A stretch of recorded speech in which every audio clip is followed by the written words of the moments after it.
Hello. Hey, how's it going?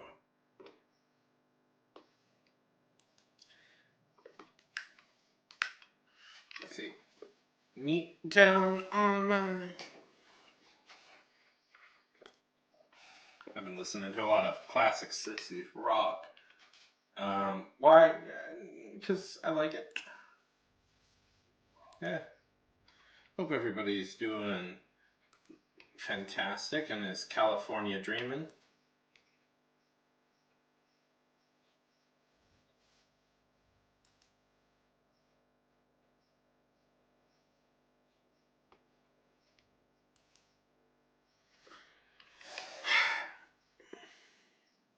Where are we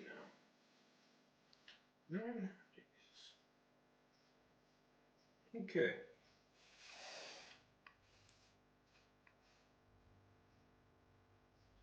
Good. Good afternoon. It is afternoon for me, Purple. I'm in the US, it would of course be afternoon for me.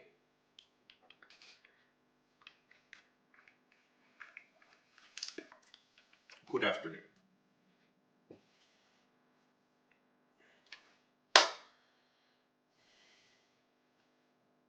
It goes. It goes.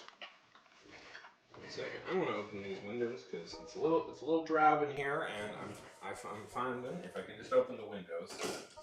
Oh, nice.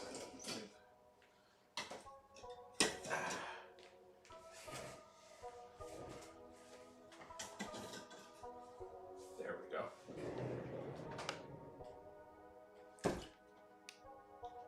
Content. I see the natural world out there. Yes. Of the two binary positions Windows can be in, open and unopen, as both share the same pool. How fascinating. Oh, no, I'm going too far. I'm going too far.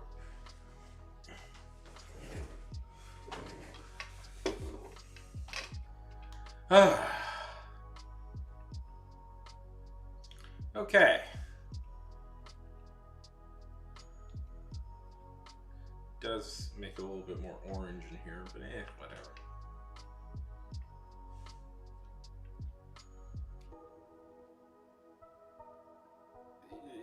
I got what you were saying.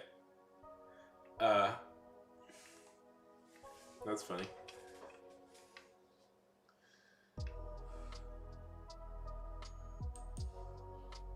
Do you make popcorn in your room?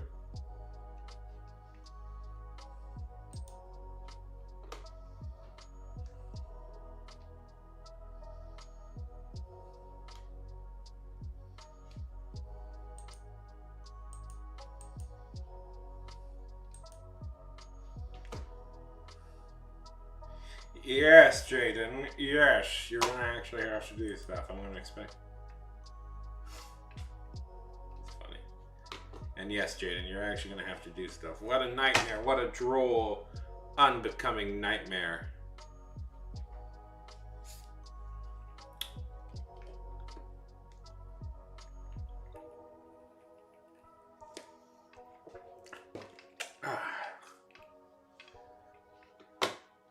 Speaking of which, usually we spend the first little hour, half hour of this messing around, screwing around. No, there is no popcorn button. Okay, I'm gonna throw this out to you. Popcorn button doesn't exist. Never use your popcorn button. They don't know what. There's a flaw. There's a flaw with every popcorn button. It doesn't exist. It'll just set it to like 3 minutes, and that's all it'll do. They don't exist. Well, they do exist, but they come on much. It's a marketing gimmick. They come on much more expensive microwave. They come on much more expensive microwaves and cheaper microwaves to put on a popcorn button. Anyways, the whole thing. Okay.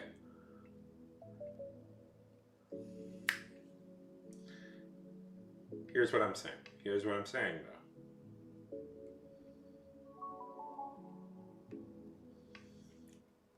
Tell me, am I super old, or is this? Do you guys know what this means instinctually? I'm telling you, it's not real. It's not real. They just set to a random time. I am old.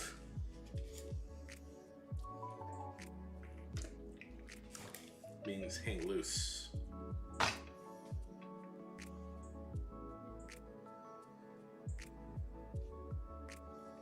This means call. This means hang loose.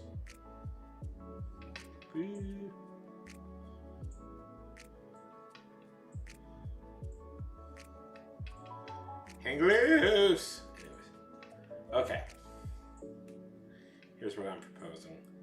In a shock twist of how we usually do these things, Jaden, Purple,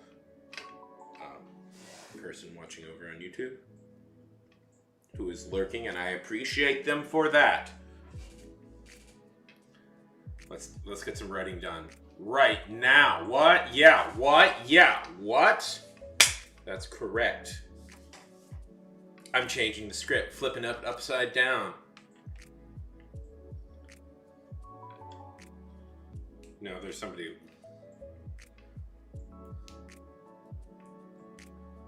We're getting writing done right now. Starting in. Okay, everybody get out their pencils and papers.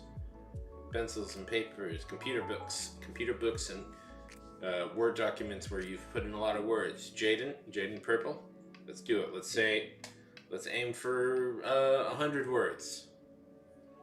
Okay, starting in.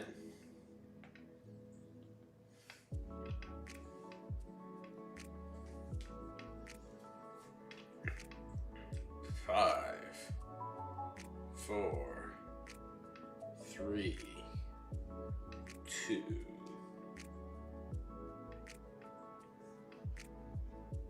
What comes after 2? I know there's a number that comes after 2, but what could it be? 1!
Oh my goodness! What? What? That was what? 40 minutes. I didn't actually anticipate it to be that long, but it was. It was, and we're just gonna have to live with that.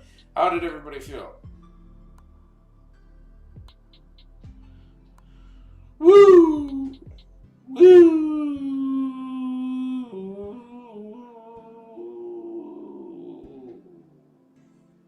Woo!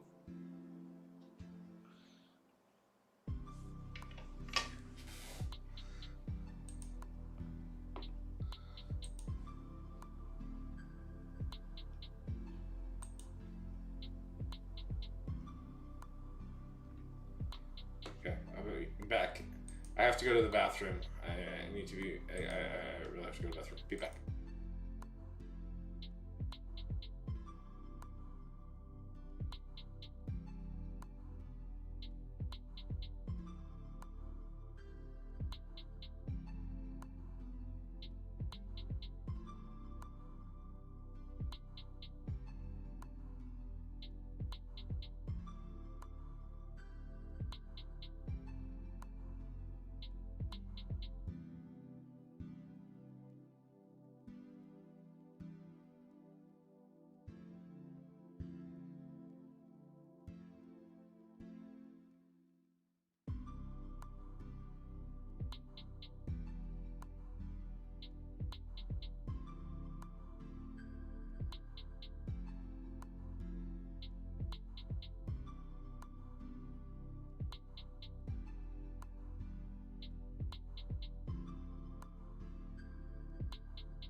Still got something done. That means everything.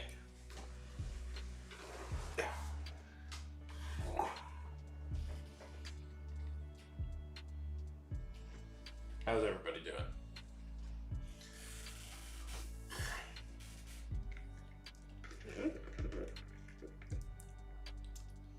Was that shocking? Was that surprising that I made you do it right away? Ah, nothing. There's no rules on this stream. Yeah.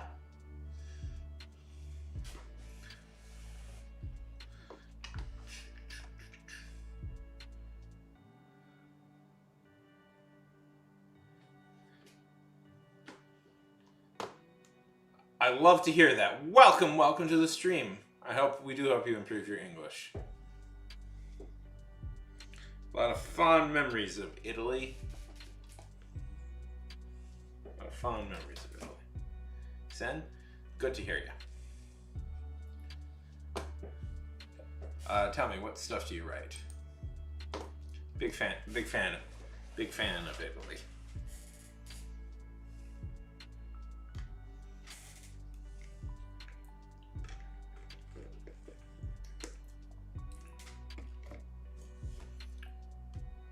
Tell me, what stuff do you write?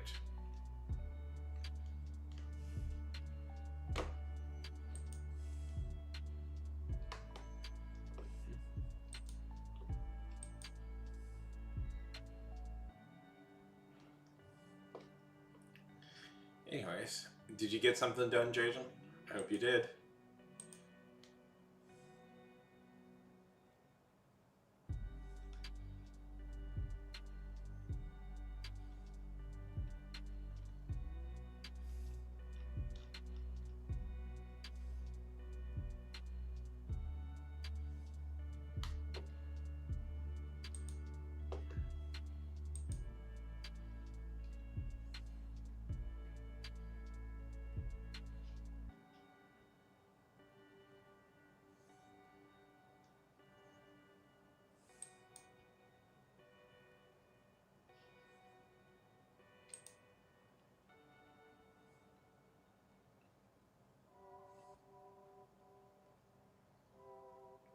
What up, Slick Banana Peel? Good to see you, buddy.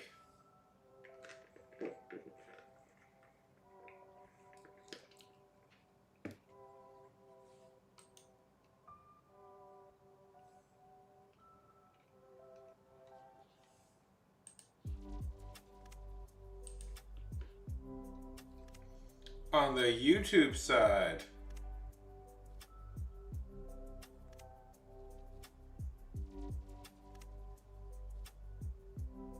Ooh. Tell me more, Sin. And you're on the YouTube side. Ooh, actually that sounds quite interesting. Trust. That sounds really cool.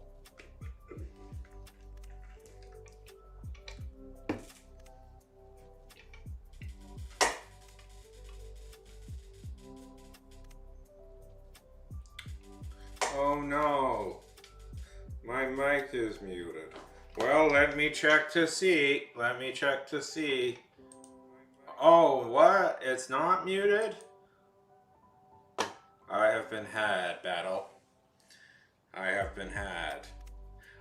Banana, this is Battlehounds. Battlehounds does this joke every time. Battlehounds has done this joke every time and leaves.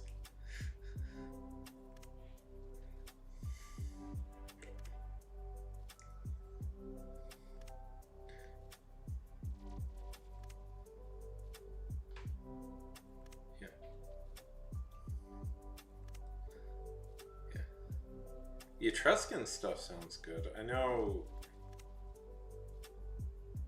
that is a subject I've been wanting to look into more. Etruscan, like mythology and stuff. Are you from that area, Sin?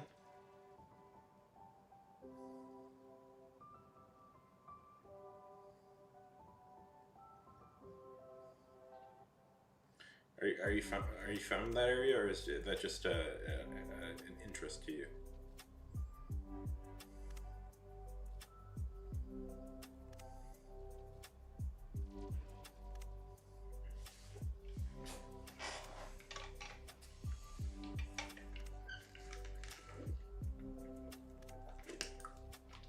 I don't know.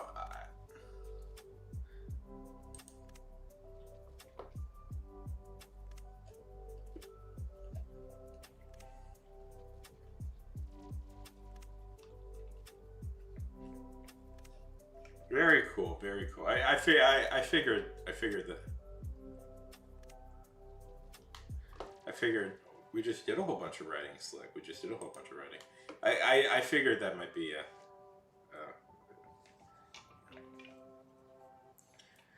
if people are curious, at least from the stuff I've been reading,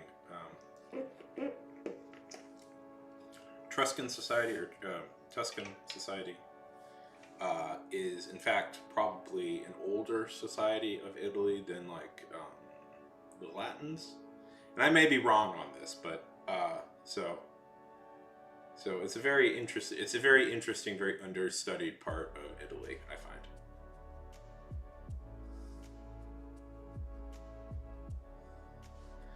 Oh, I actually got some writing done.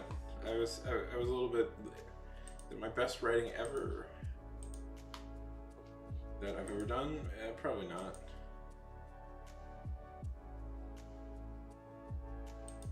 But let's see, where is it? Oh yeah, here. Some writing about a tree. It's a fantasy book, so you need a tree.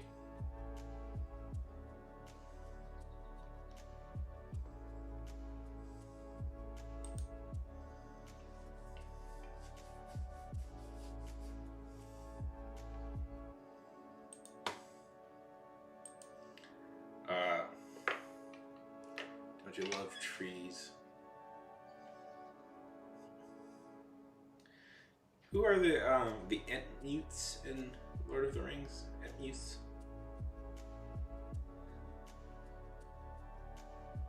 I have a friend who can't read Lord of the Rings because they think it's boring, and I'm like, I have to keep my mouth shut on that because they go off on that. I'm like, well, I don't know. I read it when I was a lot younger than you were, and I didn't find it boring, but okay. That's what I always want to say, but I don't. I don't because I'm not a jerk. To a person's face, behind their back. Yeah. Very cool. Yeah.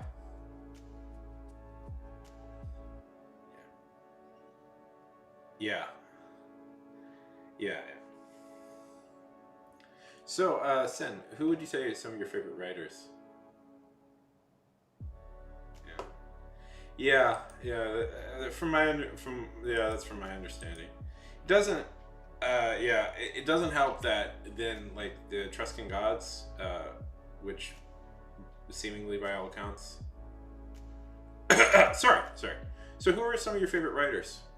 Do you know Italio Calvino? He's one of my favorite writers. Do you know who Italio Calvino is? He's one of my favorites. Um, you are writing about a paperclip. What is this paperclip doing, Jaden?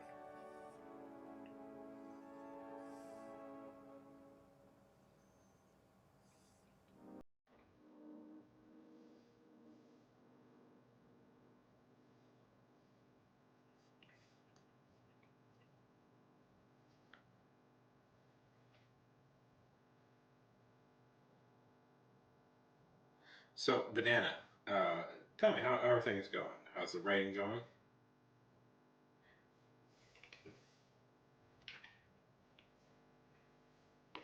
No worries. Writers, who are your like top guys? Uh, well, I'm not just talking to you. I'm also talking to Jaden. I want to hear about Jaden's paperclip.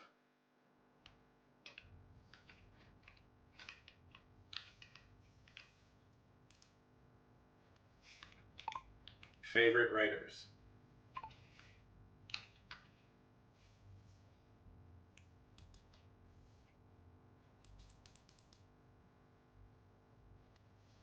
That's always the thing, isn't it?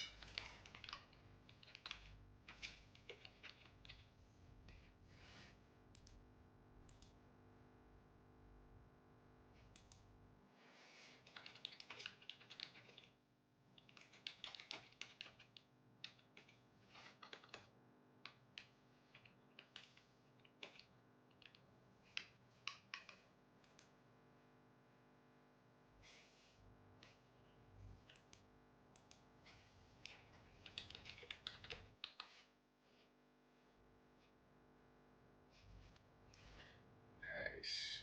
Very nice.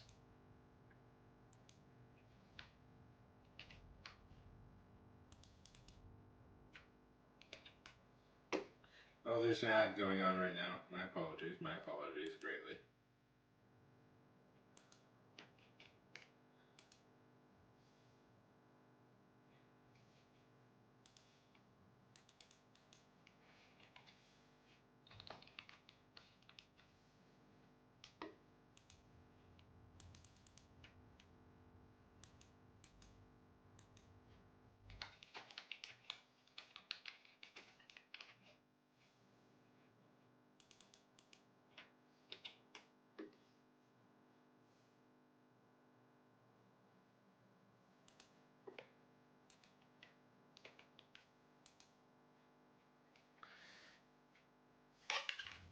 So when do you think, so Banana, when do you think there will be time?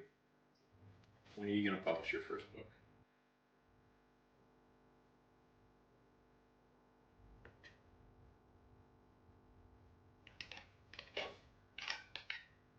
Do you know who Italio Calvino is? Do you know who Italio Calvino is?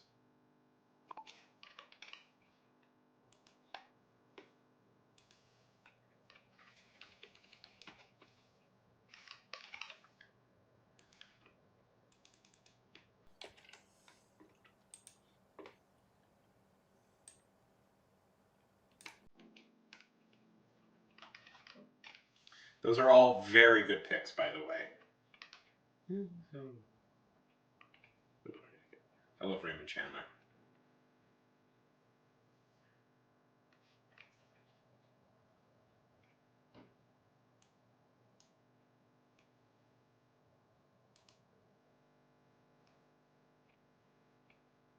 You don't have it.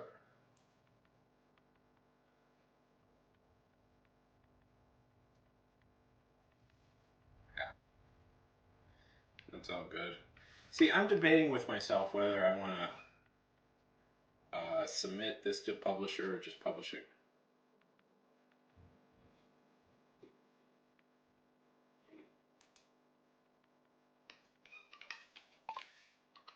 Yeah, he's my favorite. Italo Calvino is probably my favorite writer of all time.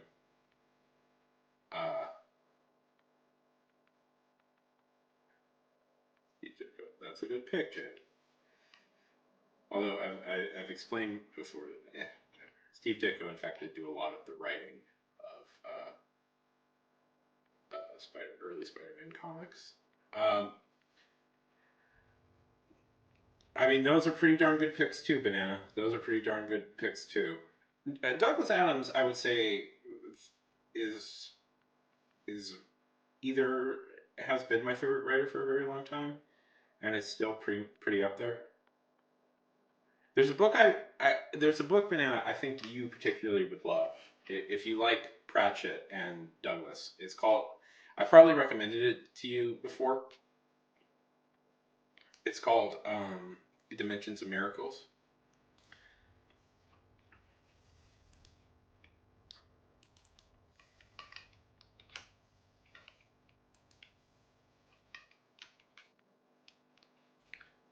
Uh, uh, Sen, tell me. I've never heard of this guy, by the way. Tell me about him. He sounds interesting. I think he got good taste. Oh no, no, they weren't. Um, he did the worst crime. I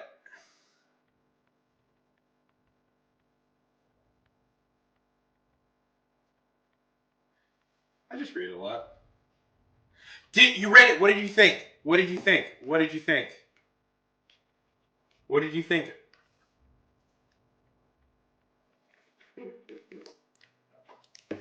No, I just read it. I read. I actually read quite a lot. Um,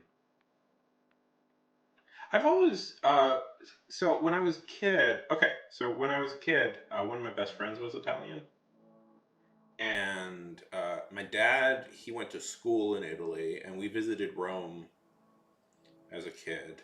I know this means nothing to you, but so that means I've always and I've had another I have another very good friend right now who's Italian, so I've always liked Italy, I guess. So I end up reading I end up reading a lot about it.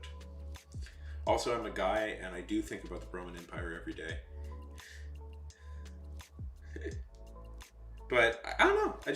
I read Invisible Cities, which is maybe my favorite book ever.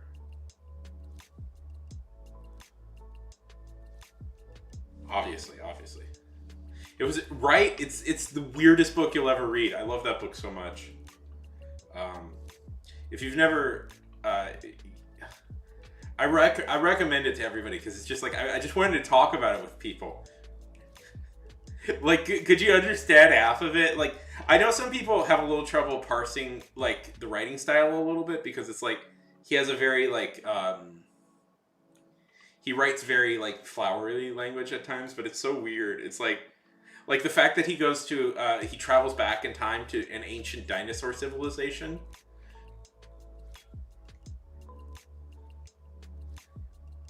Yeah, yeah. Oh, that's such a cool part of the story. Yeah. So if you guys haven't read it, there's a part of the story because he leaves. He's the first Cuban to enter the universe, and there's no natural predator against him. One has to be created that can perfectly combat him. So what happens is occasionally they'll yeah yeah. What's so funny about that? It's always the weirdest thing about Dimensions of Miracles is that it came first. Dimensions of Miracles is the earlier book, and it has quite a lot. It's quite similar to Adams in a lot of way. Hello, Jaden. Right? Or the where he meets the group of where he travels to an alternative universe where there's a bunch of celebrities are just normal everyday people living in a small town. That might not age as well if you don't know who those celebrities are. I watch a lot of old movies. What else? Oh, the section where he meets two different gods. What he meets our god and he meets another god.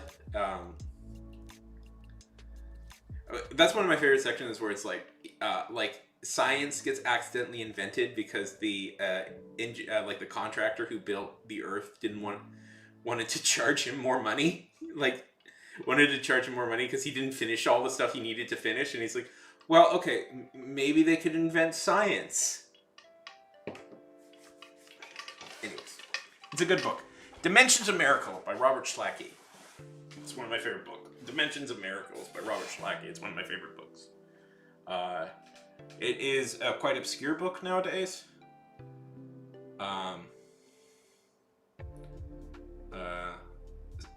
It's quite obscure now.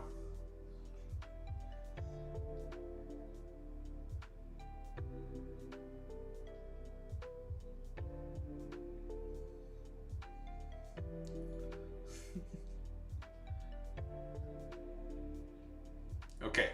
Who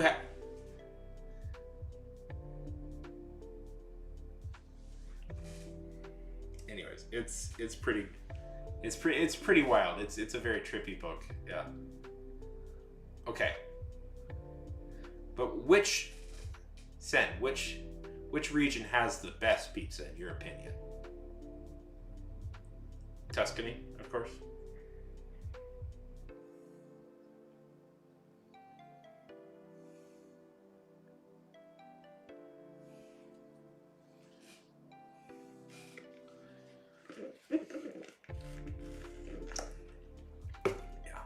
I love that book so much.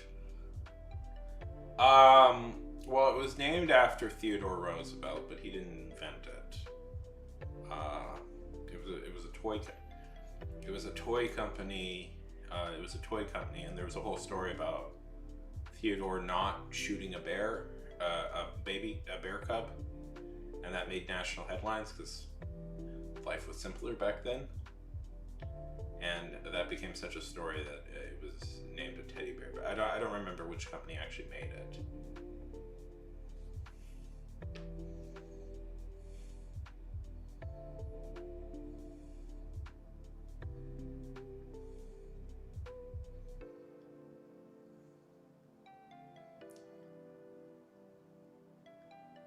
So tell us a little bit more about your story, Sen.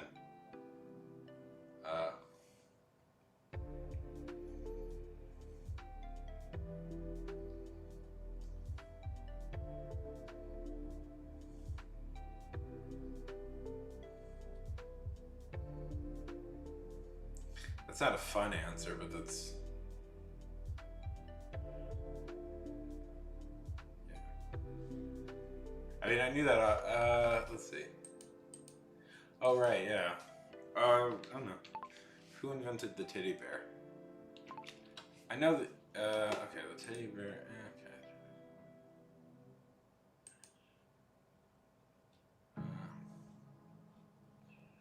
okay, Wikipedia claims that it was kind of invented simultaneously.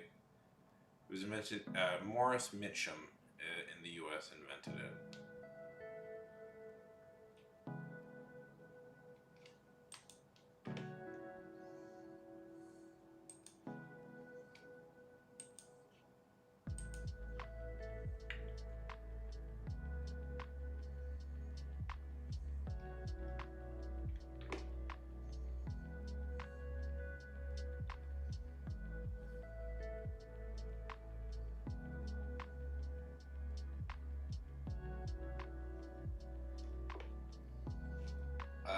Big League Chew. There's a weird story I remember behind Big League Chew. Okay.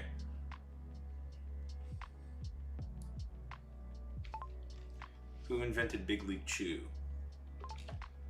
Yeah, that's what I thought. Yeah, oh yeah, Rob Nelson.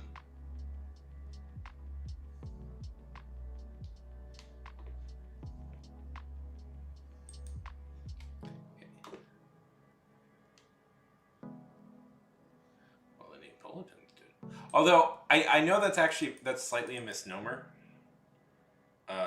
Neapolitan ice cream. Because I believe, where did Neapolitan ice cream come from? I want to guess Napoli, but I actually think, yeah. But I actually think that might be a tiny bit of a mistake. Yeah. It's actually a bit more complicated than that, but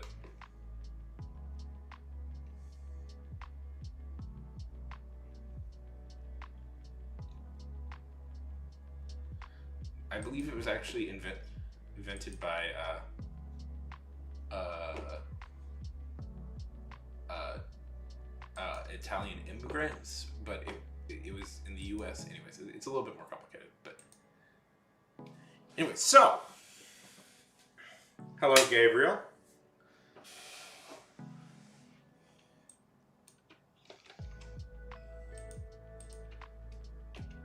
How are things going? Origins.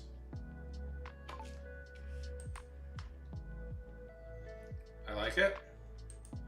Okay, mint chocolate chip was invented in 1973 by Marilyn Ricketts, an English culinary student.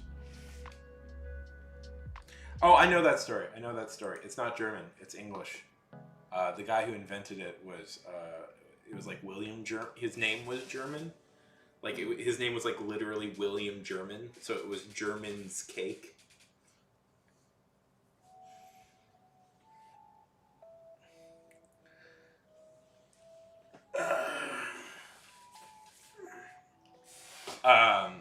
Yeah, that's a funny story. He's like he was like, who invented German's cake?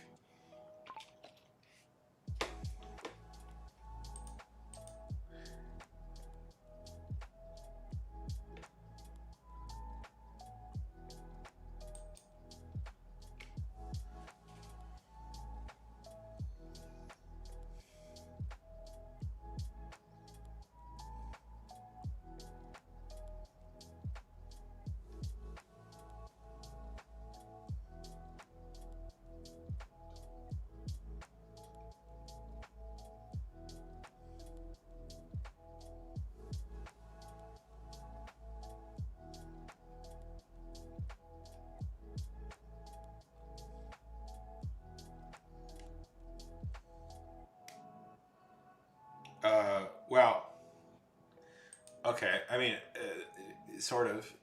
The story is that Roman Empire and Julius Caesar went to war with the Celtic empires that used to, the Gauls and the Celtic empires that used to occupy the German regions. And after the Roman Empire defeated the Gauls, there was a lot of land. So a group of Scandinavians from Scandinavians started immigrating in mass to the now abandoned lands, and then created the Germans. I believe German is in fact. I know this because German is the Latin name.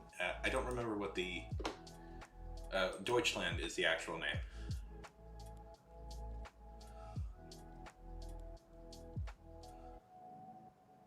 Oh, thank you for the follow.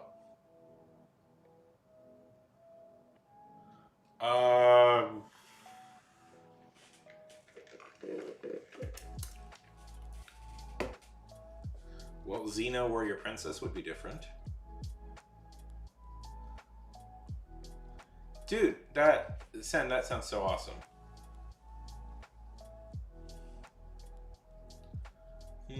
That is a good question. Maybe the pirates would. I mean, that is like such a central story. Yeah.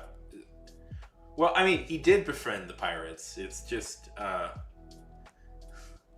he did befriend the pirates. It's just it turns out he wasn't as close to them as they thought they were. Okay, if you guys have never heard this story, it's a cool story. It's an interesting story. Julius Caesar, or Kaiser, I guess some people say it should actually pronounce Kaiser. I'm not sure. As a young man, was kidnapped by a group of pirates. And the story goes is that initially they wanted to ransom him for quite a low, paltry sum, and he got mad at them and demanded that they ransom him for something higher. And then he actually got along with them really well, and he was pretty much allowed to roam the ship. They like drank and sang with each other, and he said in what they thought was a joke that he'd come back later and kill them all. And after he got ransomed and left, he came back later and killed them all. It's one of those infamous like early stories from Caesar that shows him as more of a ruthless manipulator than people realize. You know, who knows if that actually happened, but it is a legend that follows him. Yeah. Yeah. But what if he never killed them? That's a good. Uh, Sen, by the way, how long have you been working on this book? That's a good question. What if he just ended up liking the pirate life so much he just became a pirate?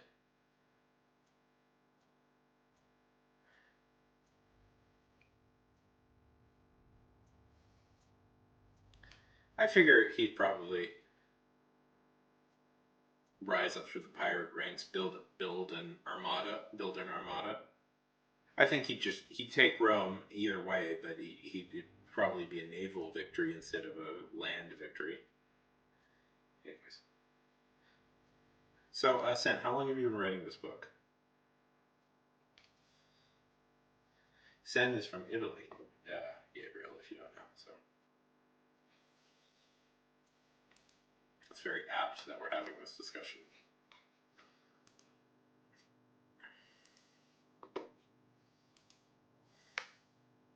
Tell me about Green Wrath, Jade.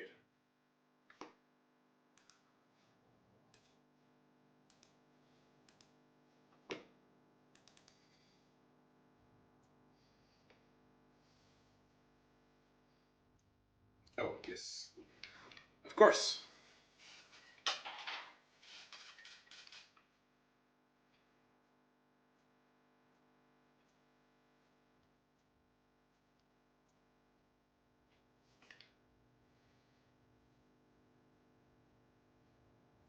I mean, I do have that, but I was just gonna play with Tailspire for a little bit while I think of more stuff.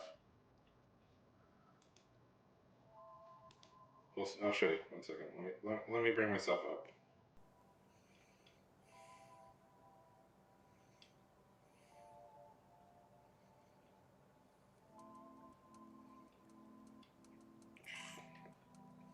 Why must you continually be annoying? Phone.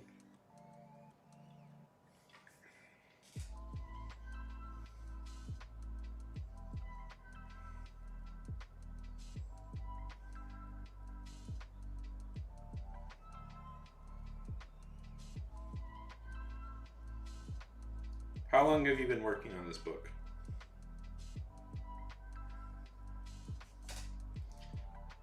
I mean, we could play it.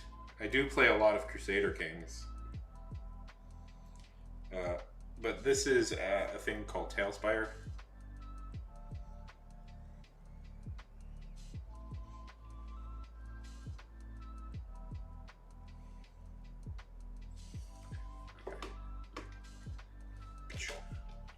Words.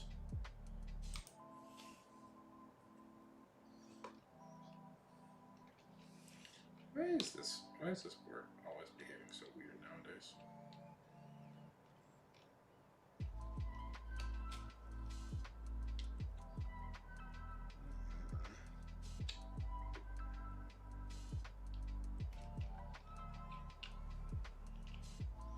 All the work I did on this one.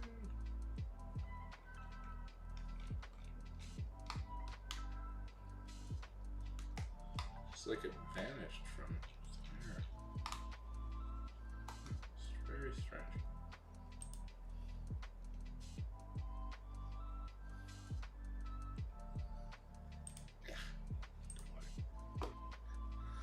was gonna try and map out this village in my story that I was working on, just because I'm a little bit stuck on it, but I don't got any ideas.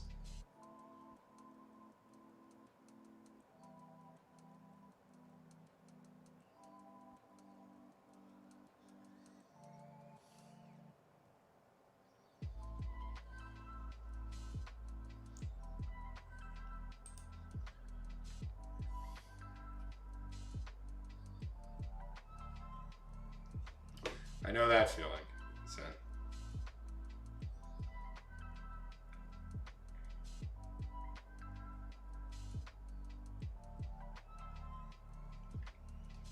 I take it, Sen, you're a little bit like me and maybe play a little bit too much RTS games.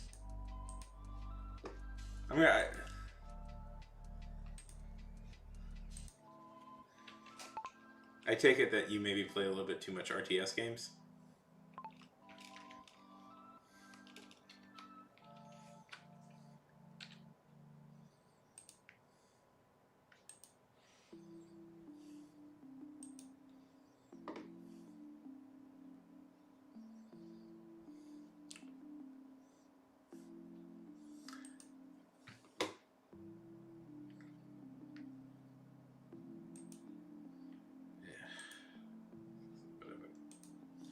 Car crash.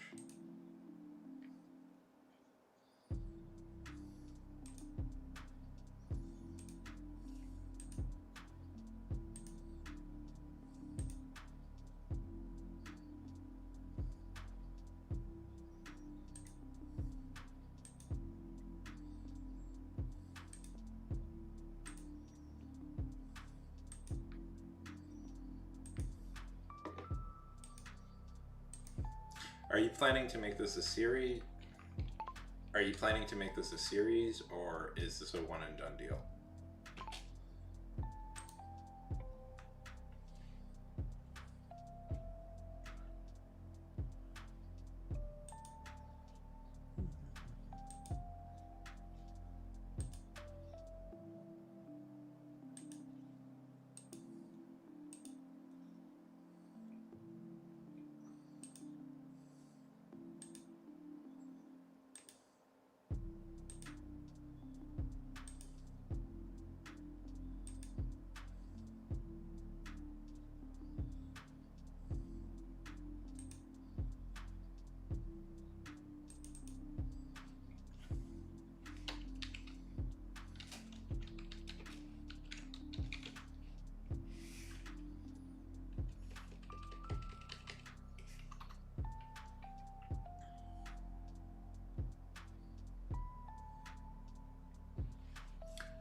Do do do do.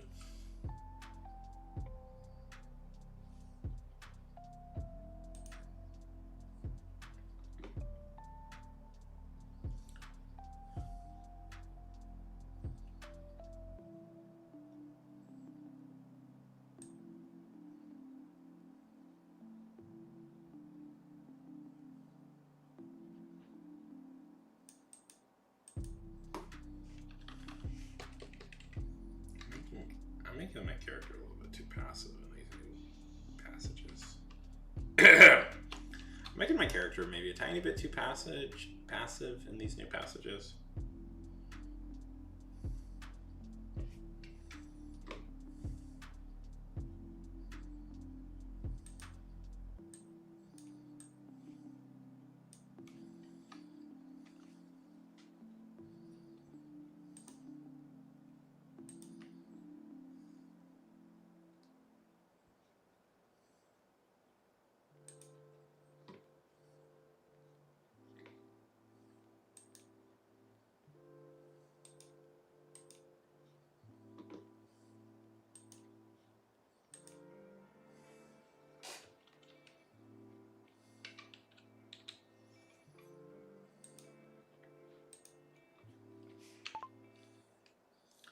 What would you say is your favorite book?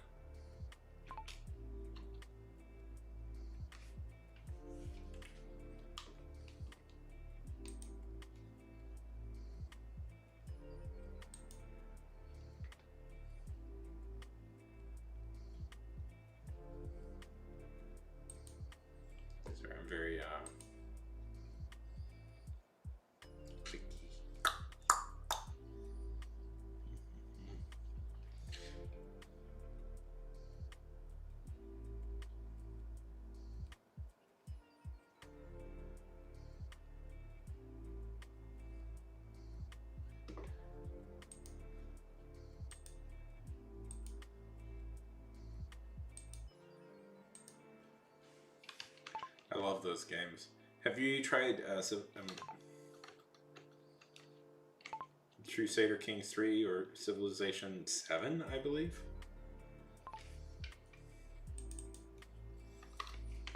Crusader.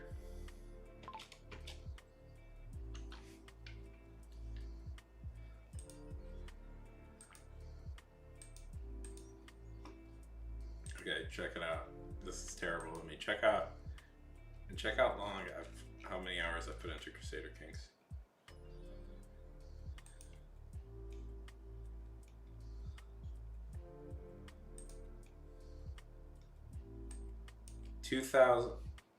I put 2,871 hours into Crusader Kings 3. Let's see, how many days is that? I think that's more than a month.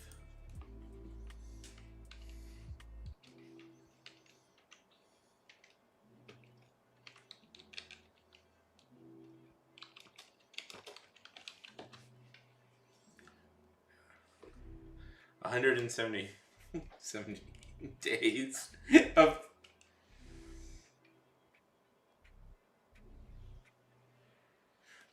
I like that. Oh, that sounds super cool.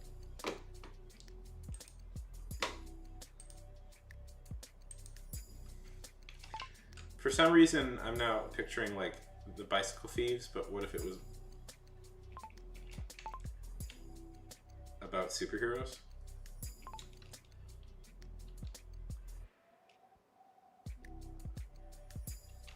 I like that idea. You should do that.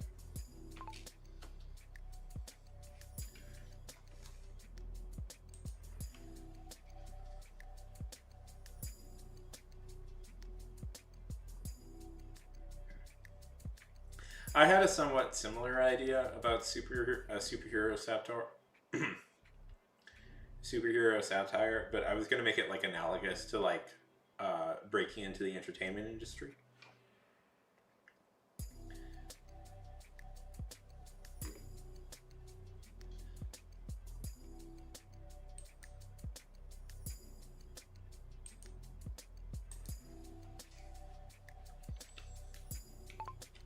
What's one book you know you could read over and over again?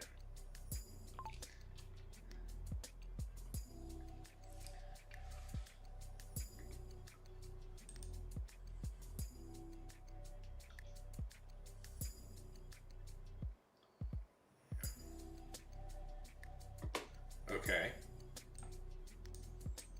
Checking to see.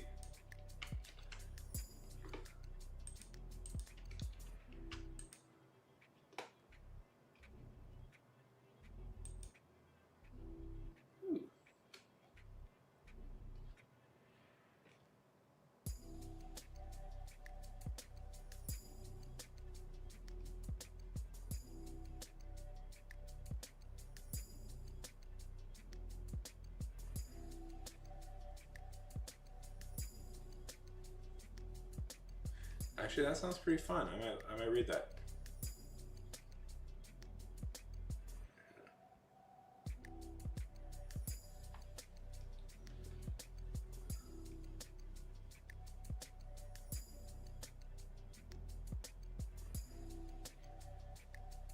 Ooh, actually, this sounds really good. Yeah, if I can find an English version of this, I might give this a.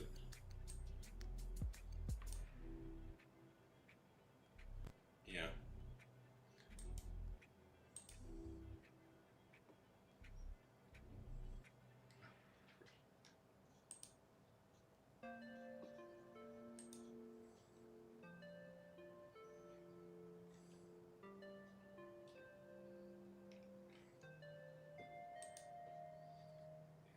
Oh yeah, I'm a little bit like that now. I've been reading.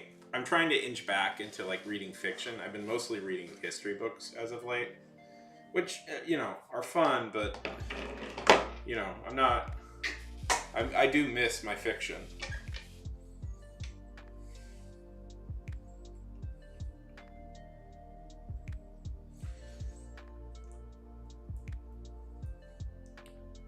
Sen, you know who I said my favorite writer was when I was a teenager? You're gonna hate this, everybody. Everybody's gonna hate this when I tell you who I said my favorite writer was. It is going to be the most pretentious teenagery thing ever. I said Nietzsche was my favorite writer. I was like, yeah, I'm a really big fan of Nietzsche. I have all of his books. No, it was Nietzsche. Nietzsche. Right? Meanwhile, I can barely. I had to read all. I do have thus books that are somewhere around here. Yeah, but I'm a really big fan of Nietzsche. He was a German philosopher, Jaden.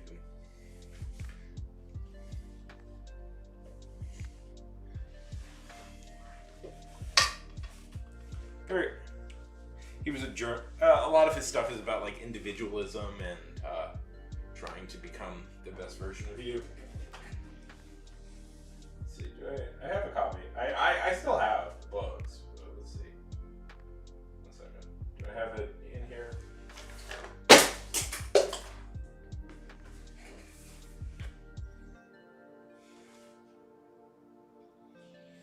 I just dropped a drink. 1 second.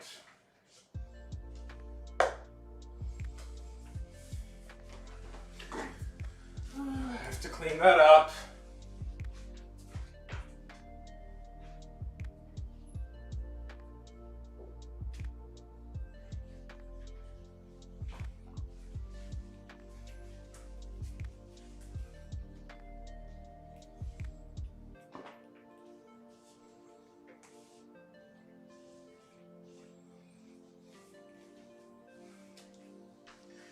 No, I just spilled my drink all over the floor. That's what happened.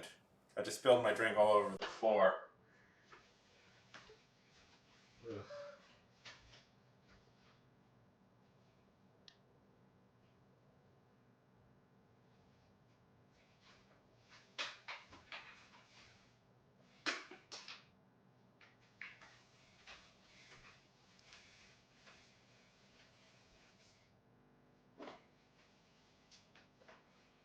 It's not water, too. If it was just water, I wouldn't care. But I had to get a sugary drink. It's going to go on the floor and it's going to trap.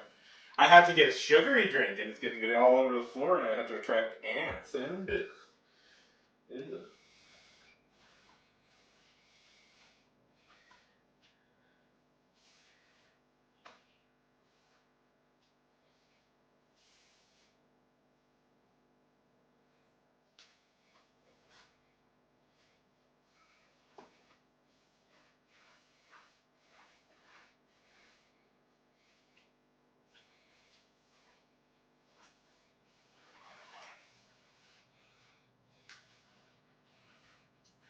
Great stream material, right? Why am I not getting a million views? Why am I not getting 20,000 views a stream like Ninja, right? People love watching somebody try to clean his floor.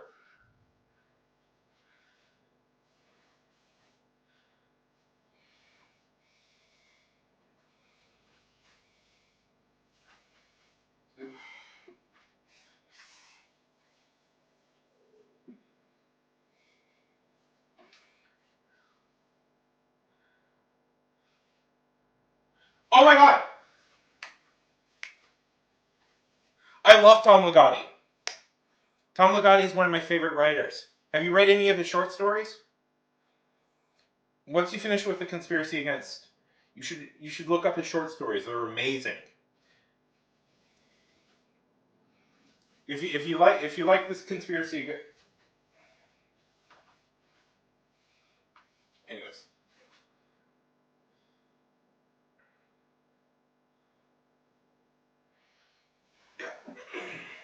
I don't know if they're translated, but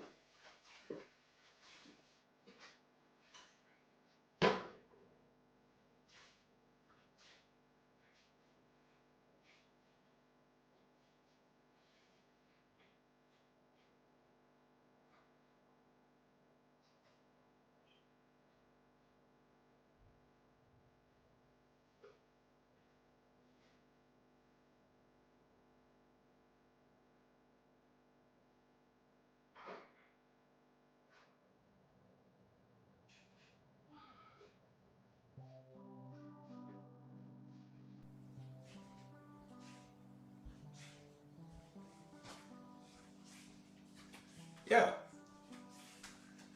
I get to talk about literature. I don't get to do that often.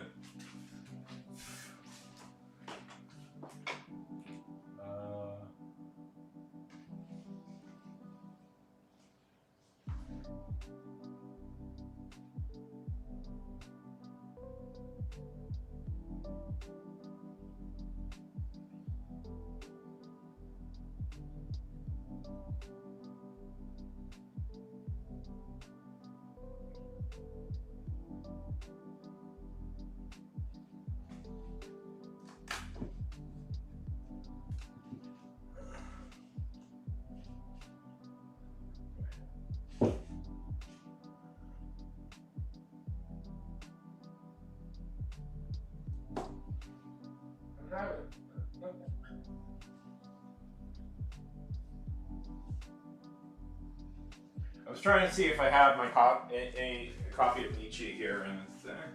I can't find any.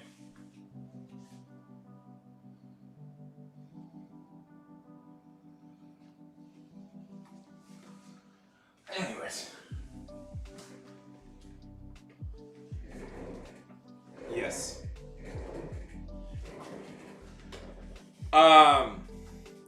I don't know if they're translated. That's the one thing. Tom is Ligotti is kind of a notorious kind of recluse. Like, if you don't know, Tom Ligotti is kind of a notorious recluse in a lot of ways, and he doesn't really give a lot of interviews or even leave his house. And for a long time, he was pretty dedicated to small publishers, so it was at times even hard to sort of find his books.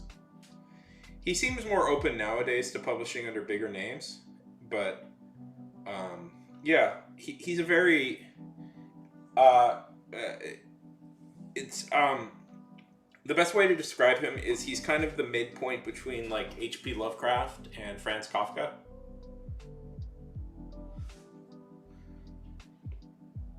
His short stories, they're all weird. Like, anyways.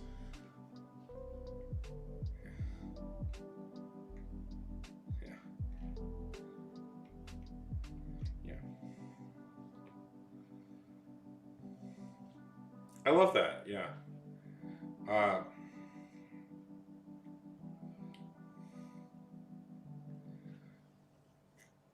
Let's see. Which ones would I recommend? The factory on Red Hill. There's the one about the factory. Let's see what I can do. I always forget what it's called. Tom Ligotti. It's Red Hill, I believe.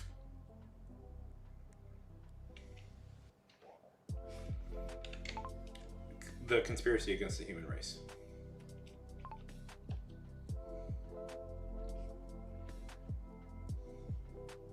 I like that phrase, the conspiracy.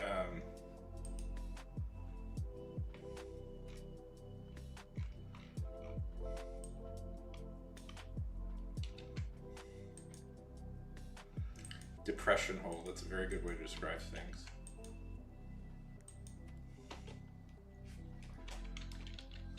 The Red Tower.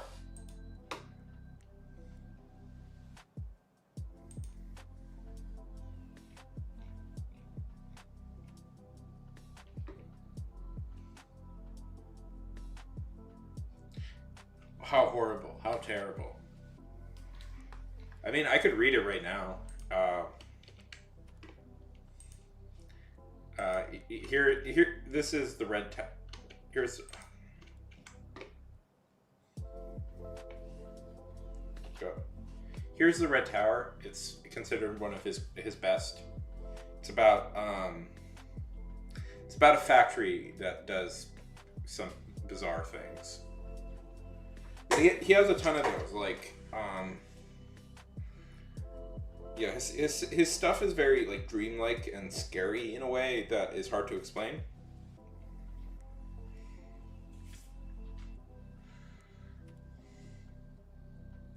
Yeah.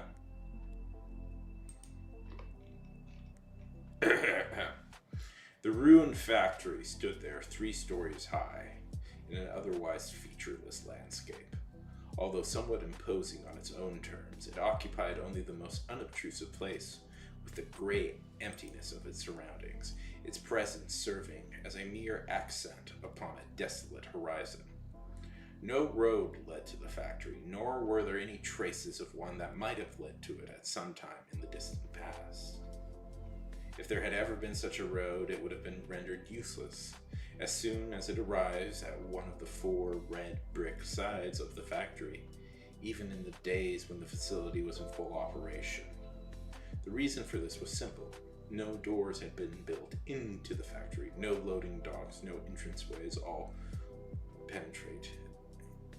no entranceways allowed penetration of the outer walls of the structure, which was solid brick on all 4 sides, without a single window below the level of the 2nd floor. The phenomenon of a large factory so closed off from the outside world was a point of extreme fascination to me. It was almost with regret I ultimately learned of the factory's subterranean access. But of course, this revelation, in its turn, also became a source for my truly degenerate sense of imagination, my delayed fascination. The factory had long been in ruins, its immutable bricks worn and crumbling, its many windows shattered. Each of the 3 enormous sides that stood above the ground level was vacant of all but dust and silence. The machinery which densely occupied the 3 floors of the factories, as well as considerable space beneath it, is said to have evaporated. I repeat, evaporated.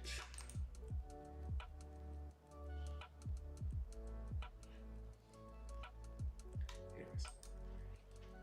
Oh, good picks.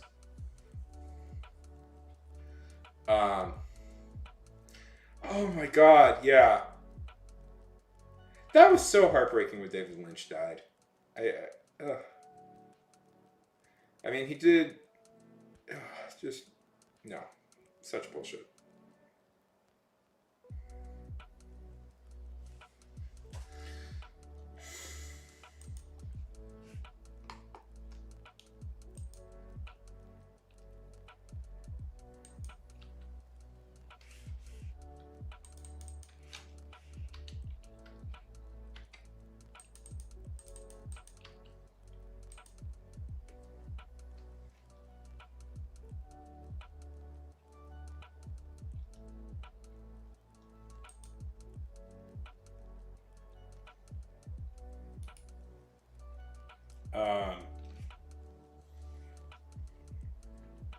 Yeah, I love Cronenberg.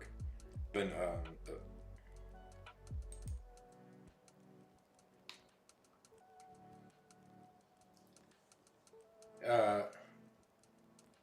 no.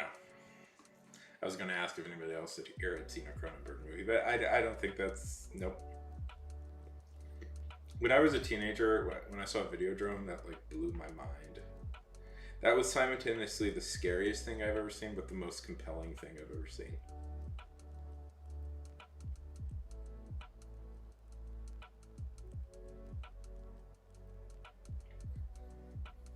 What's your favorite Cronenberg?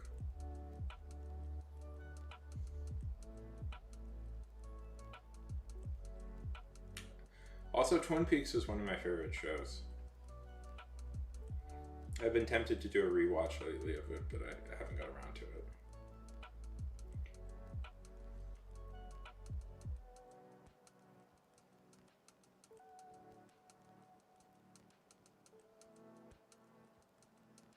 Ooh.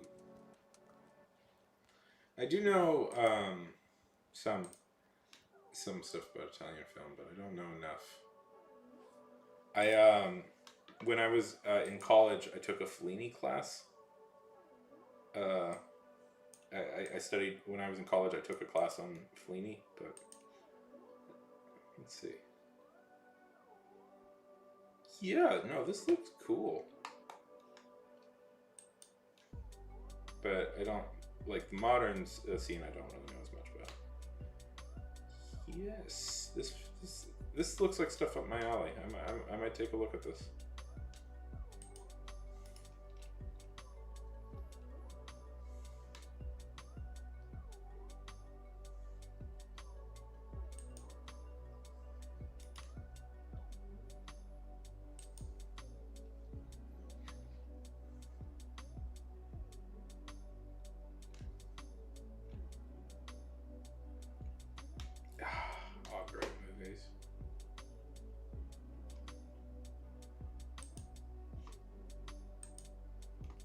Who here has seen The Fly?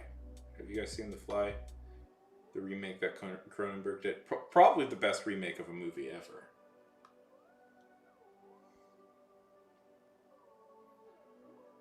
I love that movie so much.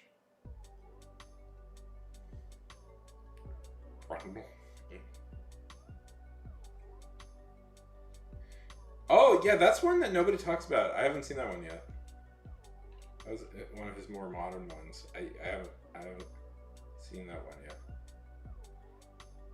Yeah, I get a sense, Sen, that you might be a big fan of noir films.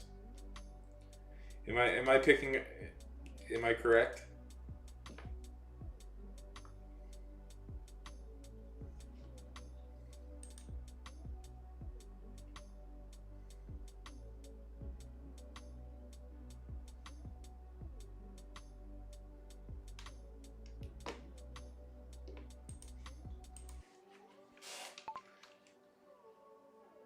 I'm guessing you're a pretty big fan of film noir.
Oh, sorry, I just got distracted looking at something.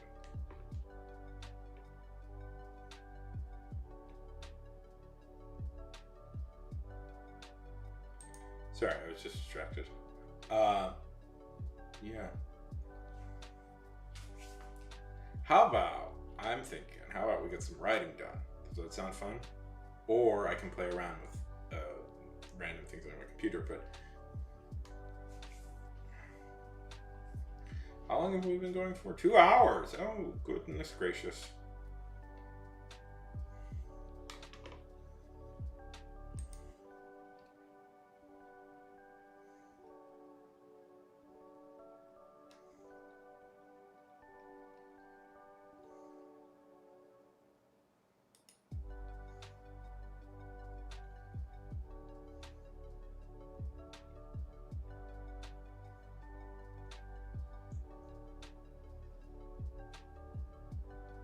Ooh. Oh my god! I've seen that movie. I think I've seen that movie. I've seen a lot of movies.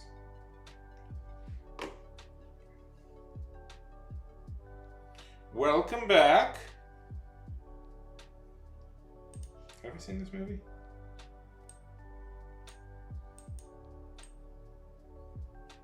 You have good taste, then. You have good taste in movies. Yes. I saw this when I was like a teenager. I saw this when. Do you know what the Criterion Collection is, Sen? I don't know if that's made it to your neck of the woods.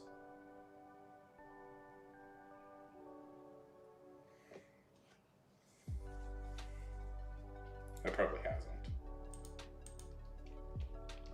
Do you know what the Criterion Collection is?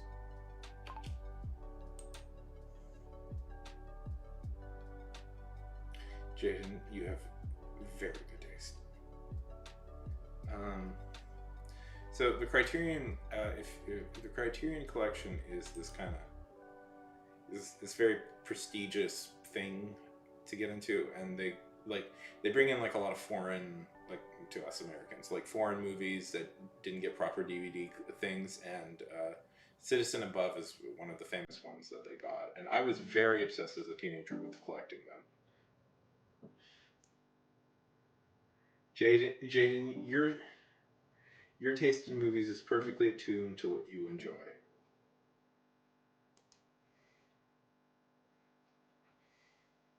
So, yeah.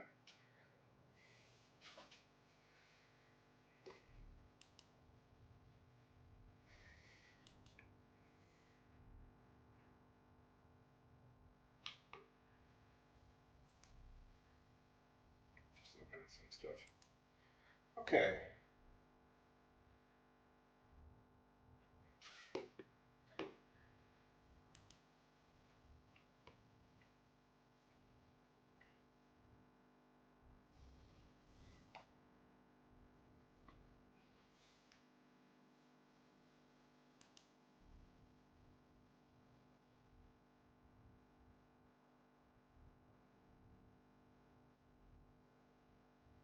Very nice.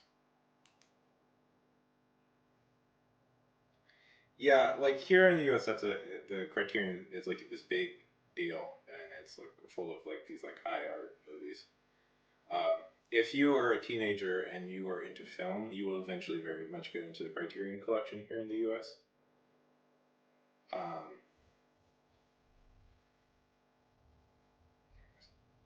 Very cool, very interesting. So, Sen, Jade, nothing wrong with what you watch, Jade. Nothing at all.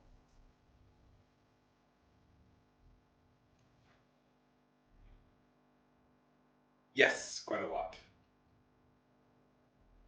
Oh, quite a lot. Yes, quite a lot. They're clearly fans of Italian filmmakers.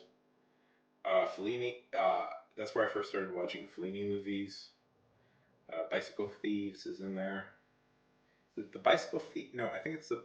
I know that's a contentious else. There's there was a. Well, yeah. It's about releasing older movies mostly. They don't usually have the rights to. They don't usually get the rights to release movies by newer people. And their focus is usually on older movies that haven't got like a proper full release and restoration. Uh, yeah.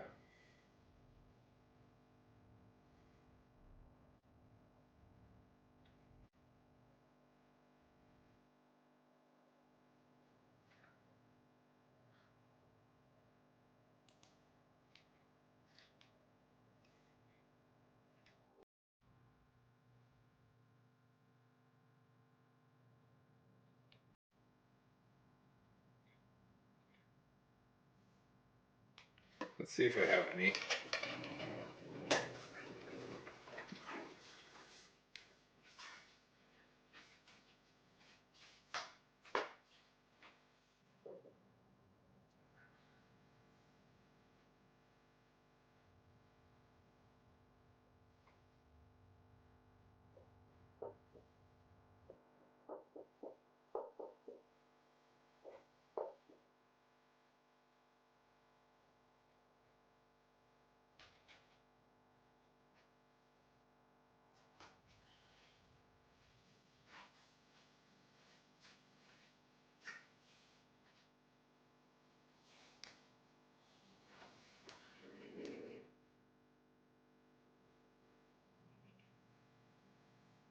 Mm-hmm.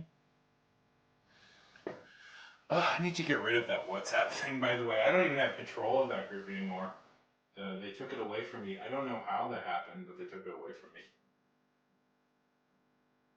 Okay.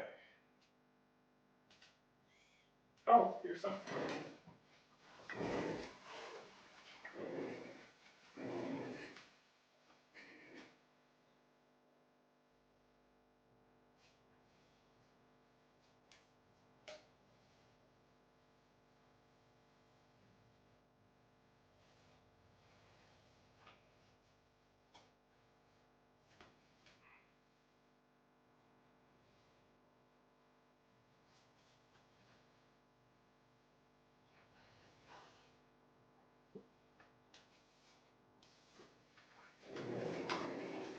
Like they released. I don't know if you've seen this. Orson Welles' F for Fake. This is probably one of my favorite movies. It's about art forgery. Well, it starts out being about art forgery, and then Wells gets a little bit bigger, as he was wont to do.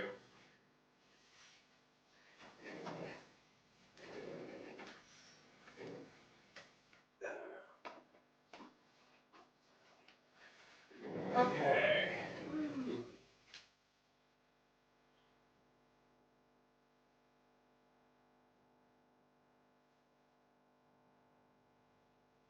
Yeah.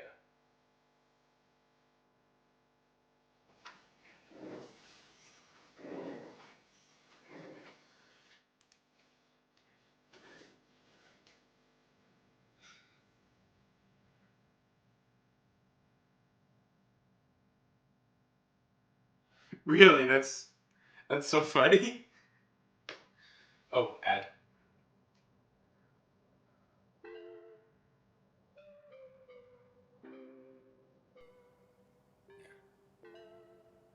Uh,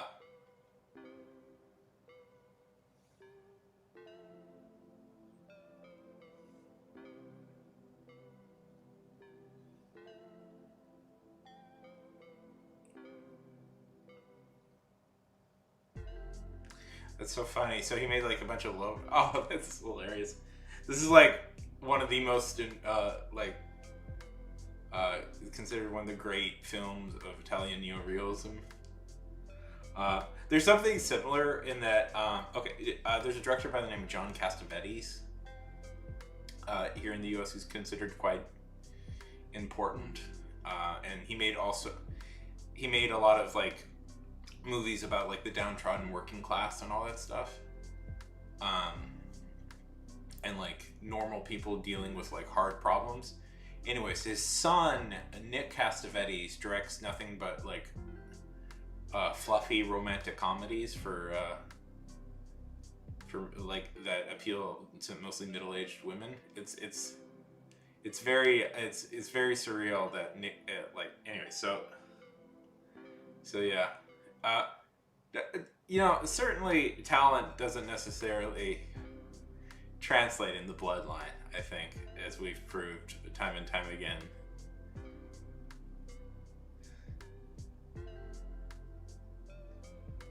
I have not. Yeah, again, I'm not. I tend to be kind of old timey, like, and I'm usually out of date on everything.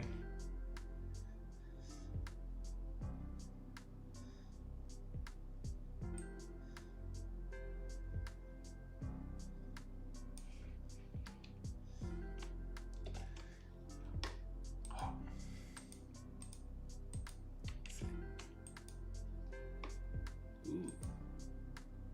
Ooh.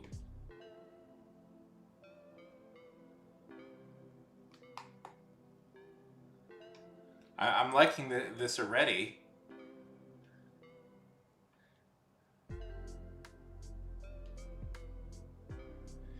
Is an Italian superhero film. The plot concerns. It's a tribute to the anime and manga series Steel Jet. Ooh. That's very cool.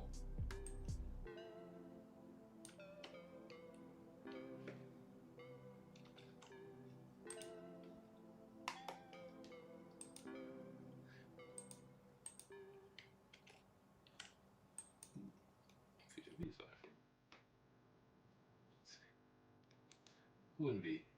Oh, it's. Look at this.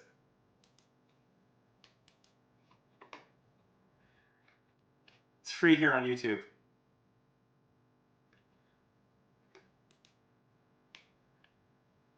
The entire movie. I was just looking for the trailer, but we won't watch it. But the entire movie is free here on YouTube. It's so fun. I might give that a look.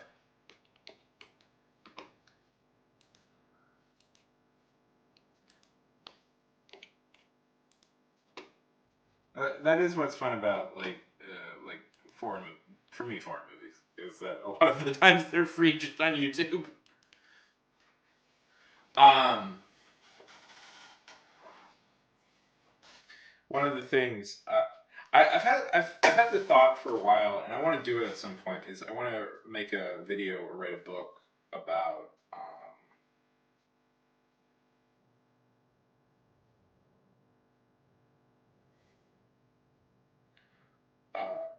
like where I talk about one superhero from every country in the world. So you've just saved me some time looking up an Italian one. I'm not sure, Jaden. I don't know. I do. What once I figure out like the set the like the what the most difficult part for me is like getting my head in the same mindset of writing. But once I kind of lock into it, I find it very fulfilling to do. Like once I can figure out and lock into it, I find it incredibly fulfilling. Like I do know that one thing that isn't talked about a lot is that there's actually a lot of Italian superhero movies that came about in like the 60s and 70s. Um, that I've been meaning to look into more as a thing, but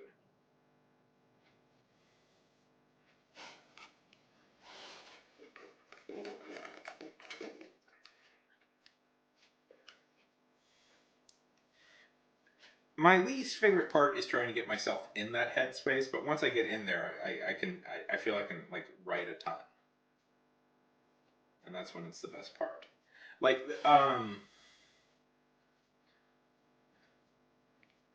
you're surprised.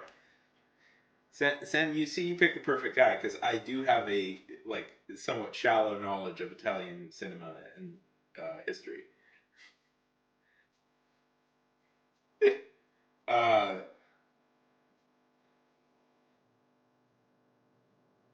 yeah, yeah. The worst, it's all yeah. That's always what's so frustrating is it's like once you get your head in it, it works. It's just it's just kind of maintaining that mindset for as long as you can. Uh, When my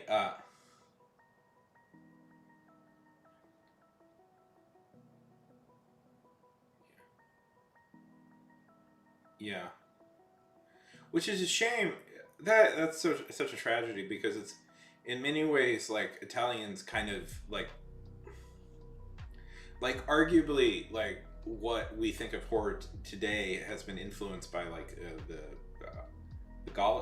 Giallo movies. I'm sorry, I can't say them right. The Italian Giallo movies were so influential that they pretty much set the tone for horror for like 40 years.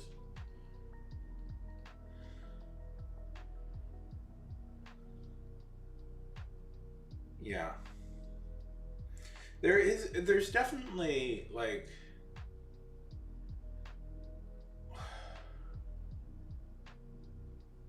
I have noticed this in like world cinema in general, at least the world cinema that is making it here to the U.S.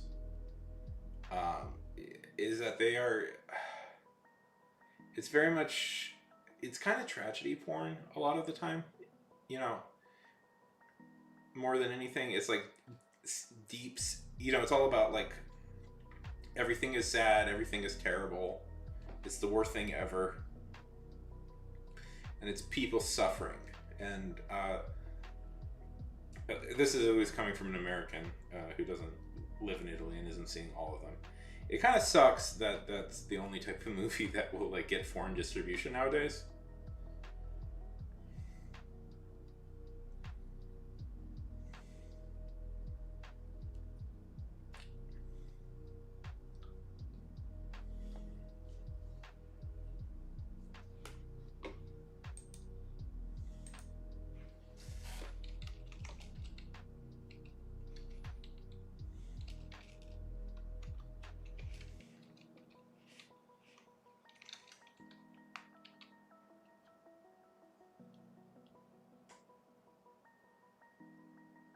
Yeah.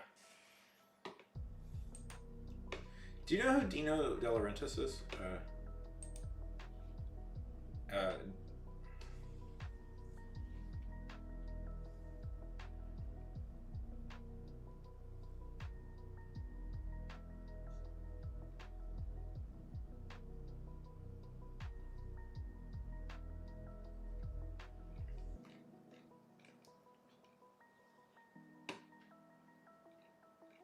I'm totally saying it wrong.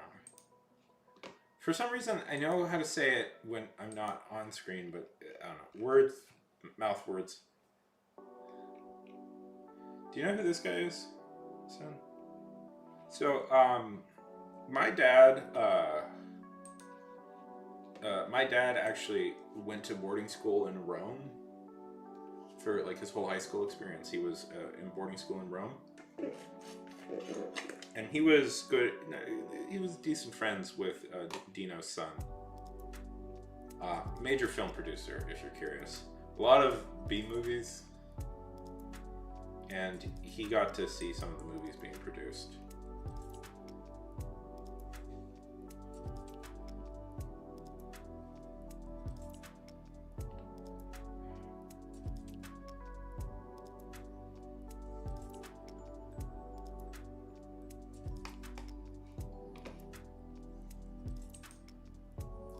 Yeah.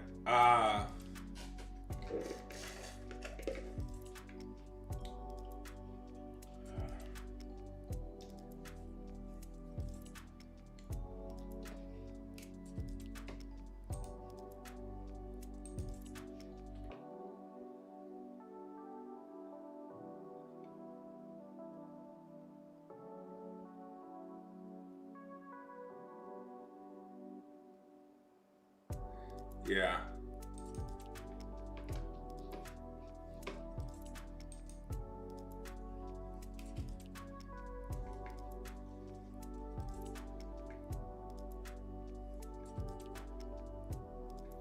Yeah, it's fine. I mean, a lot of stuff we do to make ourselves feel smart. Like, what's the point of like doing puzzles and stuff? It's to feel smart. It's to feel like you're accomplishing stuff.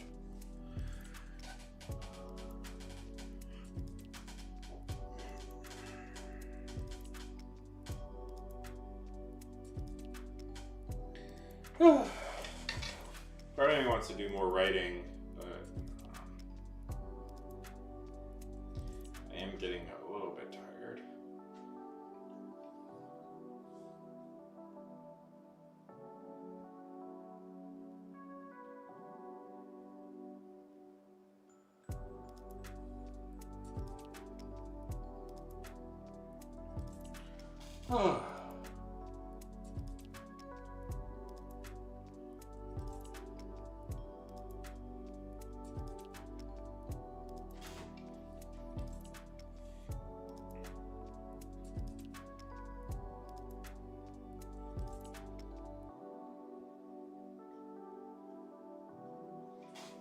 You could just relax for a minute.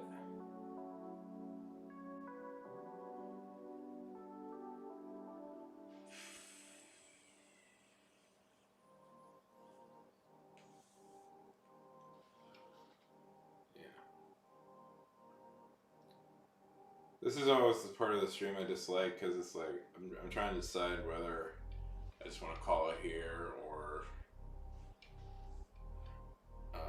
try and power through.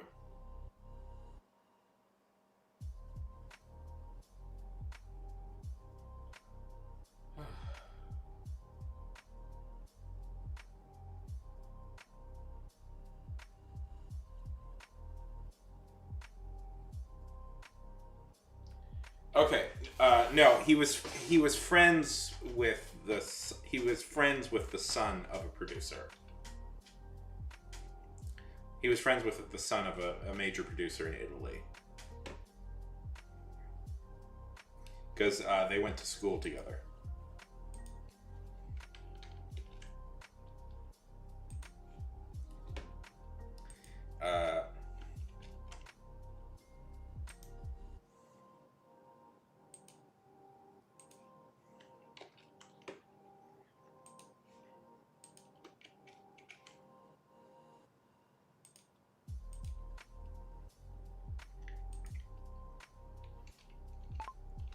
this guy.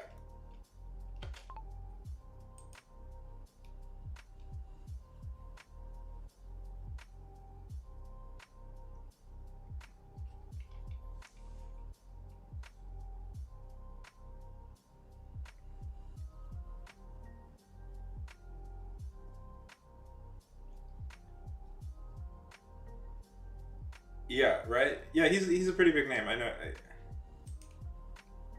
I'm trying to remember which one of his. It was, I think. Which one of his kids? Because I know his son then took over after his death. I know the one I know the one my dad.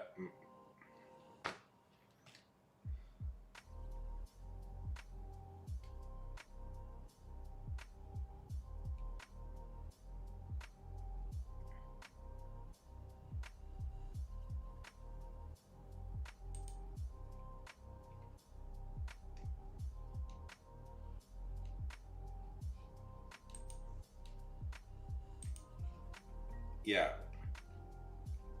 Yeah. So my dad. He went to high school in Italy. Yeah, in Rome. Okay. Set. I'm gonna do. Is this still considered offensive in Italy? Is this still considered offensive? Because a story my dad would always tell me is that when he went to school in Rome,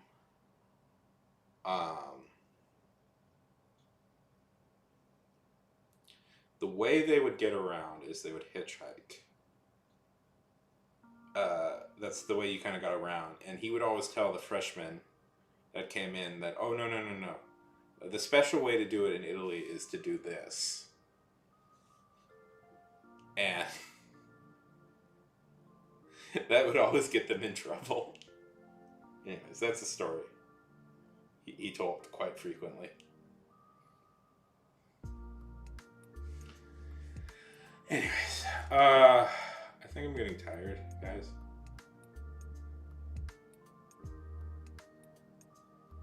I'm gonna need to.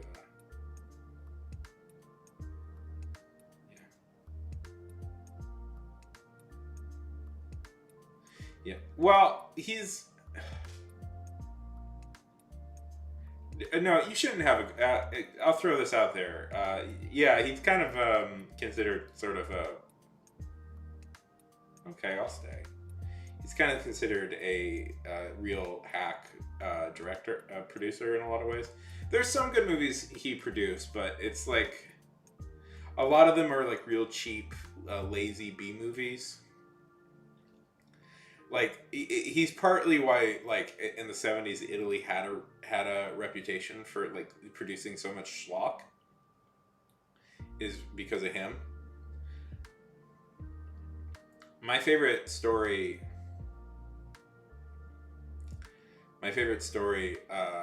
from him is.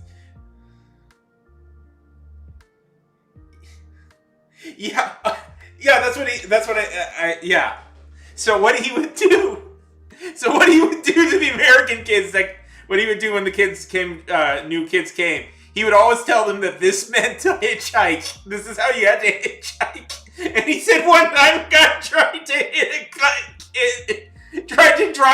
a kid with his car. I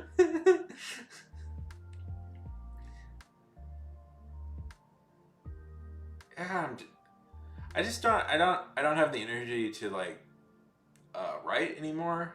We could do something. I just don't really have the energy to write anymore. But we could do something else. I could switch over to art if you want, if you guys want, or play a game.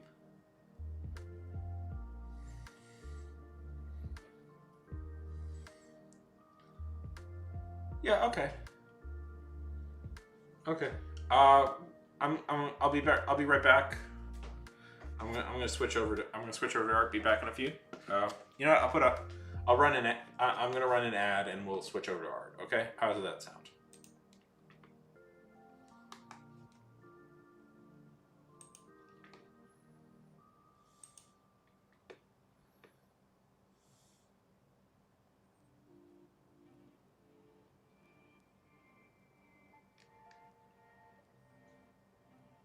I mean, part of it is I'm just pretty hungry. It's time for dinner. I could theoretically order some food and we could keep going. Okay, be back in a minute.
And we are back. Yeah. That's a little bit part where I am too. Okay, 1 second.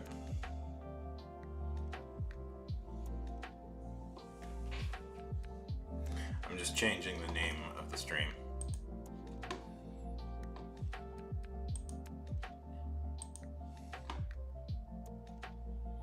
So, oh right, yeah.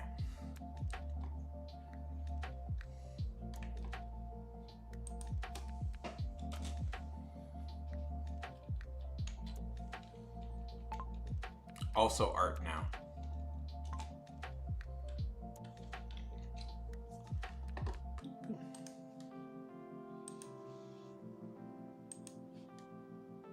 Fantastic. Okay.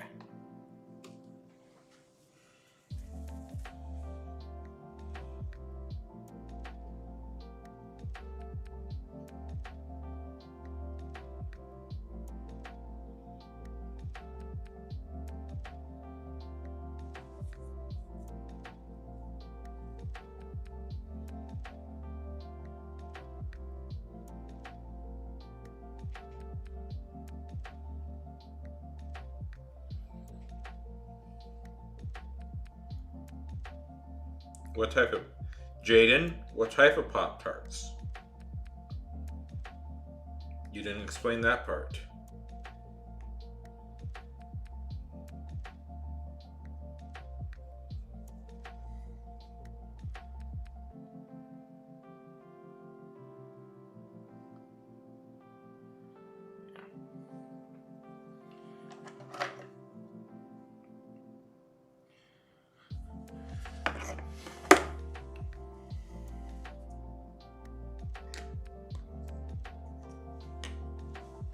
Hey, we all got dead dads.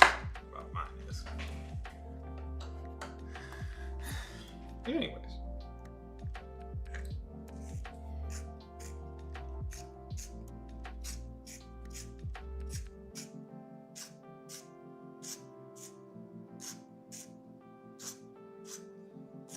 Of course I can.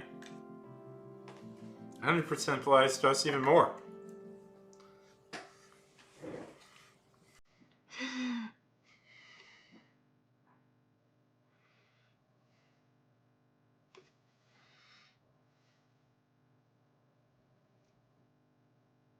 In many ways, all the things that we're going to do in our life is in some way going to be influenced by our relationships to them.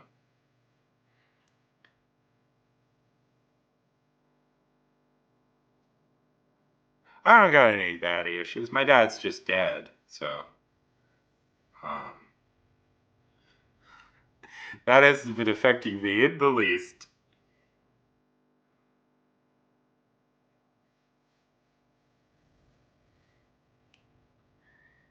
Anyways.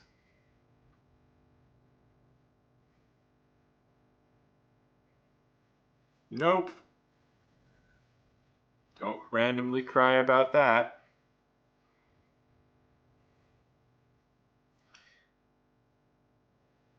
It also didn't affect me that I saw him. I saw him die, and then the doctor forced me back into the room with his body when it had hit rigor mortis, and and that image does not play back in my head over and over again. Nope, not affecting me in the least.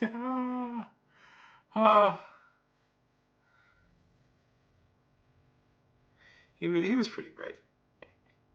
You know, we had somewhat of a complicated relationship at times, but he was a good father. Anyways, that's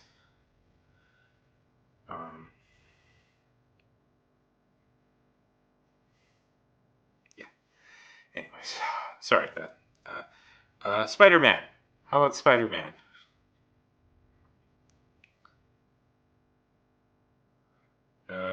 Who has thoughts about?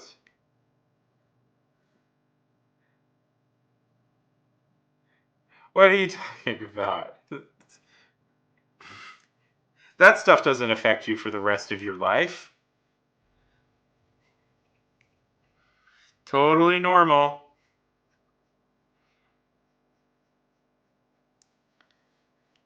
Yes. He did, in fact, inspire many heroes. I really hate that doctor for making me do that, by the way. I was there with him. I was there with him as he passed, and I wanted to do that. I wanted to be there with him as he passed. That's what I wanted. I wanted to be there with him. Yeah. It's technically the Fantastic Four, but and that was fine. I was fine. I was emotional. I was ready to do that. But what I didn't want to see was the after effects of that.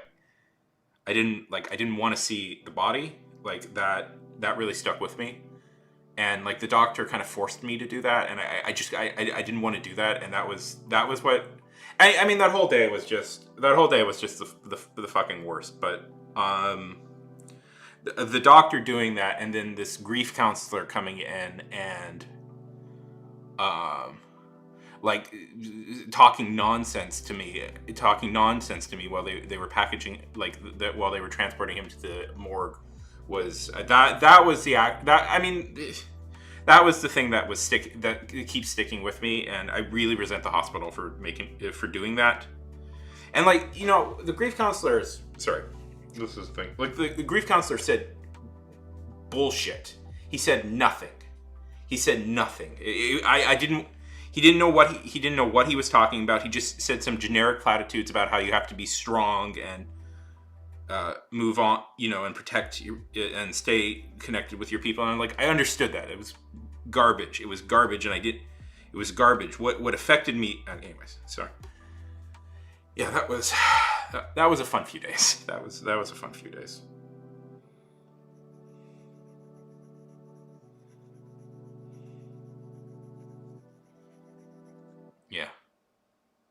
Yeah. Bullshit. Yeah. Bullshit common sense. That, yeah. Yeah, but what was really hurting me is I didn't, like, if you've never seen a dead body before, and I hope this will be very few I will have to see in my life, but what happens is almost immediately after they go, the rigor mortis sets in, and like their body just, and that was the most horrifying thing I saw. So, yeah. Anyways, so a lot of comic historians really credit Fantastic Four with really bringing a human element.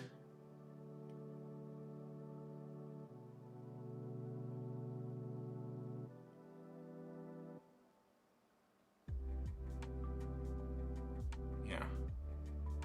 To comic books. You know, they were considered like one of the real first superheroes to like have a more like they weren't betrayed as gods who like walked amongst us. They were like just people with powers. I'm sorry you had to go through that, Jaden. So shitty. Sorry. That was sorry that I try not to think about that because it's in my head a lot. Sorry. That just popped out.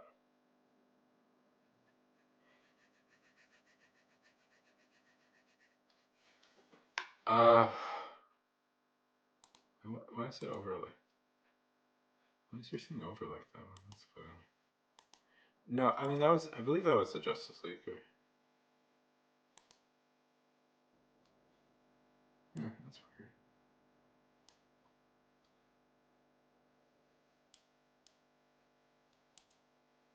Okay, alright. Feels like the N is being cut off a little bit, but it's not really. No, that was the Avengers you created. I think. I don't know. Maybe my history is getting a little mixed up.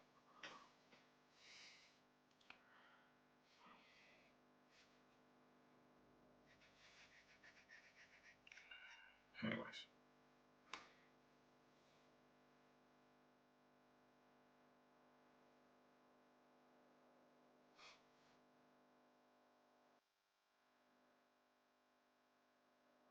Yeah. I had one guy who like during that whole thing, one guy came up to me and just said, "Boy, this fucking sucks." And that was the best thing anybody ever said to me during that whole time is like, "Boy, this sucks." And I was like, I just wanted one person to say, "Man, it sucks that you have to go through this." Like I hated those insincere bullshit like, "Oh my god, it's so sad," because it was sad. Sorry. Can we move on from this? It's dredging up a lot of things, and it's like it's just gonna.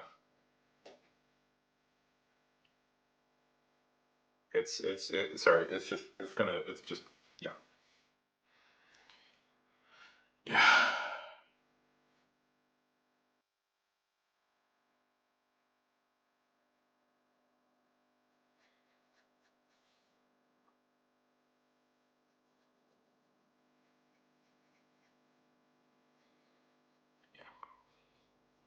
Yeah, they should let Spider-Man be in Final Fantasy. I'm for that. Despite this, I don't think Final Fantasy really does like crossovers. Are you thinking of Kingdom Hearts? No, sorry. That's still just. I hope I never. Yeah, well, like Fantastic Four is really the first comic that kind of shows what Marvel was doing different. It's why it's such a. Fantastic Four is really the big influential comic that shows why Marvel is different, and then like they really hit it out the park with Spider-Man.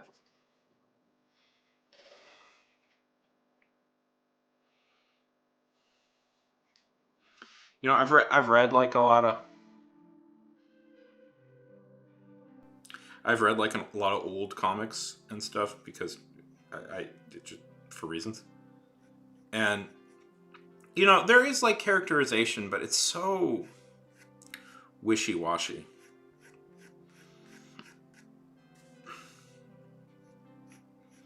Like Batman and Superman will just do things just to do things.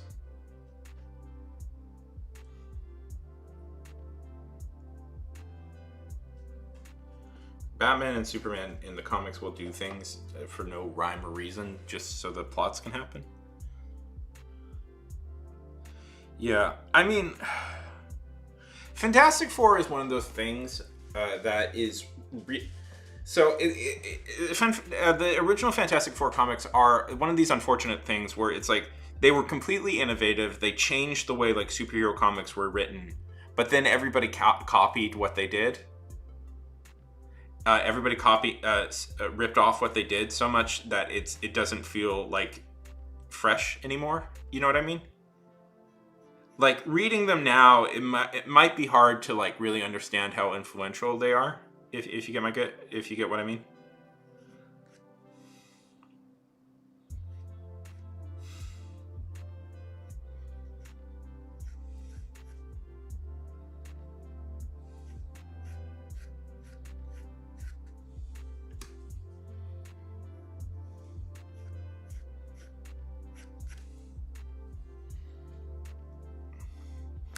I've only recently started reading Fantastic Four and appreciating what they pulled off in those comics. I will say I am surprised that Marvel, the movies are...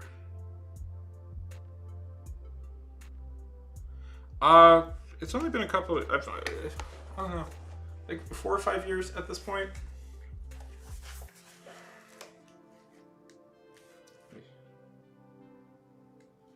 Oh, what? No, Jaden. No. There's still a lot of juice in that idea.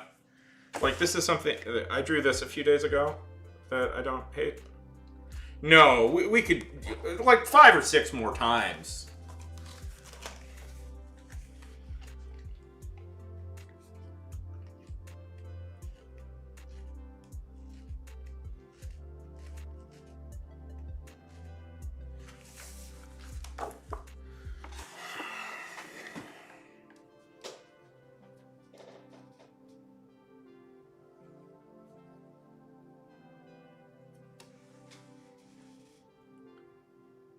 I mean, the thing is, if you've never seen it before, the evil Superman thing is fun, but the evil Superman is pretty fun. But I'll give you some advice. They do that. They rely on that trope. They do that a lot. We've seen a lot of evil Superman over the years. It is a very common idea that comics will go back to. What if Superman was evil? My favorite evil Superman, by the way, if nobody's asking me about this. Yeah. I like when Superman becomes the head of the USSR.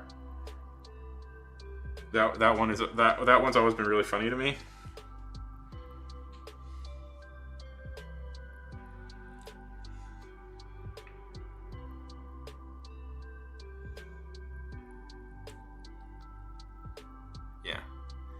Well, apparently they're doing so.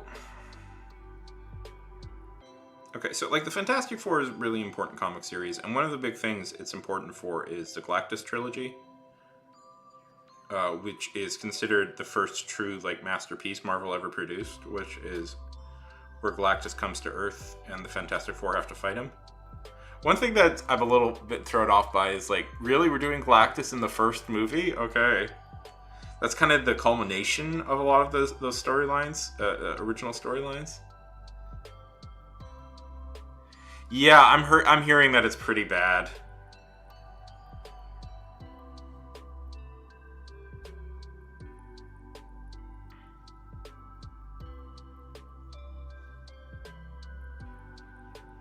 I'll throw this out there. I'm going to throw this out there, what the problem with the Marvel Universe is. Everybody seems to have a theory about it. I'm going to throw it out there. I think fundamentally Marvel might have adapted a lot of the best stuff already, and now they're kind of on the sea level. They have to kind of adapt lower tier stuff. I think fundamentally the big thing will be when they finally get around to making their own version of the X-Men. Yes. Now that they're doing the Fantastic Four, it looks good.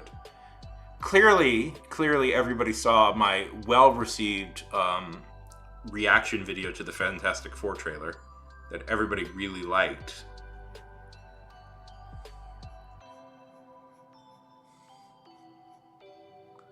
Yeah. No, I agree with you. Part of it is, look, I'm just going to be honest. The characters they have left are kind of their, like, C-level characters. Like, they kind of burned through all the really good characters.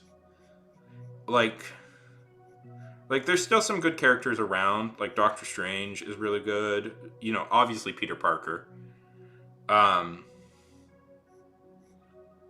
But they haven't really... Anyways, it's complicated. I have a lot of theories on what Marvel's doing wrong. But basically, I think they're falling into a bunch of traps.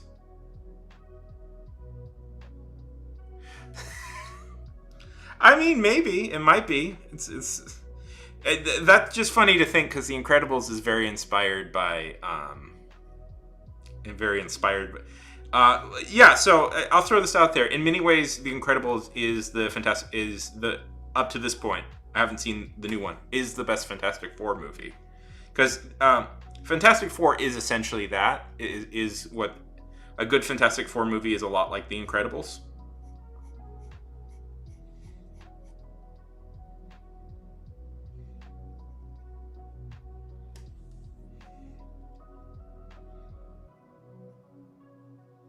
And I'm sure Brad Bird and stuff were very inspired by Fantastic Four when they were making. I'm sure Bird was inspired a lot by Fantastic Four when they were making that movie.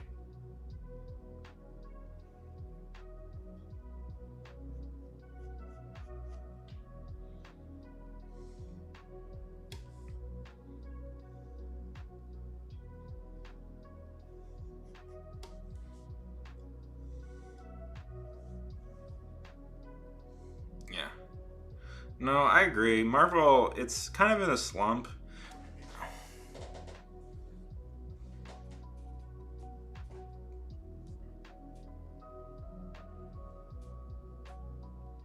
Oh no, it's ridiculous.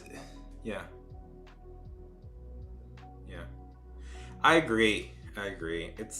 We'll see. But here's the thing. The marquee character they have now is Spider-Man. And Spider-Man, theoretically, in many ways, could carry a universe on his own, I think. Many ways could. He did that for many years in the Marvel Universe. But partly because of this whole Sony bullshit that's going on, it's a little hard for Marvel to fully commit to that. The other thing they could do is X-Men. X-Men could very easily carry a universe all on their own. I think here's my thing. I think to figure out the real future of the Marvel Universe will be decided upon how they handle the X-Men. How they handle whenever the new X-Men movies come out. I think that's going to be the real deciding factor. And anything before that is something we have to... Because X-Men just isn't like a couple of heroes. It's a whole, essentially, new group of heroes. Yeah. But that's the thing. I think the real future is going to be the X-Men. Because if they can get the X-Men right, that essentially is... they can do like 30 movies off the X-Men. Pretty much. And because the X-Men is not just one character, but like 40 or 50 characters. There's potential for a bunch of new movies in there. So I think X-Men should be the top priority, but we'll see.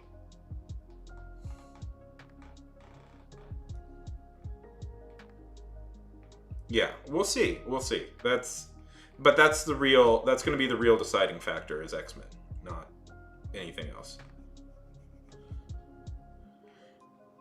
I kind of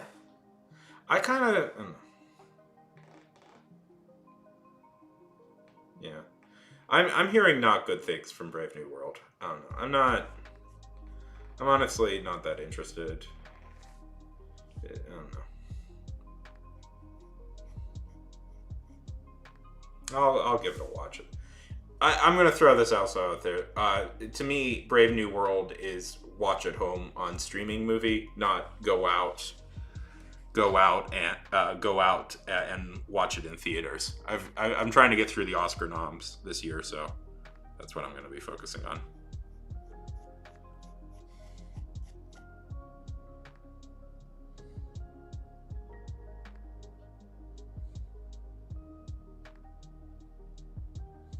Yeah, I'm hearing not great things.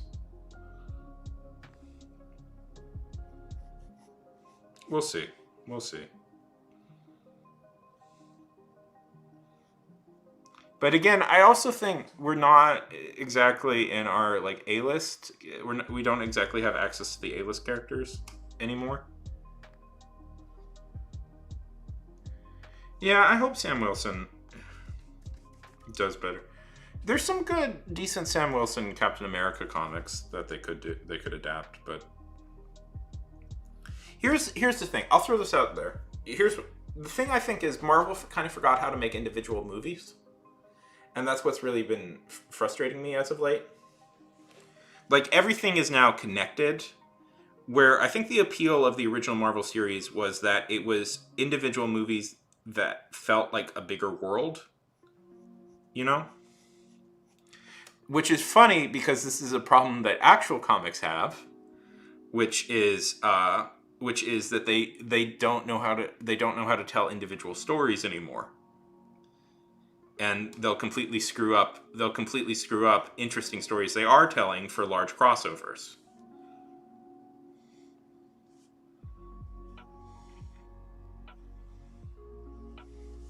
See, one of the most frustrating things. Really? Yeah.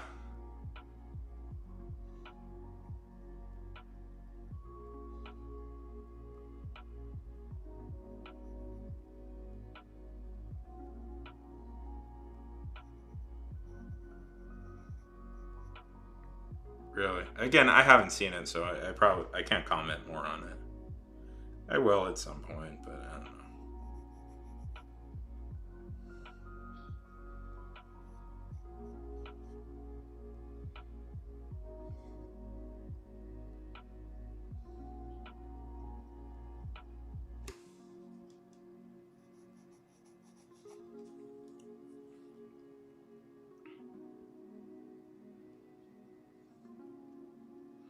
I mean, it should be fun because it's like Captain America beats up the president of the US who's a Red Hulk, which is a fun idea.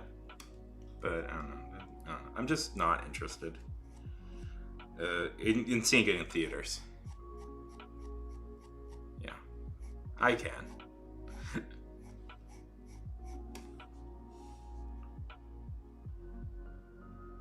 See, I still...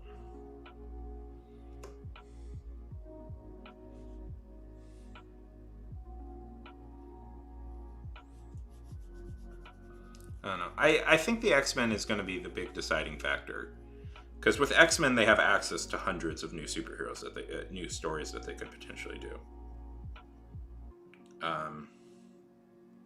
The fact that they brought back the Russo brothers, I am mixed feelings on that.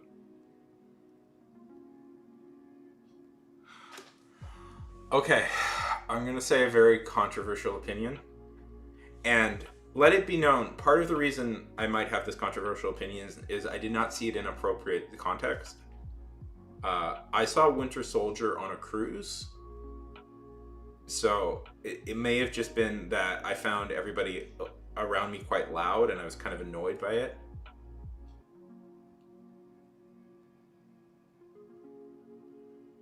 Quite annoyed by that, so I have to watch it again.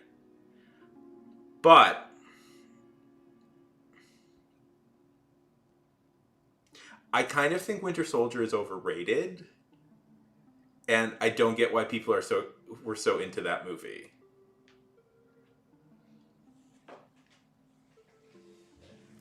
I liked the first one better. I kind of thought I was quite underwhelmed by it, honestly. Yeah, Sen. That's I think the big problem is that they're doing it's a lot of like.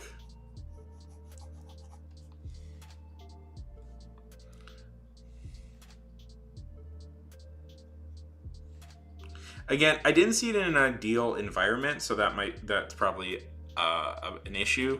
But I was not super impressed. Yeah. But yeah, that used to be part of their advantage, is you could really watch them in any order and it didn't matter, but you knew that there was always a bigger world out there to explore. But now it's all about the bigger world and not about the individual story. The problem is, like, they don't seem to care about the individual movie anymore, and they used to, which is frustrating.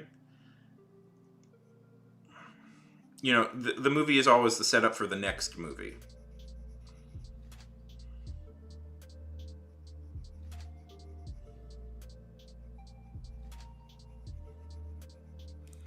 Like, I'll throw this out. It's why I think, like, Loki was a good show, because Loki didn't particularly care about the wider Marvel universe.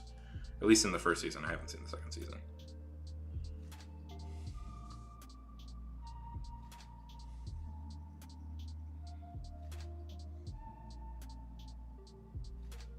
Yeah. There's stuff I also don't like about the storytelling. I tend to dislike... I have some issues with the storytelling in Winter Soldier, but...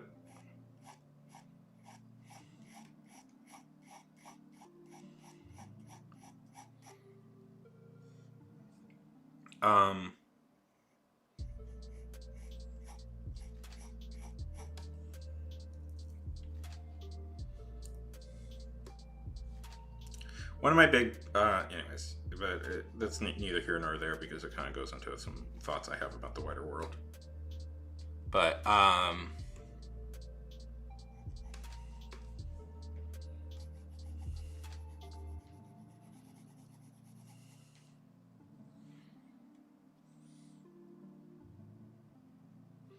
don't like the twist of, like, well, why is the world so bad?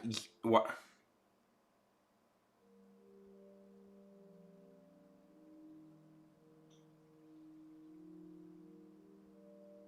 Yeah, I think Guardians of the Galaxy is a better movie. Like, my problem with that, controversial opinion, I think Guardians of the Galaxy is better. The Guardians trilogy is better. Yeah.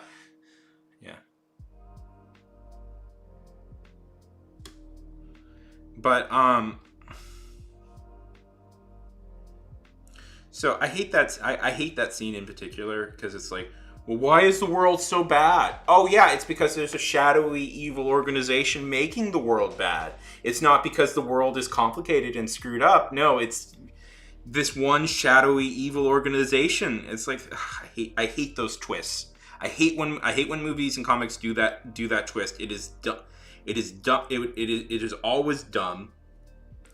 And I can't believe a modern movie did that. Anyways,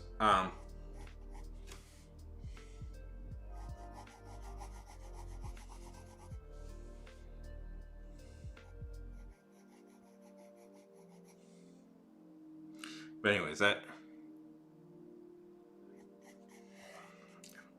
it's a stupid twist. It's a stupid twist that stupid people in real life believe is a thing. And it's not, the reason the world is fucked up is because the world is complicated and difficult, complicated and millions of people have different contrasting needs. Yeah. Yeah. Well, yeah, so part of this is like, it's kind of, I'll throw this out there. This is the reverse of that. See, Americans are very, I'll throw this out there. As an American, I'll throw this out there. Americans are very self-absorbed. And Americans are very self-absorbed. And either American... And the thing is, even if they're cynical about America, what they'll do is, instead of like, America is the greatest gift to the whole world, it saves everybody, what they'll do is like, America is the ultimate evil, it's the ultimate power, it's in charge of everything. With the underlying assumption that America is the one in charge of everything all the time. And we are the greatest people in the world, but we can use that for evil. Anyway, sorry. Yeah, that's why I didn't want to bring it up, because it goes into my political, it goes into some more real world thoughts. But I hate that twist. I think it's stupid. I think it's a stupid twist, and I'm embarrassed that a movie used it.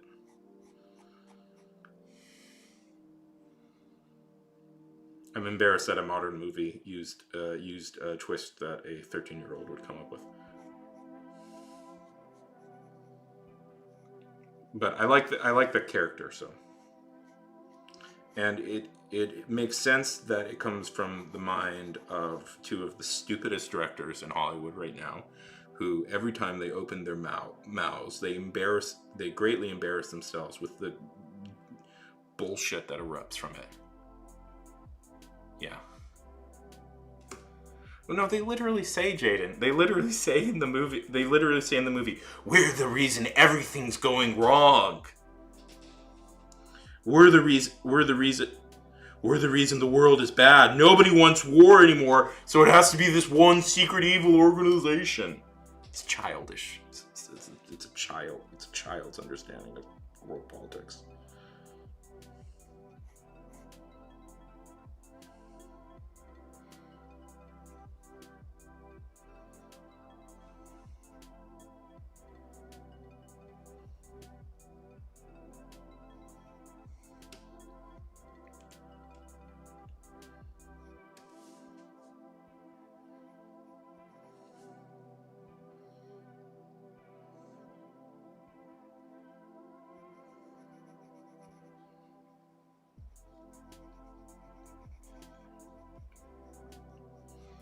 Anyways, yeah. Yeah. That's kind of my opinion. That's why I didn't want to share my opinion, and then I shared it anyways, because I'm an idiot. But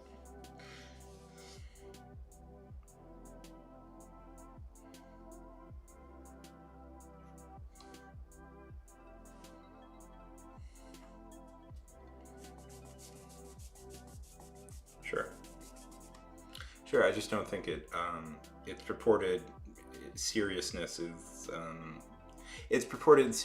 of plot is kind of it's like ankle deep, you know. It's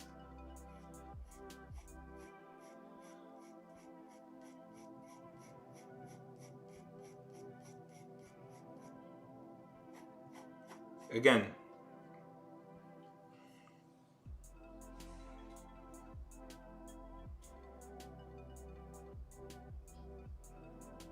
Yeah. No, it's yeah.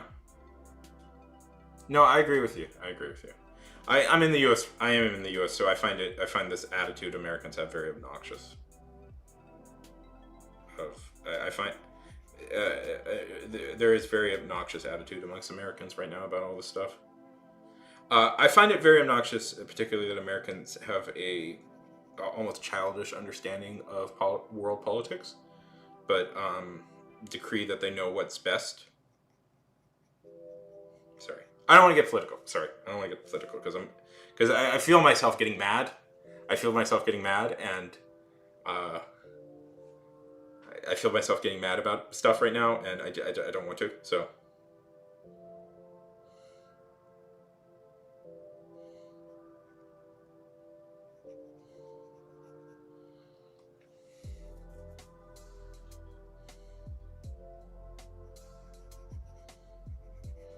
Not a fan of Trump. I'll throw that out there. Not a fan of Trump. Anyways.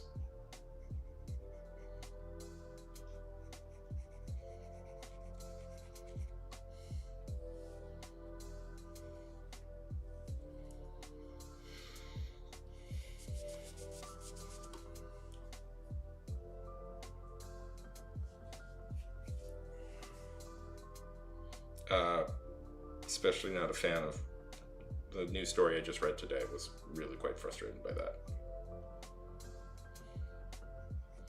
I'm trying to avoid being angry at things right now, but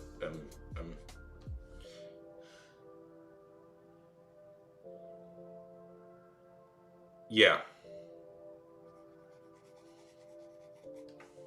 It's frustrating. Yeah. Good adaptation of my least favorite storyline in comics. It's one of the few times. No, there's been more than a few times, but it's one of the times I would say it's better than the comic. The comic is very bad. It may be one of the worst comics Marvel ever produced, but there's a few contenders for that.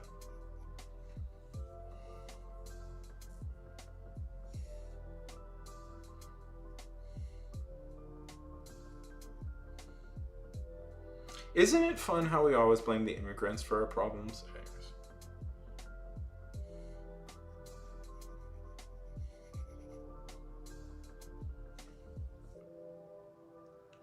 It's dumb. It's dumb. It's bad. It's bad writing. It's bad writing. They don't. Here's my thing with. Okay, I'm gonna throw this out in Sean's advice for how to write politics. Don't simplify real world political issues to make it childish. Like what I hate about the Civil War. Well, one, it unfortunately unleashed a bad habit Marvel now has of like the big crossover events being superhero versus superhero fights, which I can't stand. Two, it kind of wrecked a bunch of characters, and they couldn't fix this for years. You know, Iron Man is real popular in the movies. Would you like him more knowing that he's a fascist? He was a fascist who removed all the rights of who removed basic civil liberties of all of the all the Marvel characters and threw them into an inhumane prison. Is that a fun storyline? Did we want that? Did we really want that? Like, did we really want that? Like that's a characterization I thought was really fun. Every character behaves irrationally. Nobody has a real conversation. Nobody. They bring up a bunch of issues that they refuse to have an actual conversation of. Because, like, I'll throw this out there. In real life, yes, superheroes should register. It's so obvious. If you're going to be a superhero, you should register. It makes all the sense in the world. But the thing is, like, here's the thing, though. You didn't have to do that. You didn't have to tell this story.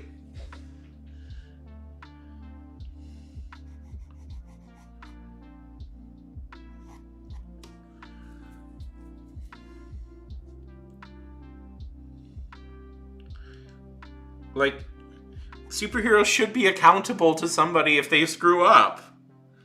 But it's just nonsense because they don't know what they're doing. They stack the deck, and then they stack the deck so overtly against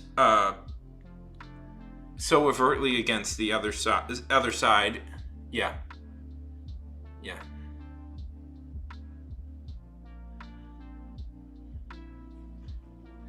Oh, I come on most days. Usually around this time. Yeah, the comics are dumb. They don't make sense. Characters behave stupid. It honestly ruins a lot of characters. Like, it nearly wrecked Reed Richards, because Reed Richards just behaves like a total monster in that comic. Like, the characters just behave like dumb. It was really nice meeting you, Sen. I hope you pop by. Hopefully we didn't talk too much over your head. Like, the movie gives them much more reasonable explanations for why they're upset. I always remember that comic as being the most surreal thing ever, because it's like that was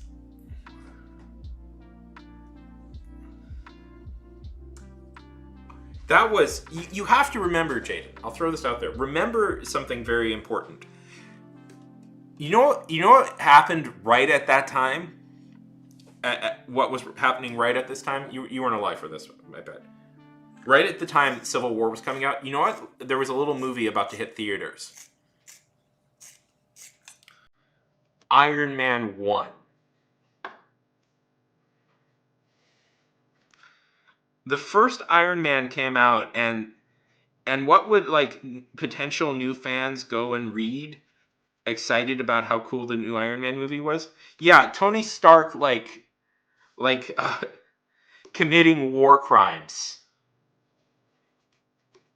That was the first like Iron Man comic. I was shocked that they didn't immediately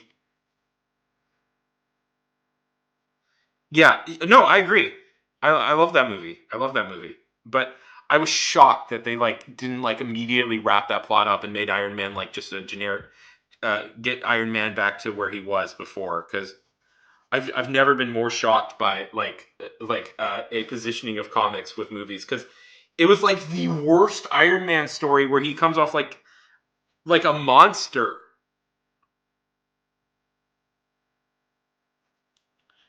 And it's like, this is the guy you're building a franchise around? I blame that movie a little bit for immediately poisoning the well for potential new. I blame that not the movie, that move for immediately poisoning the well for potential new comic book readers. Because like Iron Man comes out, it's a huge hit, and right as this is happening, the worst Iron Man story is happening. And I feel like that immediately set the tone of like movie people not reading comics. I don't think a lot of them would, but I think a lot more would have if it was like it was like the Iron Man arc was like more like the movies and not this garbage that they had been doing.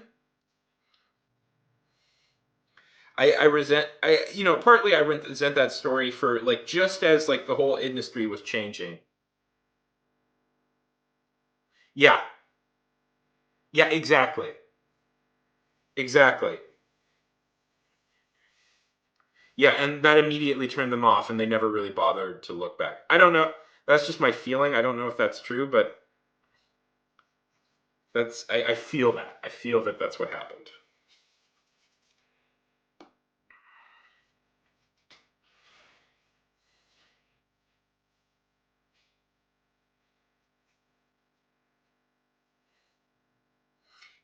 Like, it's really important to I'll throw this out there as just somebody who's not in the professional biz. It's really important to coordinate a good story arc for the character as their movie is coming out.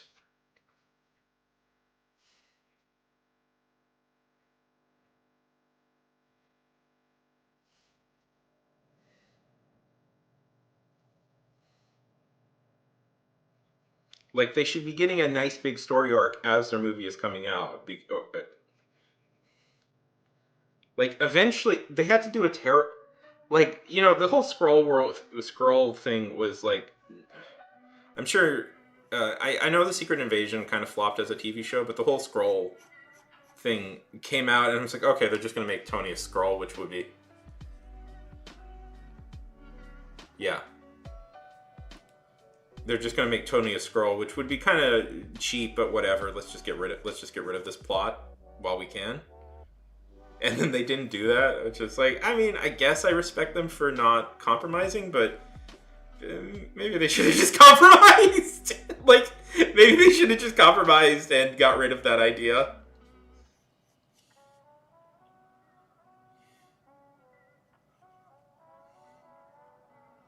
Yeah.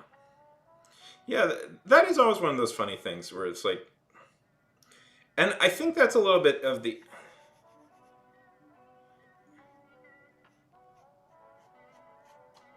issue is that they're experiencing right now, is that they've successfully pulled this off before and they think they can do it again.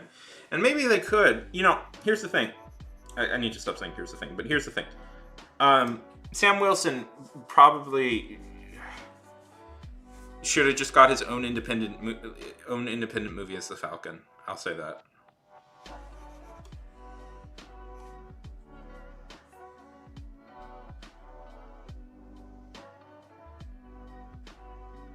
Yeah.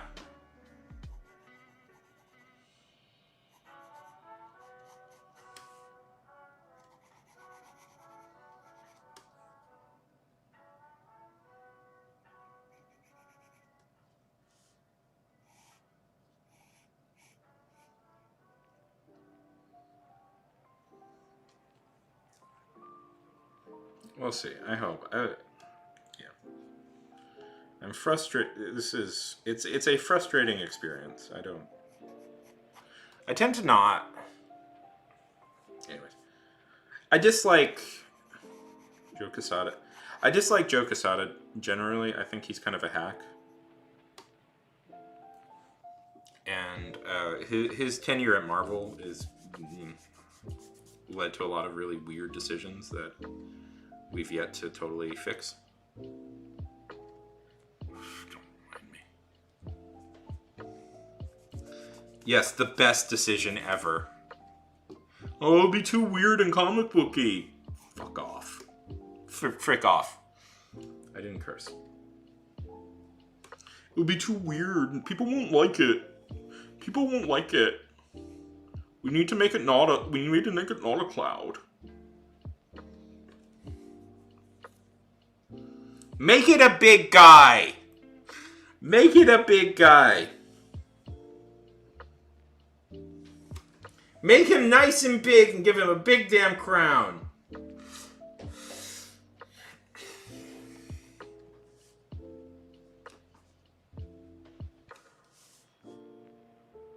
Cowards. This is why nobody remembers that Fantastic Four movie. You know, Jaden, I did have a thought. What may be fun someday. Oh, what is this? Oh, it's annoying.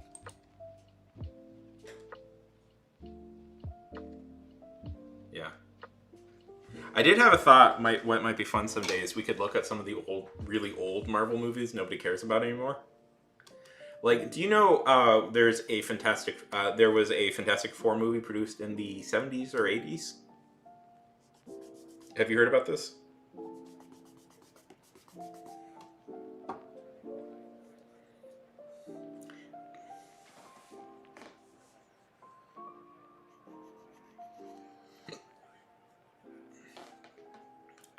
So it was the company that produced it never intended to release it because they didn't. The only reason they produced it was because they would lose the license if they didn't make a movie in time. No, it was made. It was just never released. Yeah, the only because the only reason they made it was because they needed, they wanted to keep the license. It's on YouTube. We could just watch it. We could just watch it for fun on here. I might get in trouble, but I don't really care. If I get a copyright strike, I get a copyright strike. I'm relatively clean. There's also a get this. There's also a Turkish Captain America movie where they fight. So Turkey as a nation loved to make rip-off movies. And there is a rip-off movie. Marching Band Kid Faye. Good to see you. So there was a rip-off movie about Captain America going to Turkey to fight an evil Spider-Man. Well, they did keep the rights and they sold it. They're the ones who sold it to Fox. Oh, did you enjoy that? Julie Darpney and the Fighting Girlfriend. I thought you would enjoy that. I'm so glad you enjoyed that.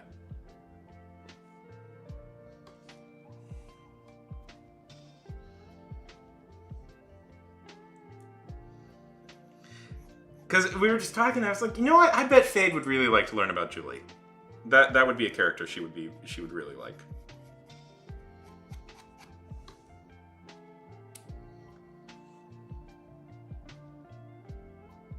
Tell me.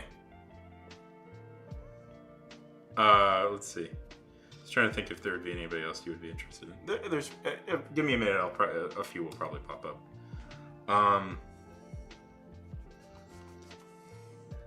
The most successful pirate of all time was a lady.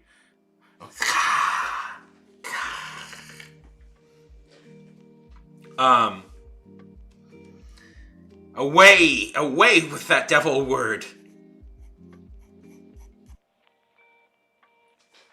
I hear myself somewhere, but I'm not sure where.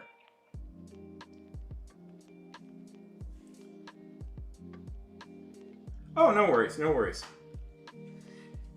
If you want to send, if they want to follow, extra follow, I'll give them a follow. I don't care. I like following people. I don't know anybody on I don't really know anybody who streams on YouTube, so yeah. Oh, okay. Let me tell you about her. You might like this story too.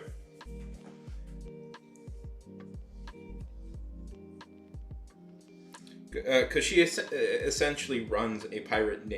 She essentially runs. She turns a group of pirates essentially into almost a nation. Nice. Most successful pirate of all time.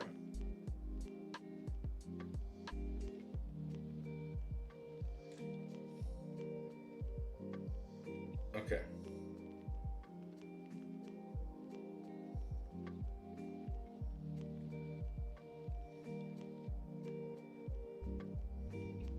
So you're gonna have to forgive me because she's Vietnamese and I'm not totally sure how to pronounce her name, but this is her, Zhang Yao Xiao. This is a depiction of her. This is another one. So she was a pirate.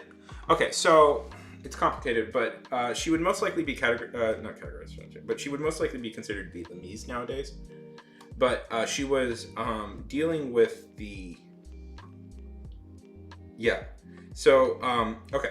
Her husband was the pirate captain beforehand. Was a captain of a pirate ship beforehand. And he died.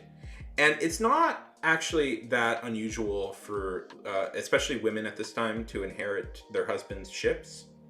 So she was voted on to inherit the ship.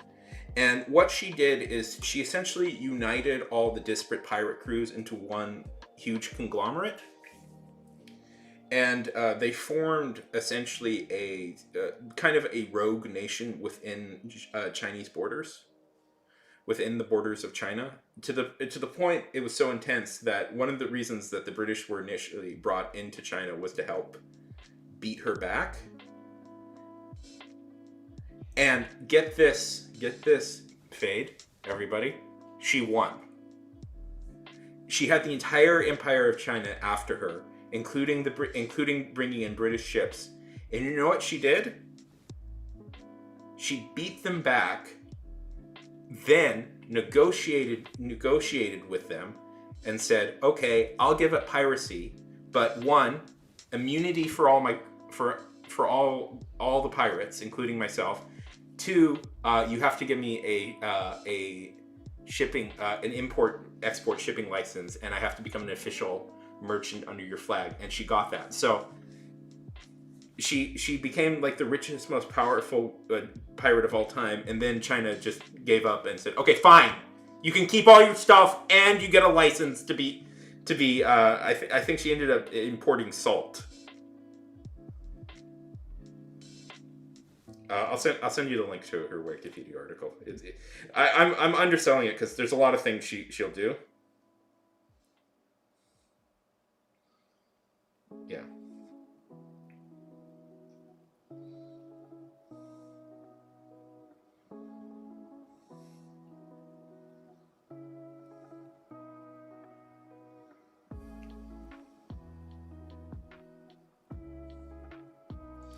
Yeah, well, yeah, being a pirate, yeah, salted. Well, I mean, the real story is that she outsmarted.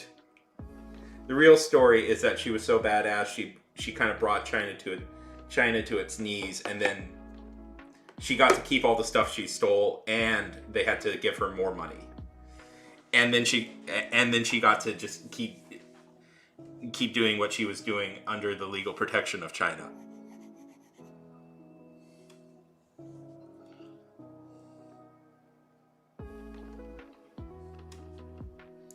It's a pretty great story.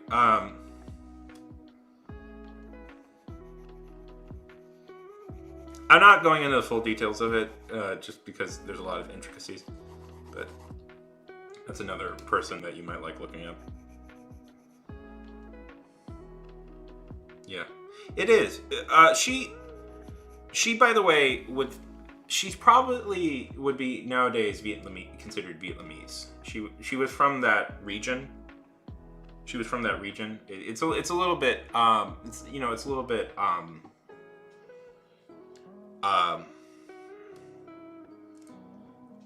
because they were kind of, it's a little bit like there's this group of people who were essentially and they still exist today, who are kind of essentially nomadic people who spend most of their lives on their ships. Yes. I mean, the U.S. has plenty of interesting history. It's not all of it. Not all of it is us doing bad things to people. We do good things. We do good things every once in a while. Yeah.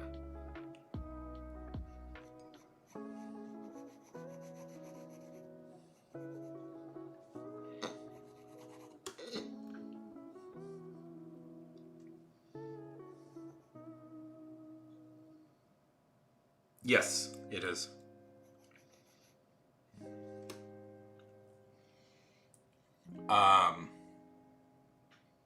Yes, Japan is very interesting. I should. One thing I got really interested in reading about was the Ainu people of Japan. Do you know who the Ainus are? The Ainus.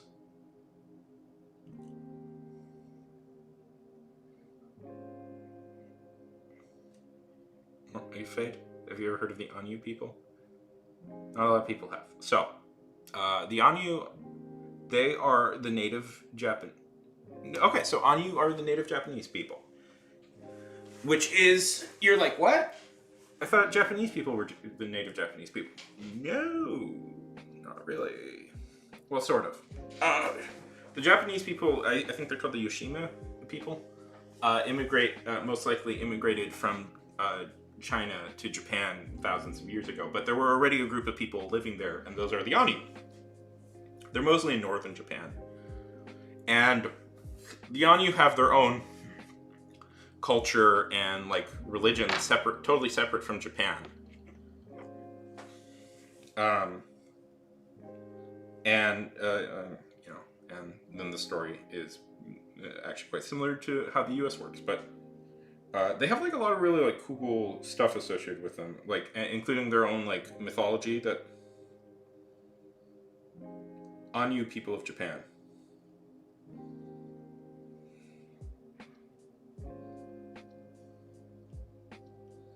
Native people of Japan.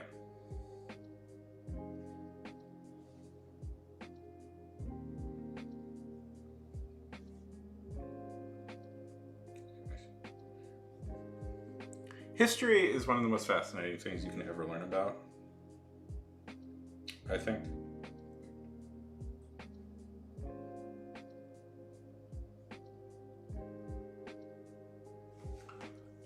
There's always something really cool to learn about.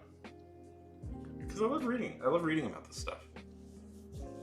I when I was a kid, I would spend hours like on Wikipedia and stuff, just like searching through different articles to find like new facts. Like, this is a woman dressed in traditional Ainu wear. Yeah, but even when it's boring, you can start finding interesting little facts about it. Although that's, right, yeah. Let's see. Men tend to have these like long, you'll notice like they tend to wear like these blue things with these like really elaborate patterns. I'm trying to find somebody in the traditional makeup because there's a tattooing thing that they do.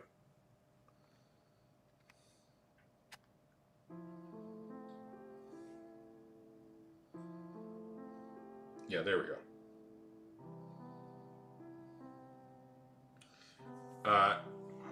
So this is on traditional Anu tattoos. They do the lip thing. One of the things I got really interested in reading about was the oh yeah, bears are like a big deal. There's a whole worship of bears thing that happens. Right? It's a pretty cool look. There's a whole big worship of bears thing that happens. One of the fascinating things about the Anu is like people note that they actually look quite similar. That they probably are like the closest of the old world to like related to Native Americans or Native peoples of the Americas. So like, so one of the things is like they actually have seemingly somewhat similar.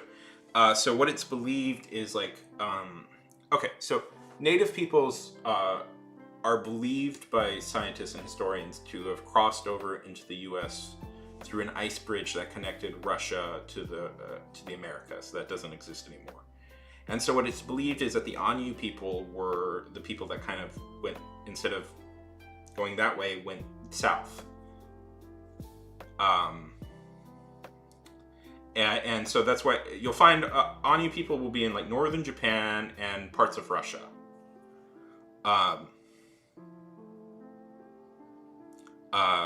What else? Okay. You want to learn a really cool, like, okay, this is gonna blow your mind, Fade. This is gonna blow your mind. I'm gonna share this, like, this. Let me find this, cause this is gonna blow your mind. Cause this blew my mind. That can be taken in context.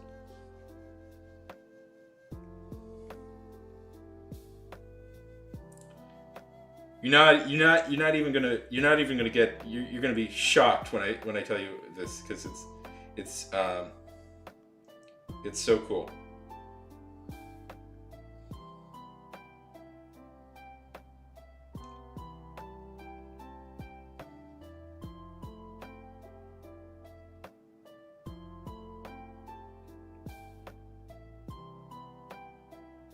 Okay, so okay, this you are screwing this up for me. Okay, so this is a constellation you can see called. Okay, this is a constellation you can see in the sky. It's near the Big Dipper. It's called the Seven Sisters.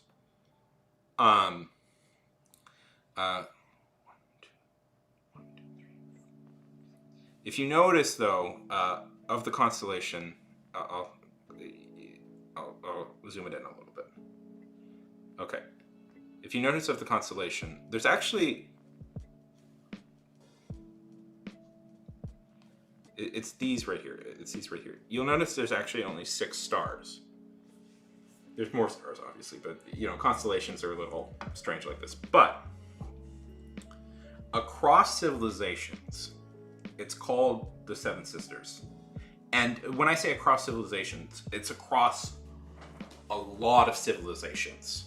It's called the Seven Sisters. The Maori people in Australia even call it the Seven Sisters. And hold on. Knowledge is coming. Gonna blow your mind. Okay. Which is very unique because Maori and no, I said something wrong. Maori are from New Zealand. I apologize for that. I am very sorry for that. I said something wrong. I am thinking of... I'm determined to get their name right because I feel bad.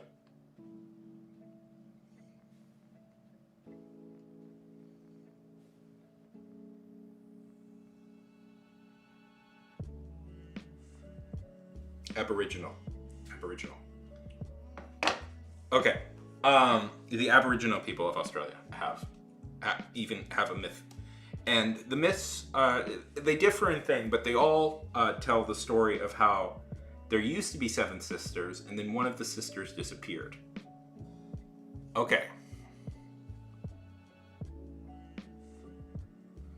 Here's what's mind-blowing.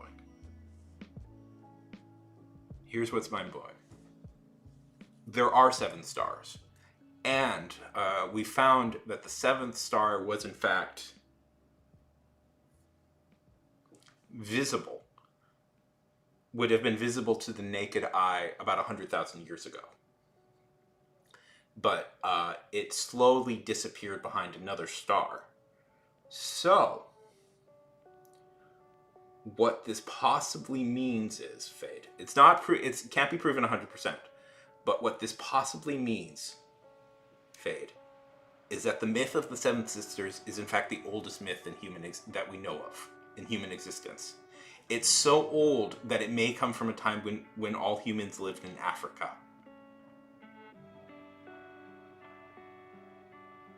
Yeah, it may be 100,000-year-old story.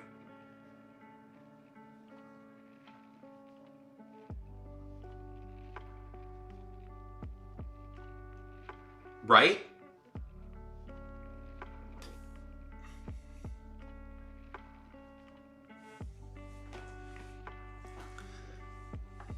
Isn't that cool?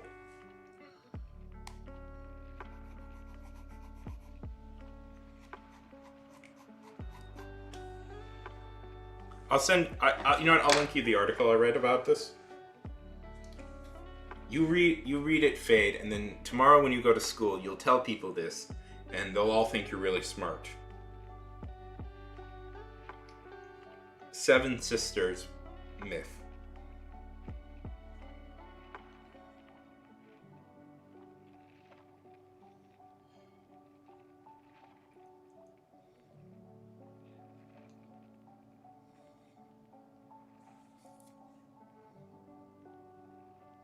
But isn't that cool? That we may have possibly found this is a story we told when possibly Neanderthals were still around. Like, we were regularly talking to Neanderthals and other hominids. This is a story that another hominid may have known.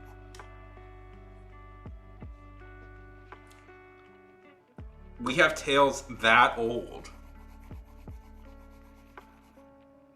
That's why I love this stuff, because it's like, when you start reading about it, it's like,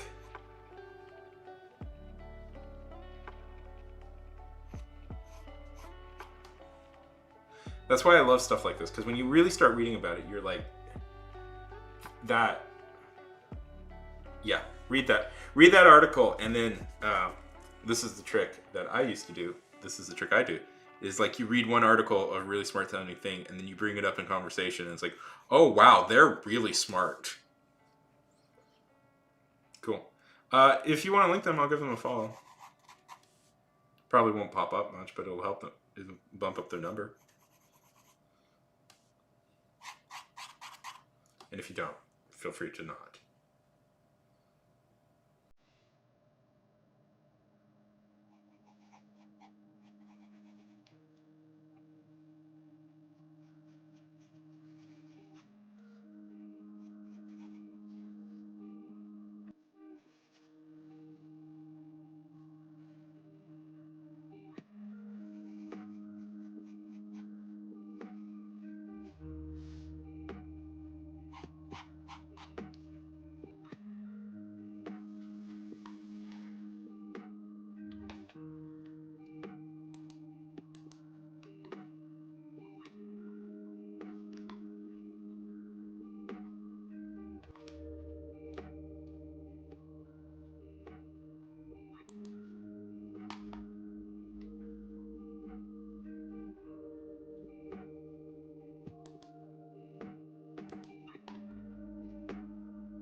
To me.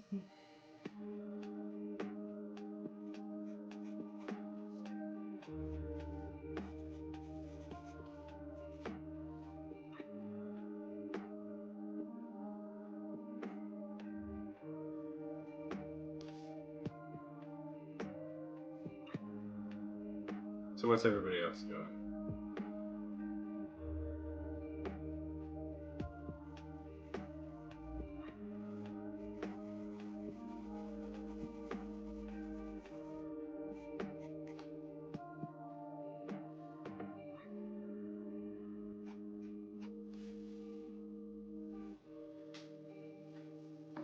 Never ending.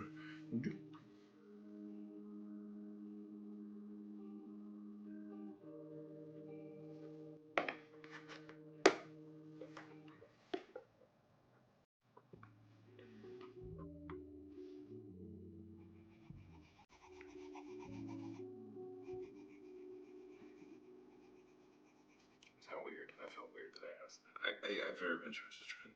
I was trying to help people by boosting the numbers, but yeah, it felt weird to me too.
Never ending.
The toll road's notice of toll invasion. You have an unpaid toll bill on your account. To avoid late fees, pay within 12 hours or the late fees will be increased and reported to the DMV. From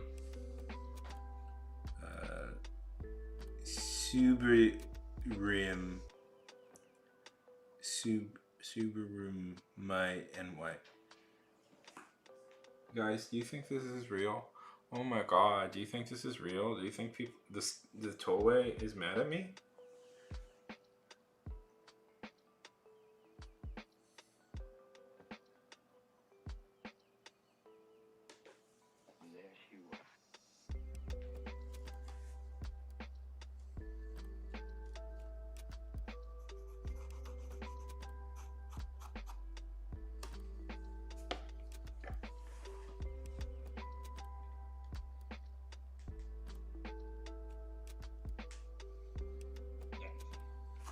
This is a text I just got.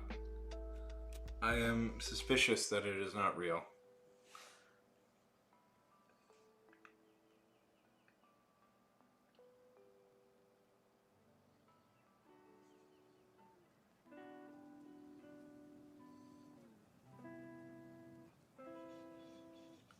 How strange and unusual.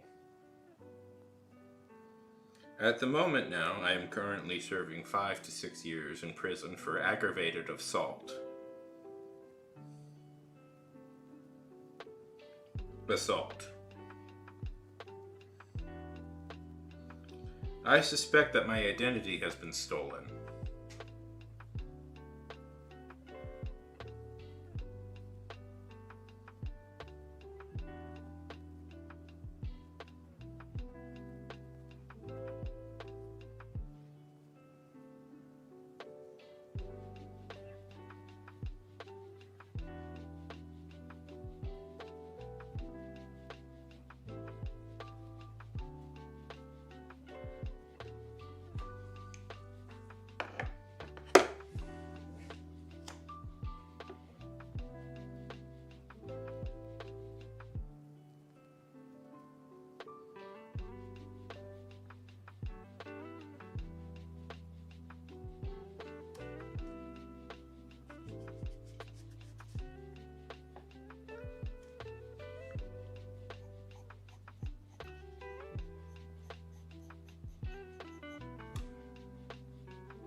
Let's go. In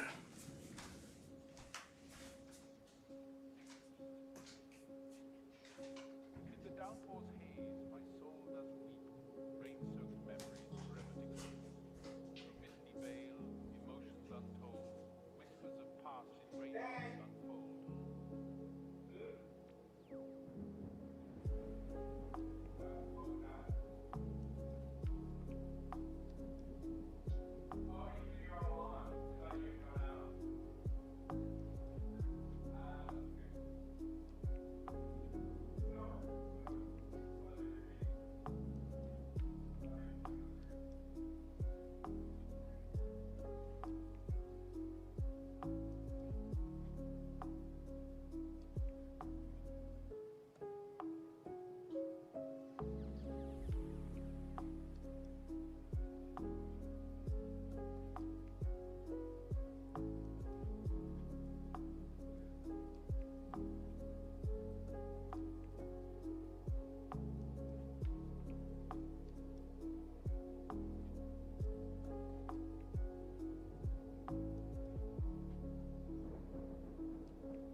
Okay. Talk to you guys later. Coming!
I gotta admit, I was actually quite shocked when you said you'd seen Goodfellas and you liked it as much as you did. It's like, it's pretty violent movie, not as you do.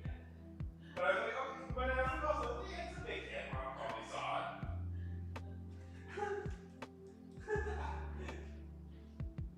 It's not normally a movie I would watch with you. But when you said you saw it, I was like, oh yeah. Yes, I was like, oh yeah, I want to watch it again. Why don't we watch it together?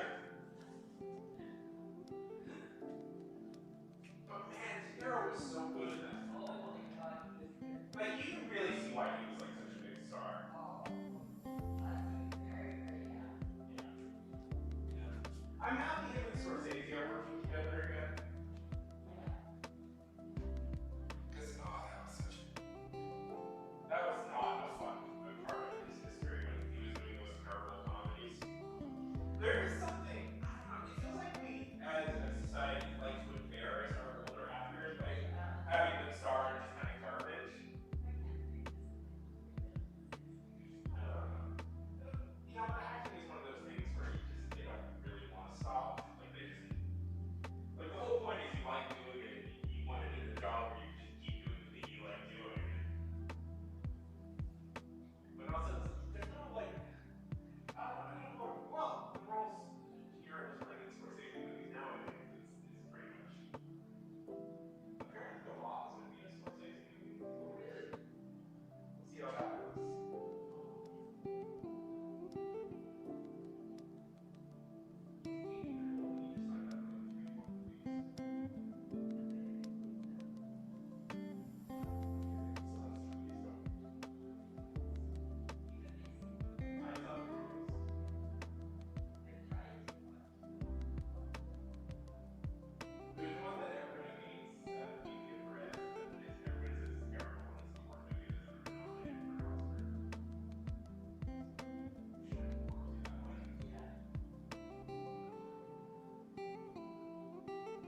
in the middle of Bismarck, North Dakota, and I had a gun pointed at my head. Now, gun getting pointed at my head, it's not as big a deal as it sounds. I mean, it's distressing, but it happened to me before. See, I was playing a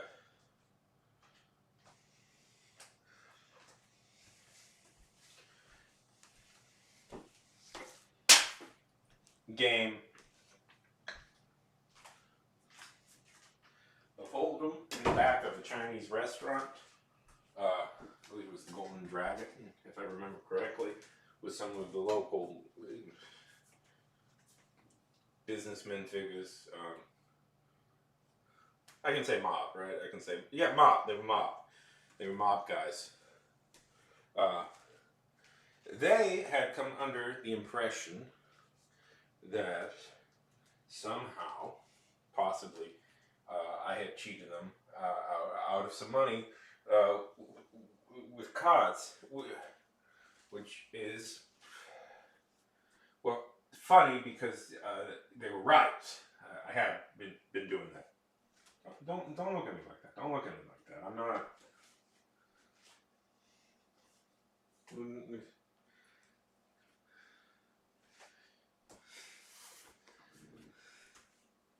I'm not.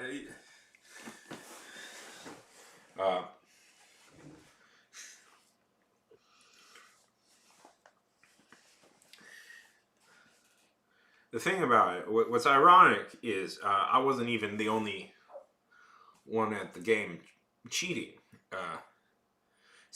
Jimmy Tarantella was the man. Jimmy Tears is what his friends and others called him. Was in the game, and I get the sense that he wasn't particularly used to losing games. Take that from a combination of being just a better poker player than his boys, and the fact that his boys were afraid of him. It didn't help that my patsy was his do-good-nothing nephew.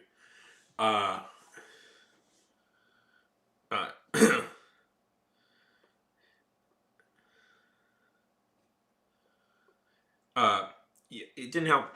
It didn't help that his nephew was a big chit-chat-box. Was a big chatterer and kept shooting his mouth off about things.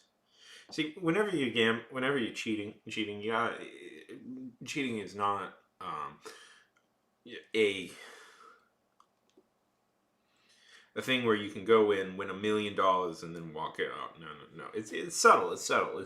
It's less about making yourself the obvious winner and about just tipping the advantages towards you. And I had been tipping the advantages towards me. It didn't help. It didn't help that Jimmy Tears' nephew was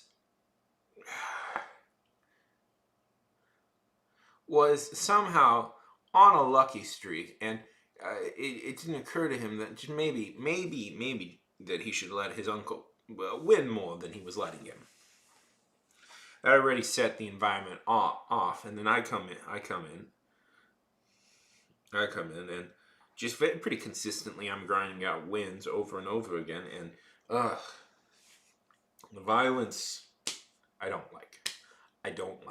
I wasn't afraid with them having the guns pointed at me, but I wasn't happy about it. If you get my drift, it wasn't a thing I was looking forward to. And plus, Jimmy Taz doesn't brush his teeth enough. Very, very unpleasant.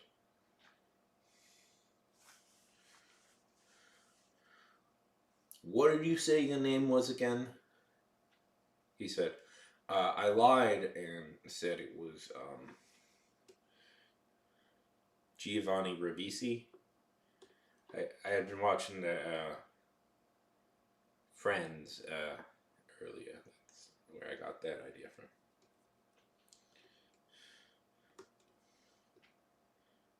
Let me see. Let me see your cards. So this was a problem. This was an issue because the cards I had uh, were mostly aces,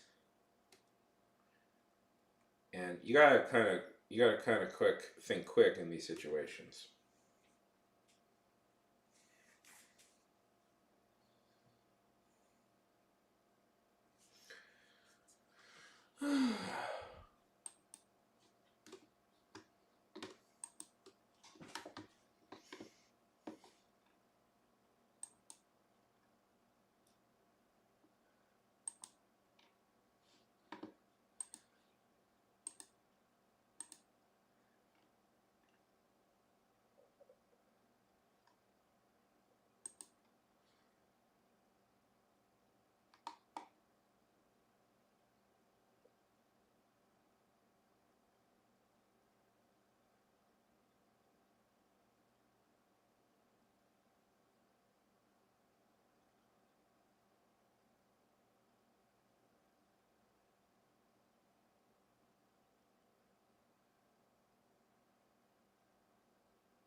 Hello.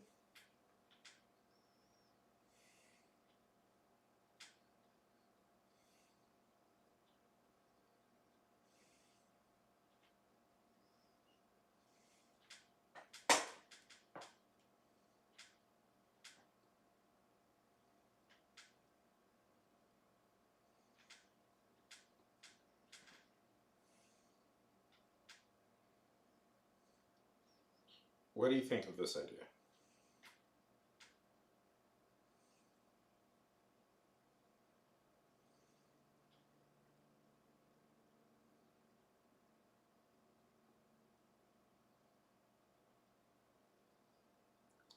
Give me your analysis of it.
Go even deeper.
Does it feel like he's talking to somebody?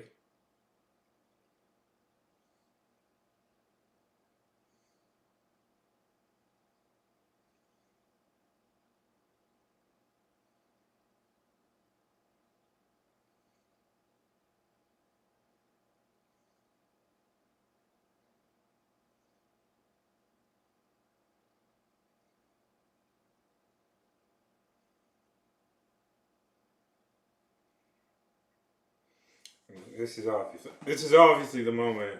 Like this moment, I didn't know it then that what I did next was gonna just define my entire life.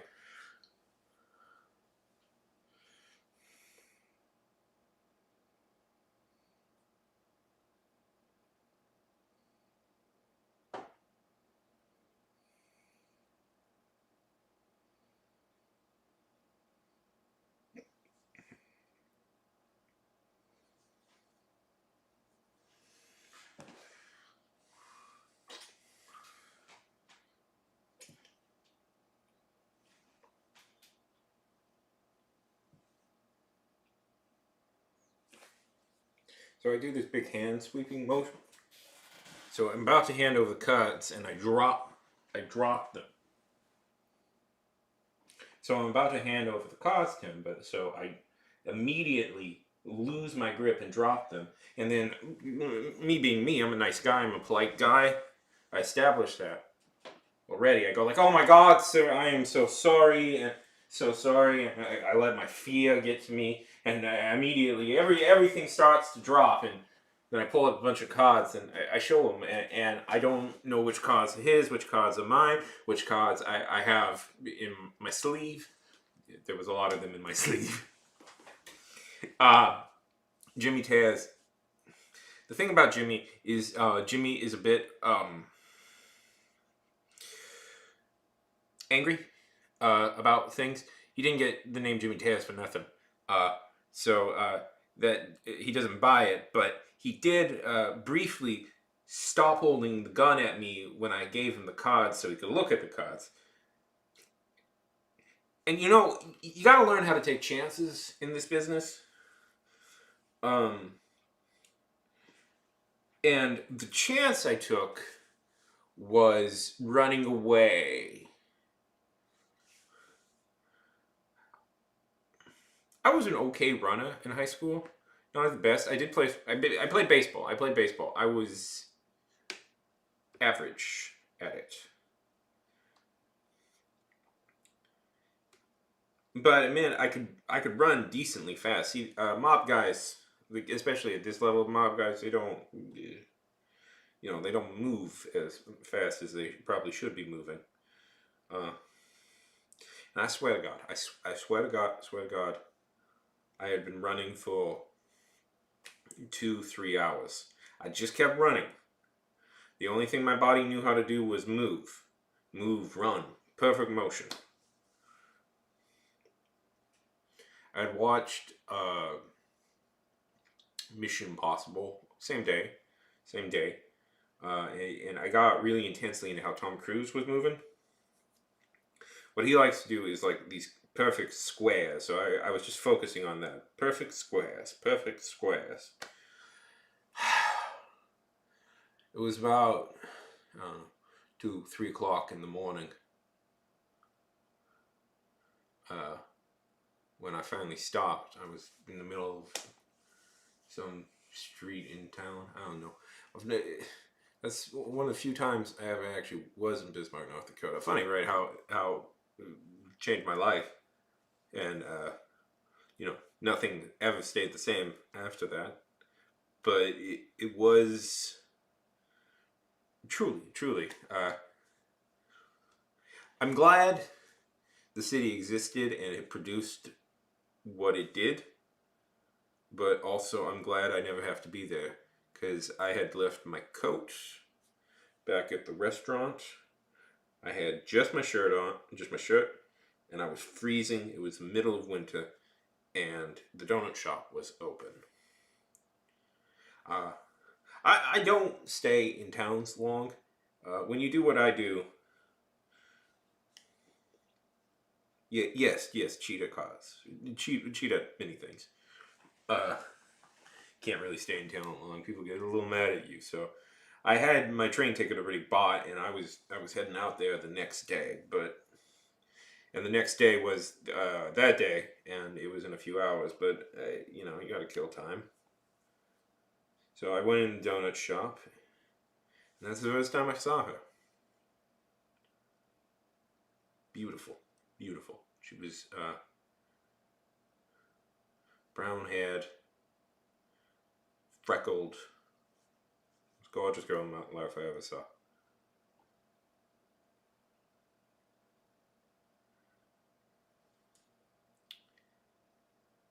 Totally ruined my life, but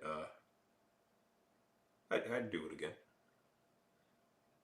And then you gotta ask her about that because the rest of it, because uh, only knows she only she knows why she did what she did. All I did was start shuffling cards around. See, it's a nervous habit I have.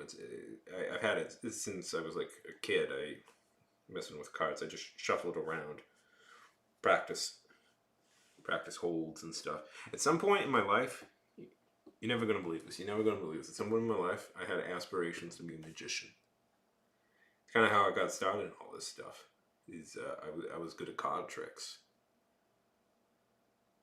But again, you gotta ask her. You gotta ask her.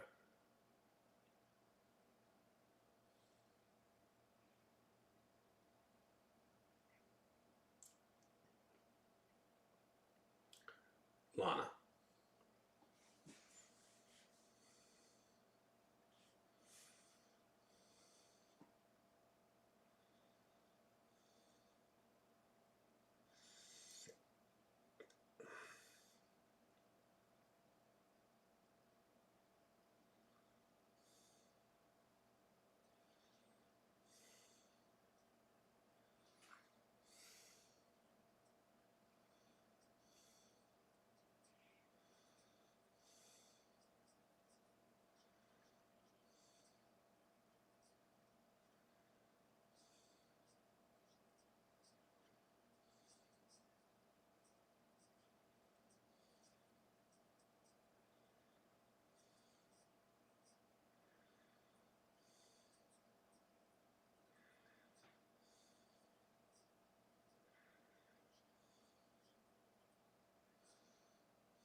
Ellie.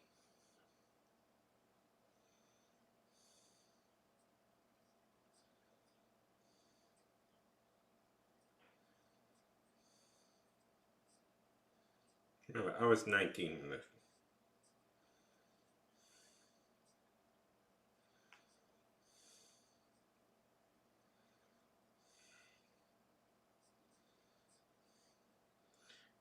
Okay, tell me what you think of this, and then give me your full analysis.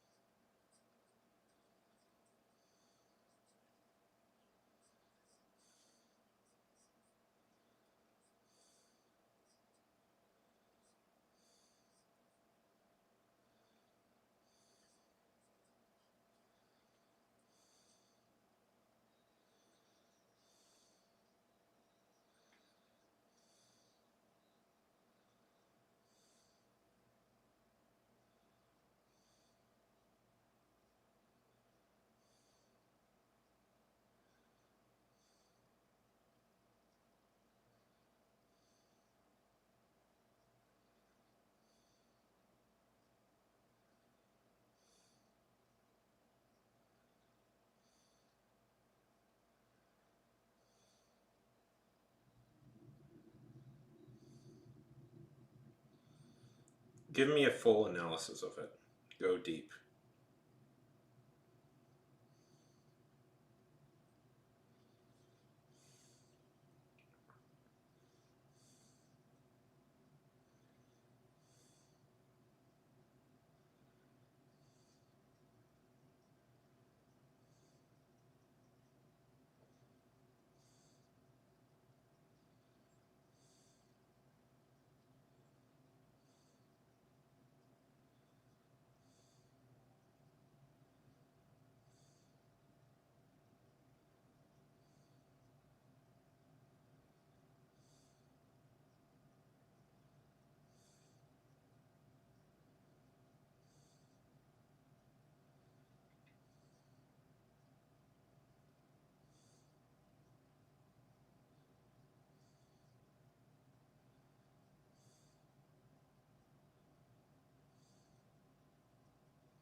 Thank you so much.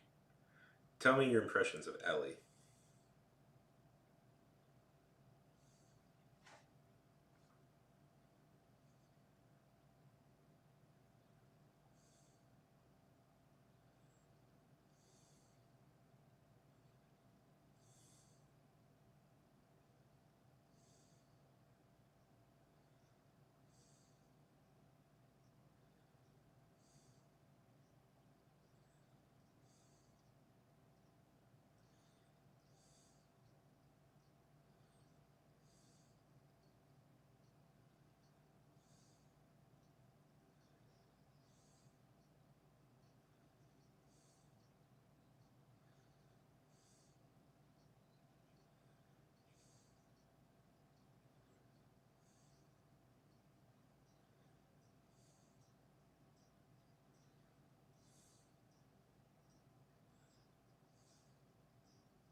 Can I?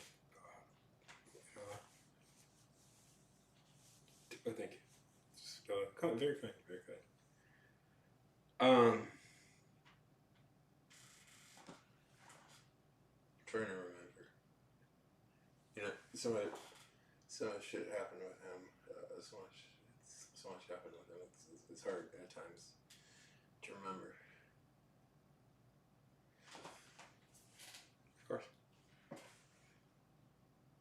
Of course I do. No, not even a question. Can I? You're kind. You're too kind. Thank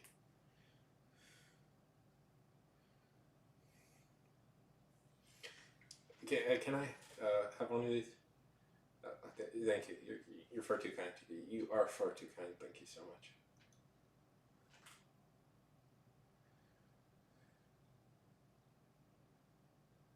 Yeah, no, I know this is about me and Thomas.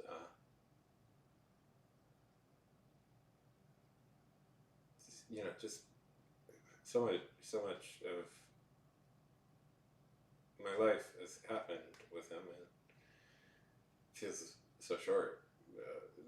My time with him is. I know it was only. We were only what 2-3 years. About, but that was that was most of my life, if you get my drift.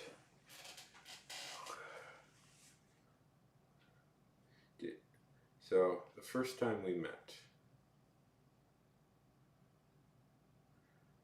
Yeah, it was when I was working the donut shop. Yeah, that was the moment. So I wasn't in college at the moment. Well, technically I was. It was my freshman year, and I had dropped out of the third semester, just totally, completely burnt out. There was a lot going on. I was still living at home. My mother and my father were fighting all the time, which was a struggle.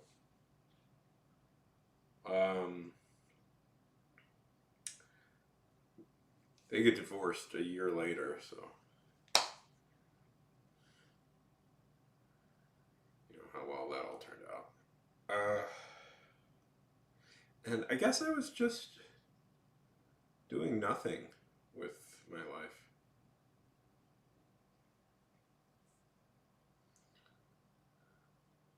Most of my day was dominated by my job. I got it just to pay some bills, and then when I dropped out of college, I kept it because I still needed to pay a bunch of bills. I was living at home, which, you know, was a mistake. And I had just fallen into this routine. Every day, get up, get dressed, go to work, go home, just browse the internet for 2 hours, then fall asleep. It's not, it's not fun. I wasn't homeless, I wasn't starving, I wasn't anything, but it's not a happy life to live. I was 20 years old. I wanted to do something else.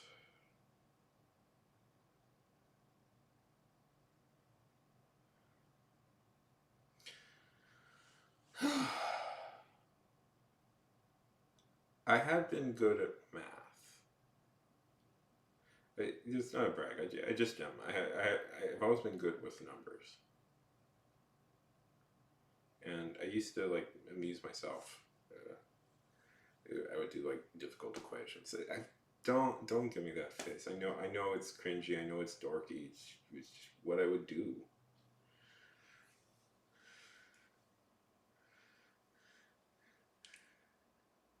God, I was so naive when Thomas first came in.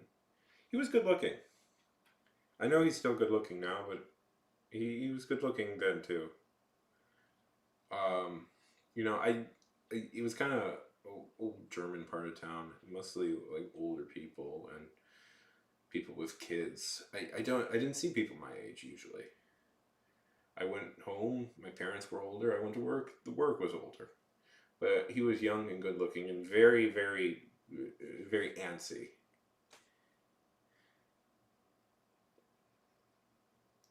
I could see that. And sweaty too.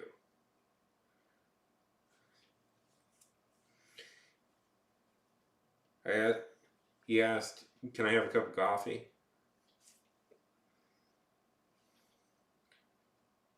So of course you can. We sell coffee. He said, "I don't want anything else. Huh? I don't need anything else. I just need the coffee.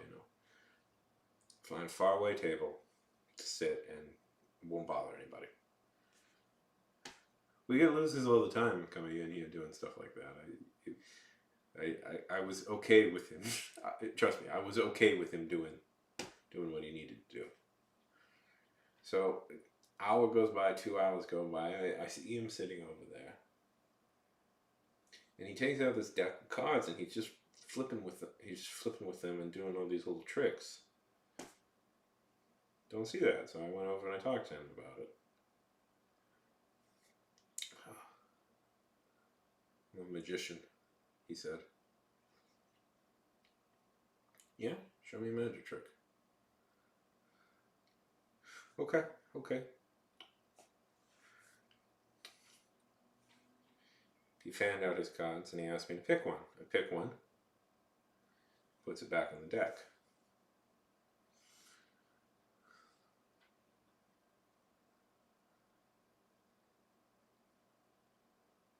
He starts shuffling and he pulls out a card. It's the wrong card. But I can tell which card it was. See, I can count cards. That's a big part of this story. I can just... Am I still on?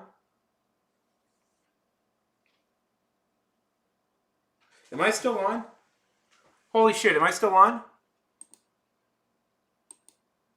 Oh my god! I'm not still on. Oh my god, I'm still on!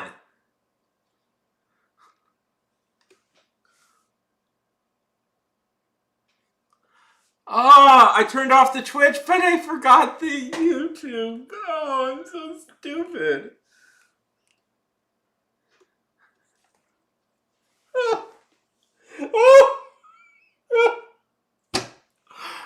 oh my god!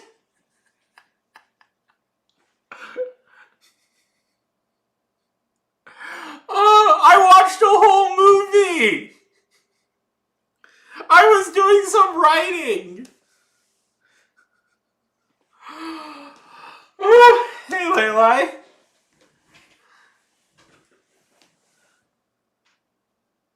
How's it going? Well, you got a premiere of an idea I've been playing around with in my head.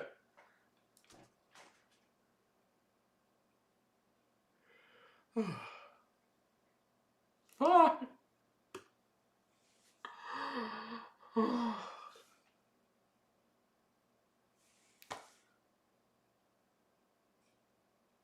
Shit.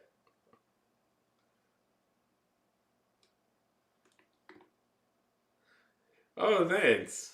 It's,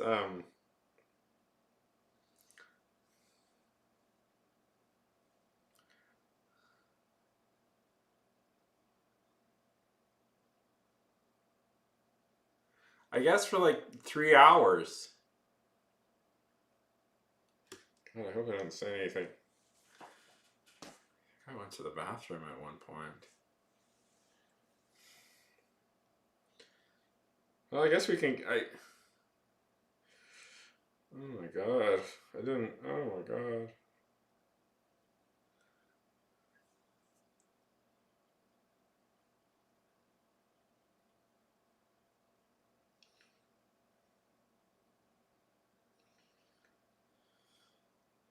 How are things going? Now I'm nervous I said something bad.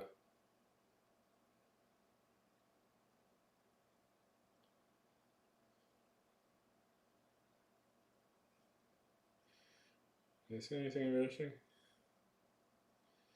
No, probably not. How are things going? It's kind of this isn't my main thing. It's just an idea I've been playing around with in my head for a bit.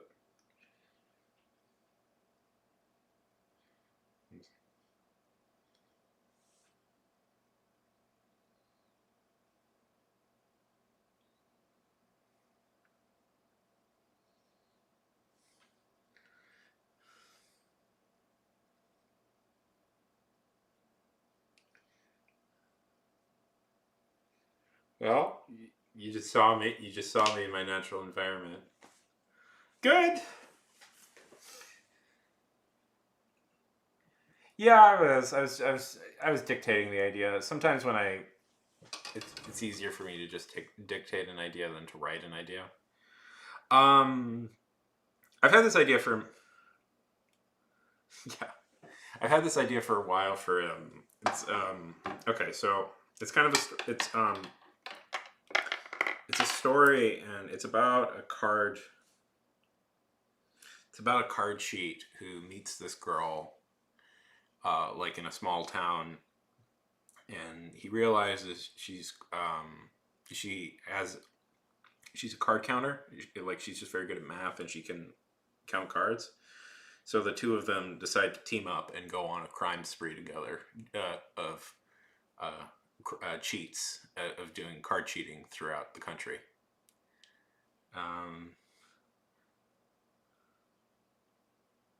Yeah, I thought it was a good idea. I was I've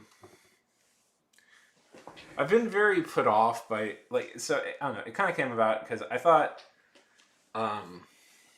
there's a lot of reasons why I just like those types of story. I like stories about gambling, card cheating. I think those are fun. It was sort of this idea I had. I was reading about those so like what's popular is like these mob romances that I find I don't know, I know there's like stories now about like mob romances and stuff because I've been reading a lot about I've been on kind of a gangster movie kick lately, and apparently like these mob romances, and the thing I was noticing about them, I think what's really popular is like less the mob part and like a couple engaging in criminal activity together. So I wanted to do something like that, but more lighthearted and fun, and they were equal partners in the crime. At least is my idea. Anyways, so that's a premiere of, I guess, the book, an idea for a book I have that might come out after I finish my main one. I guess we can stream some more. Was not anticipating this.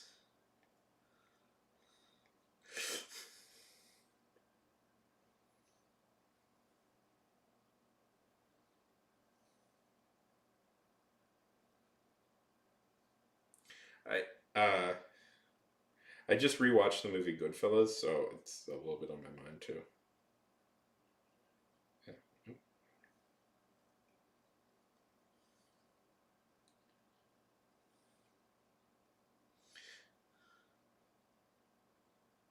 Well, I guess that was the start of me writing it. Like, yeah, that's I usually start from a yeah, who cares? I usually start from a no, I watched it in the other room, so maybe you heard a little bit of it, but who knows? Who cares?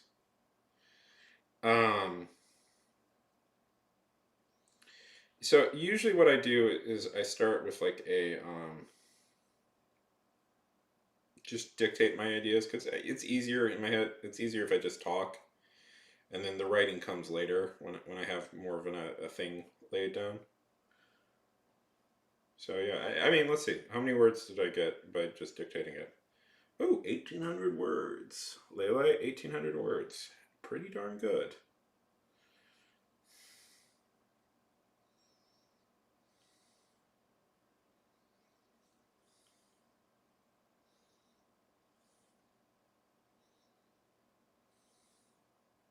Yeah.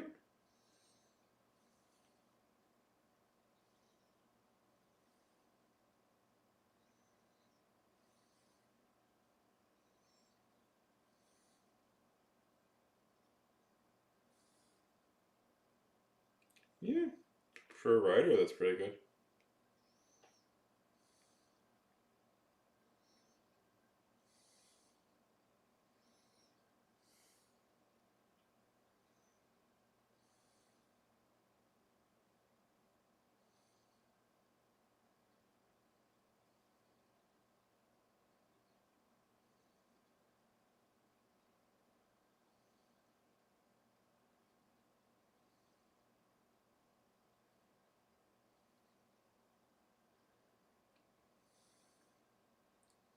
Okay. So I'm just doing some stuff. Okay. Okay. Screw it. Let's keep streaming. Let's keep streaming. I got energy.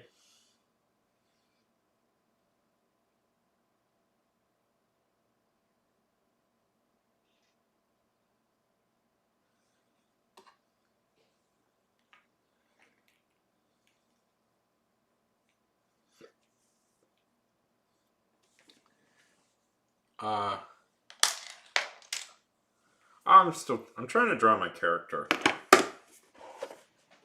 Trying to draw the character for my book that I'm working on, my wrestler.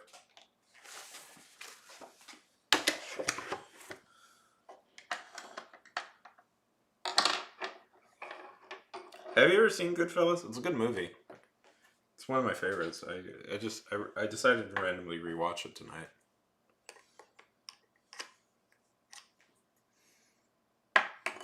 So I was trying to draw my main character for my book because if I can draw her myself, I probably won't use my art, but if I can draw her myself, then I can pretty easily pass it off to another artist to give them exactly the sense of what I want them to look at. It's pretty dark. It's pretty violent. It's about mobster. It's a Martin Scorsese's movie about mobster guys. It's a great movie if you like those sorts of movies. I watched it with my mom, of all things. So here's the story. I was talking to her about this movie, and I said, "Oh, I think I want to watch Goodfellas again." And she said, "Oh, I love that movie. I love that movie. I think it's great." And I said, "Oh," which is very unusual to hear from my mom because she doesn't usually like those types of movies. But I figure it was a big hit, and it came out, when she was, would have been at the age to see it. So I said, "Oh, she just probably saw it," So we watched the whole movie together. She likes it. Like, don't get me wrong, she actually really liked it. But she said, "Oh yeah, no, this wasn't the movie I was thinking of. It was a different movie." Because usually, my mom is pretty comfortable with a lot of stuff, but she doesn't like violence. She's comfortable with most anything else, but she just doesn't like violence in movies. And I was like, "Really, Mom? It's a pretty." I was like, "This is a pretty violent movie." She said, "No, I've seen it." I thought that was very funny.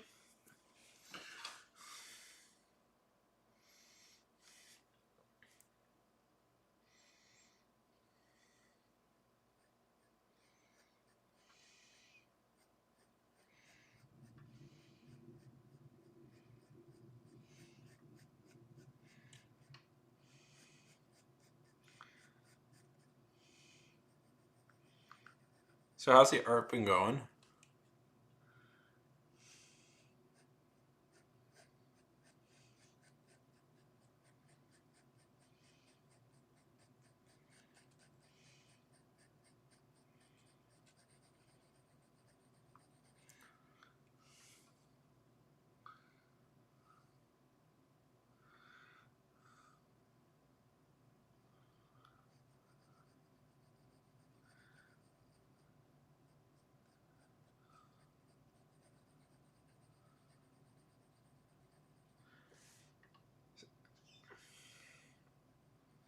I'm glad you're doing well. You seem so stressed. The first time we were talking about school.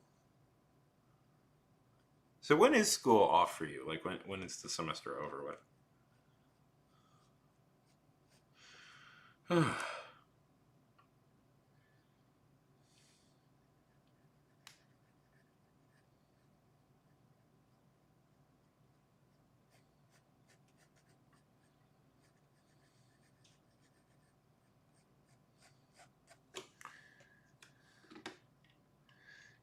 Let's put this on Twitch, I guess.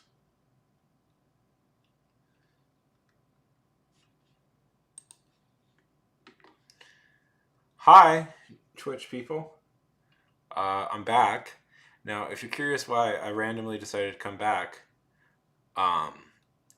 it's because I haven't turned off my stream this whole time like I thought I did on YouTube, and it's been streaming. It's been streaming the whole time.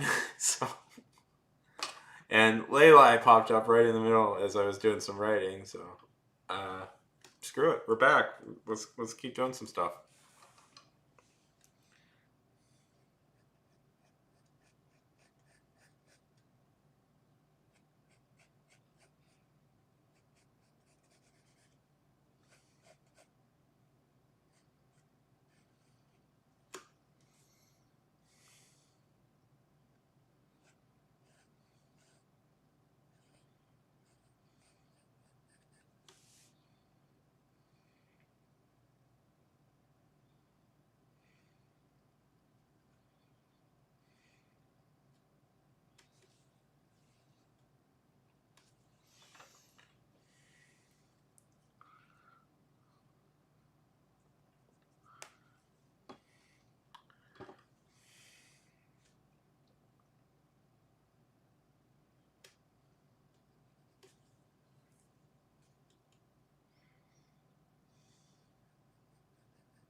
Welcome back. I don't know.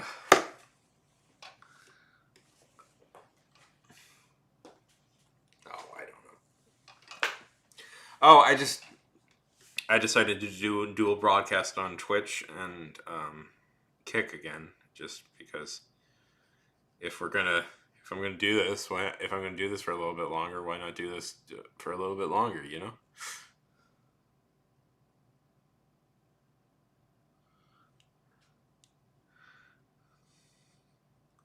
We'll see. We'll see how much energy I have.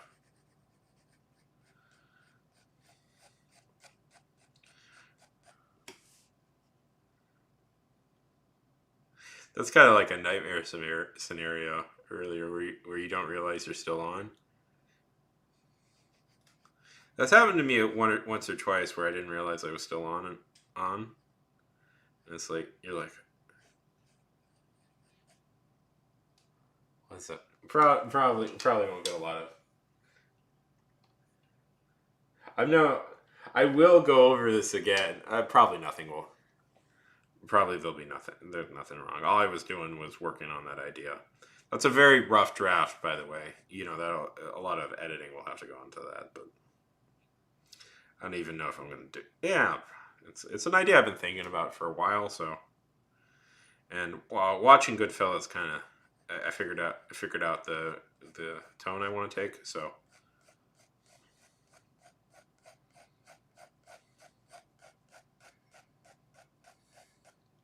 Yeah, that I'm going to be honest with you, Layla. That could have been a possibility because I was thinking of taking a shower. So there could have been a very good chance I would have done that. Not too long. If you hadn't come in here, I might have gotten in a lot of trouble.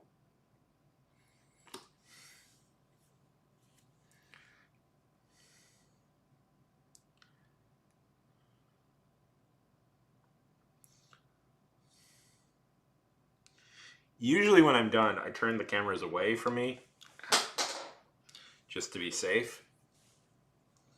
So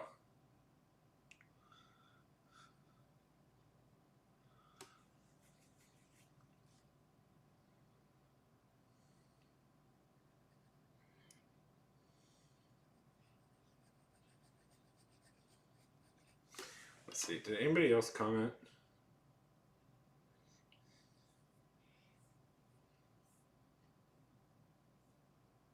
Okay. No. You're the only one who commented. Okay, good.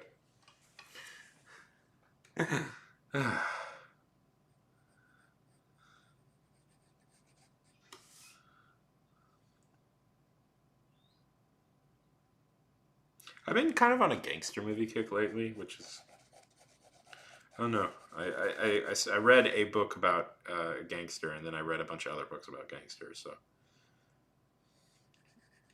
now I know a lot about gangsters. So what you been occupying your time with? How's art going? How is college going? How is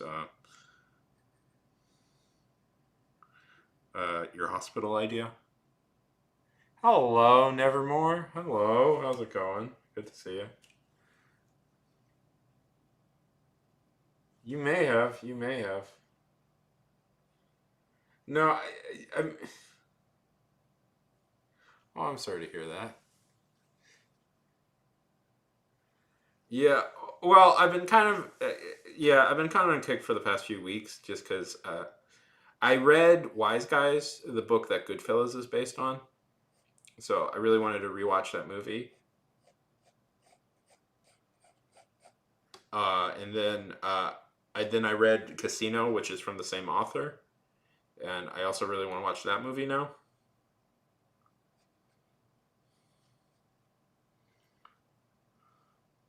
Great movie, still holds up. Okay, tell me about it. What are you stuck on?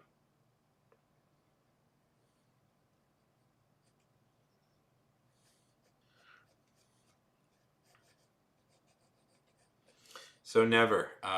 You want to hear a funny story? I didn't realize I had turned off all the streams, but the YouTube one,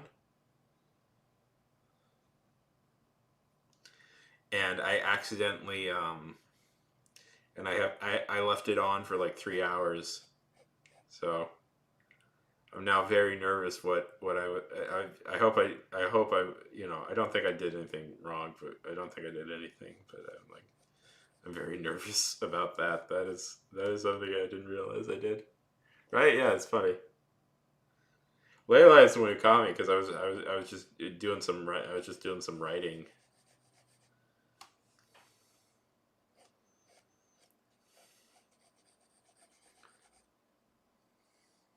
Right? Yeah. You're laughing. I'm laughing.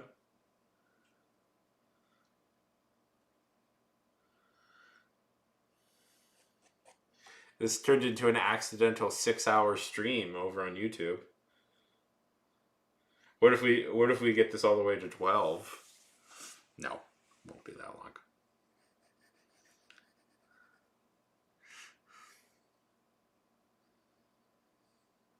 We'll go for a little bit longer though.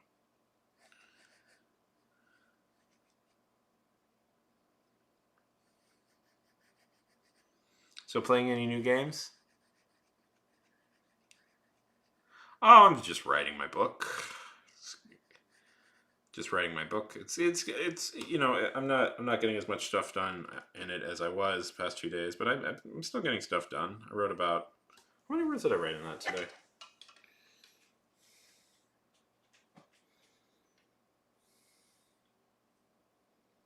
Let's see.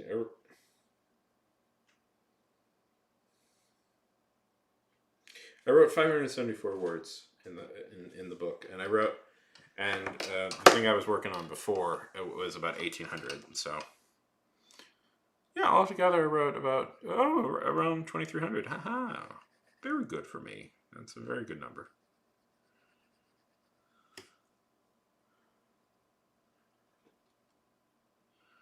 What have you been researching?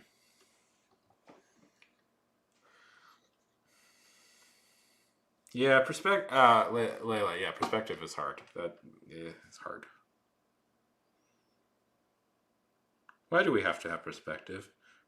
Yeah. Well, I could recommend you, the Wise Guy book is really good. I now know a lot about the way the mafia works. I read a book about this. The book I read was about the Sicilian mob, actually, not the American mob. I was curious about the Sicilian mob. I'm practically a DEA.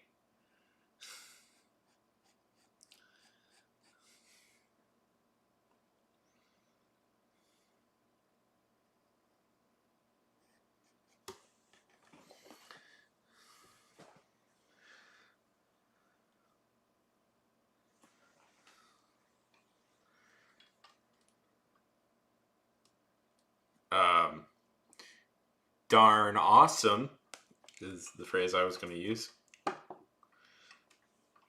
also my ID says, but also the fake ID I use to get out of paying for bar tab says DA.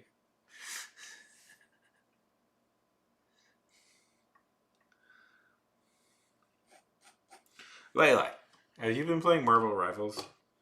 I've played it a bit. I've been playing it a bit.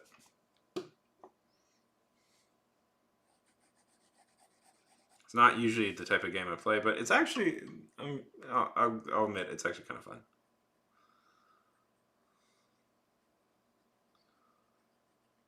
We could play it. I don't know.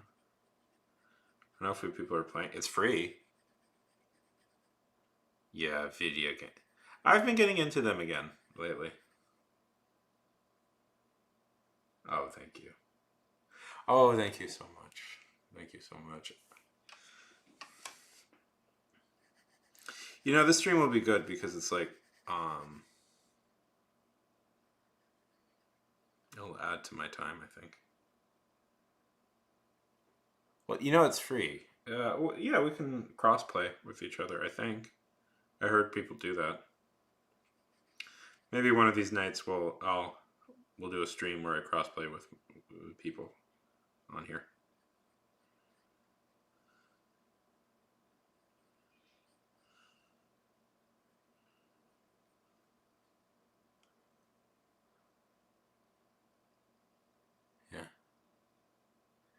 Yeah, I find, a thing I've realized about me is I'm never more productive than when I'm writing than when I'm reading a book. That's always when I write the most, is when I'm in the middle of reading a book. So I'm trying to just always be reading. Like, that's my new goal, is always be reading. It's free. Yeah, it's free. Maybe we'll play this weekend or something.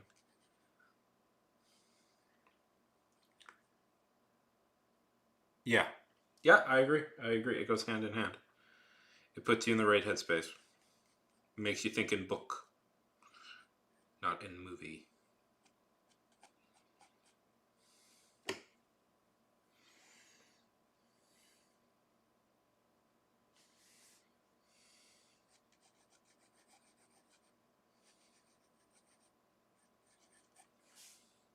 I don't know what I'm doing with all this research into the mob, by the way. I don't have like a cohesive plan.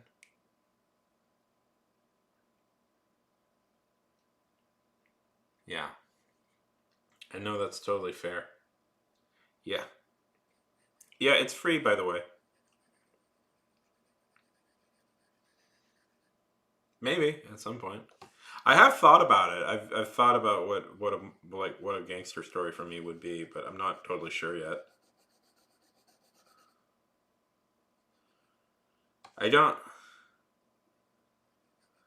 see. Part of the problem is I tend to think my favorite gangster ones are usually real, based on real life. I don't know. We'll see. I don't really have a good idea. Yeah. I mean, that's probably going to be inspired by it.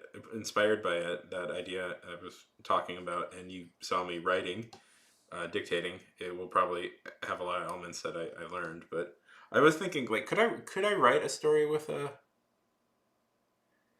gangster protagonist? And I was trying to think how that would work exactly. I don't really have a concrete idea for that, though. It would be a fun challenge. It would be a fun challenge because usually most of my characters are like just overtly heroes or like nice people, heroic, and a little part of me would like relish the challenge to maybe write a bastard, like write more of a villain protagonist, because I've never really done that before. A lot of my guys are, they're rogues. They can be categorized as rogues, but they're usually at the heart good people. A little part of me kind of wants to challenge myself by writing maybe a little bit more of a difficult story.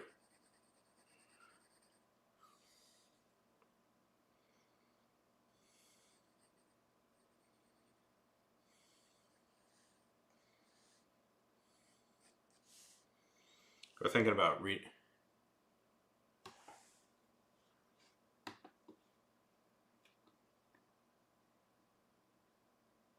Yeah. Well, I'll say this partly why I like, in retrospect, why I like Goodfellas is a good movie. I was thinking about this, why Goodfellas, one of the interesting things that Goodfellas does is, one second.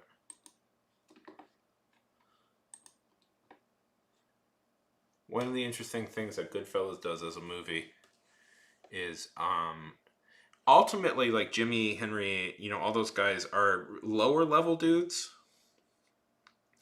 I was thinking, like, any other movie, any other movie would focus almost exclusively on like the Lufthansa heist. And when I say that, I say that with certainty because there's been 2 TV movies based on the Lufthansa heist that focus exclusively on that part. And I find it so interesting, like the biggest heist in American history up to that point, you don't see that happening on screen. And I was like, oh, that's actually a lot more compelling.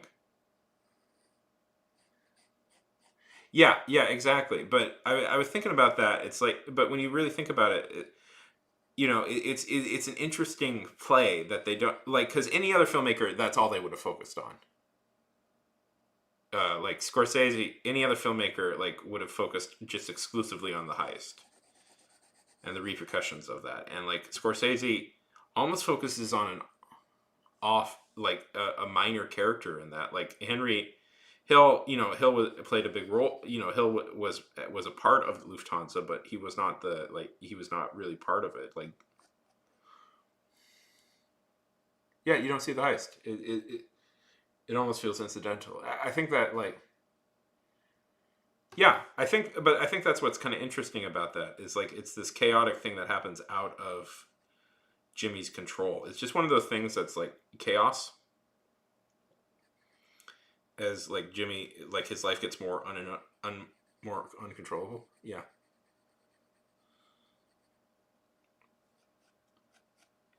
I mean, if you think, I mean, Great Gatsby is secretly a gangster story too, but it's just they don't say it overtly.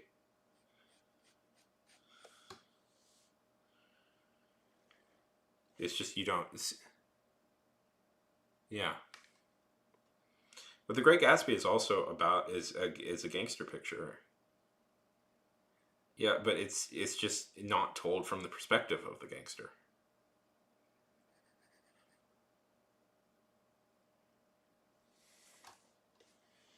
Because because it's implied pretty strongly that Jay is a bootlegger. I mean, not implied; it's outright stated. I think at some point. It's been a while since I've read the book that Jay is a bootlegger. Mm-hmm. Did they make you read The Great Gatsby in school, Leilai?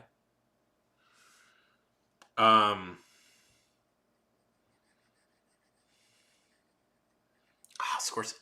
It now occurs to me that Scorsese may have been the perfect person to adapt The Great Gatsby.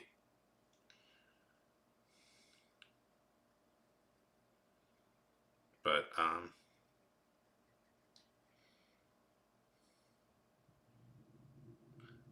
did they? Usually they make you in. Yeah. I don't like, by the way, that it's cutting you off a little bit, the dialogue thing. I don't know how to fix it. I don't know why it's doing that. One second.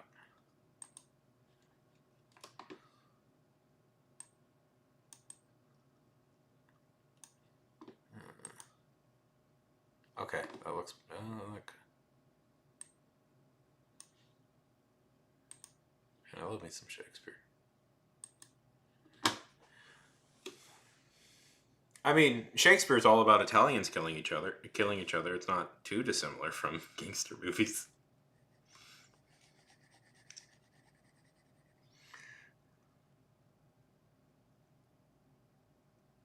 Uh, yeah. I know who he is. He's the... Hey, Robin, good to see you. Yeah, there's that movie. I have one of his books. I haven't sat down and read it. He's the one that tried to initiate the retake over of Japan. Yeah. Yeah. He's the one who committed seppuku at the Emperor's Palace, if I remember correctly. I know there's a movie based on him.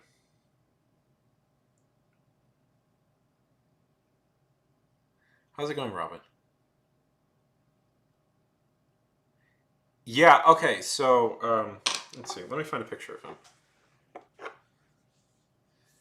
Yeah. That's funny.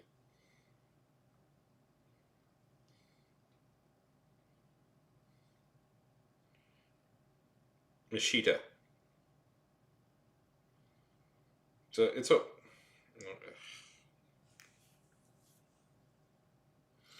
a whole thing. He was a hardcore conservative, gay guy,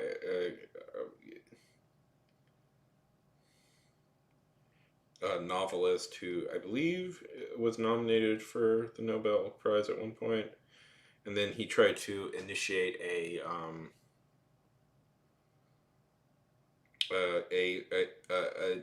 revolution in Japan where the emperor would retake it over. It failed, so he killed himself while barricading himself in the royal palace or the Diet.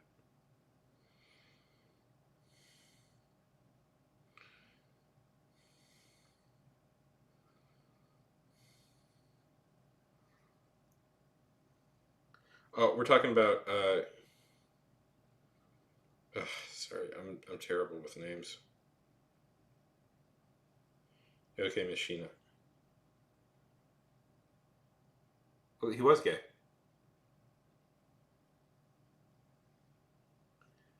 Well, yes, he was. Well, all the sex with men hinted at that.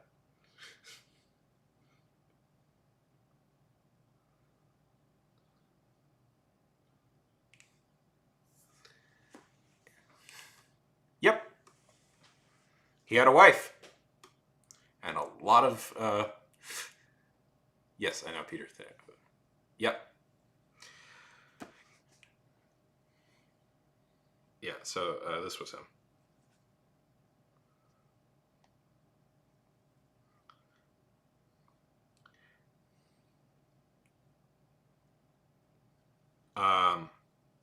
Yeah, he was a very respected novelist in Japan, and then, but he was like an ultra-nationalist conservative who wanted to return Japan to traditional samurai rule. Well, it's debated if he was bisexual, but he definitely did have affairs with men.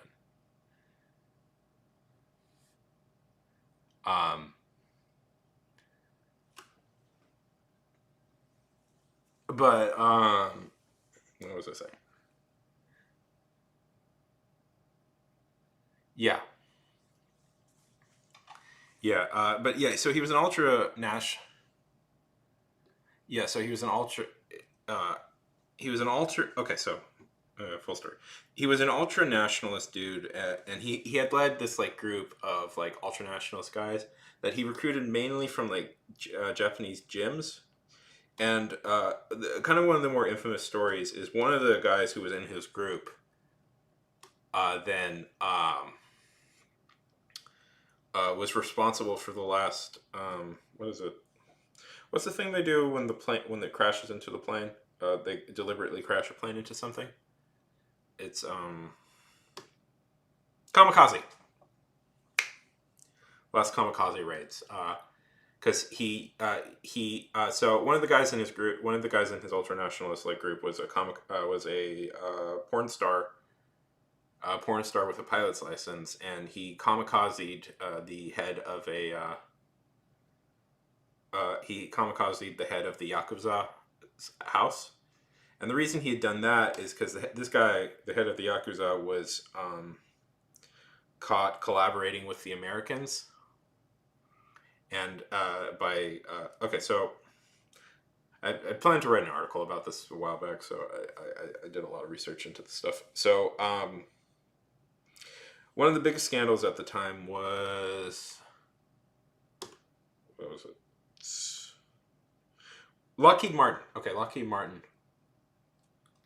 Lockheed Martin had been selling this plane across nations. And the plane just didn't work. It didn't work because it just didn't work. It was the Starfighter, which is fun. Which is a funny side note. The Starfighter, they made a movie based on this plane, the Starfighter, that Mystery Science Theater 3000 joked about. Anyways, so one of the guys who had helped facilitate it was this head of the Yakuza, and who had been accused, not uncreditably, of being a CIA, who had been accused without a lot of suspicion of being one of the CIA, being kind of in the pocket of the CIA, because he was running gun. He had been one of those guys that the U.S. government had selected that would be a good bulwark against communism. And he had been accused, not proven, accused of helping the CIA run guns to Vietnam. But he was also this big Yakuza guy. And anyway, so this plane scandal happens, and it turns out a bunch of high-level Japanese officials have been taking tons of bribes from Lockheed Martin. And the thing with like Lockheed, the Starfighter, is it just didn't work. It would crash like constantly. It would crash like constantly and like just blow up. It was just not a good plane. And one of the guys in this group, he was a softcore porn star. And he was so incensed by this like insult to Japanese nationalism that he was also an amateur pilot, so he crashed his plane into the Yakuza guy's house. And the sad part is he didn't kill him. He died, but the Yakuza guy survived. Yeah, so it's... And then, forgive me, it's been a while since I was researching this. The dates are a little bit confused in my head. But not too while later, he then... Yoshima then... him and his group of men, they were all young men, stormed the palace and demanded that full control of the country be returned to the emperor. And when that didn't happen, he committed seppuku on the palace grounds. And this was like massive shock because he was considered like one of like Japan's premier writers. He was like a big time novelist. He was beloved. He probably would have eventually won the Nobel Prize. I believe he was shortlisted a few times. So, yeah. And then they made a movie about him a few years later that was a huge hit.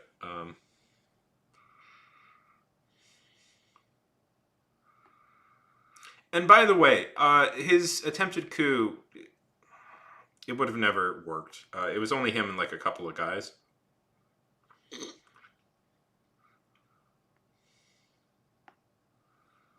That the writer of Taxi Driver made. Oh! The main character, Kazuo... Oh, I guess the main character of Tekken is based on him. I guess that's been confirmed. He was named after him, and the character is supposed to be is supposed to be based on the way he thinks. That's interesting. I didn't know that. I'm just reading that fact right now. Yeah. So yeah. Paul Schrader. I was trying to remember who Paul Schrader's name. I guess I just didn't pick up on that. I thought it was just like a random fact. I didn't realize it was like no. It's. I thought you were just making a reference. I didn't know it was like a real thing. That is. I did not know that. That's a fun fact I did not know. The main character is supposed to be an ultra nationalist. At least bisexual. Dude. I know the twist of the first game is that the main character of the first game turns heel.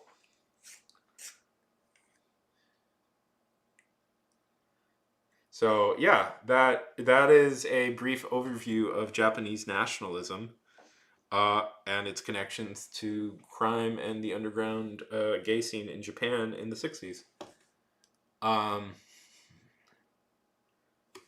Bet you didn't think you were going to learn about that today.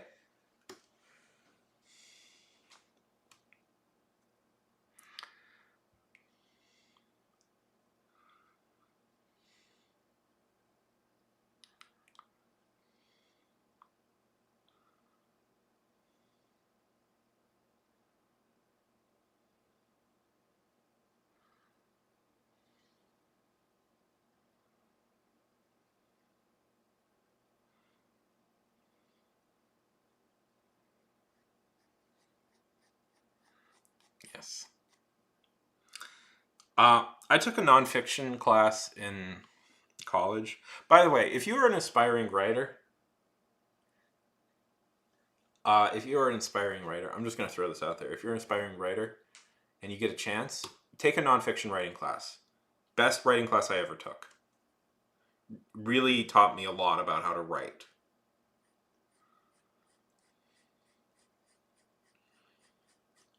Yeah, like I know it feels weird. You only want to write like fiction. Try nonfiction. So the final project, I had to write this whole huge essay, and I was going to write about that, and then I didn't, and I wrote a different essay. I don't even remember the essay I wrote. I wish I had written my story, that one, because that one I was more interested in stuff like that. Yeah, so you know, and part of this whole thing is, I'll throw this out there. It gets even wilder because this is actually connected to the Bilderberg group. It's why I wanted to talk about this, because this is the big the controversy that comes from the Bilderberg group. Now, if you listen to idiot conspiracy theorists, they will tell you that the Bilderberg group is the secret Illuminati thing.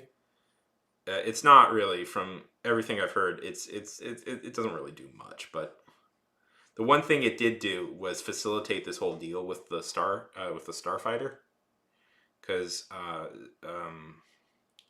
think it may have even been Prince Philip who no, it was a like a royal, because that's where they all met to plot buying the starfighter. That's always, by the way, where real conspiracies are. It's not about secretly controlling the world. It's about spending a bunch of money you don't need on something you know is useless. Anyways, it's very irritating, by the way, I have to say, to research stuff like that, because it's so filled with like conspiracy nonsense that it's hard to. Yeah, it's never like, ooh, we're hiding aliens. It's like, I wonder if we can figure out a way to siphon off a bunch of money into a useless product nobody needs. Yeah. But it is yeah. It is very annoying, by the way, to research when you have to research stuff like that, because it's like I there's a part of me that really wants to write a book about the Illuminati at some point, like, but the actual Illuminati that was like the real deal thing, not the nonsense. And that's almost impossible, because like the real story is pretty interesting in and of itself.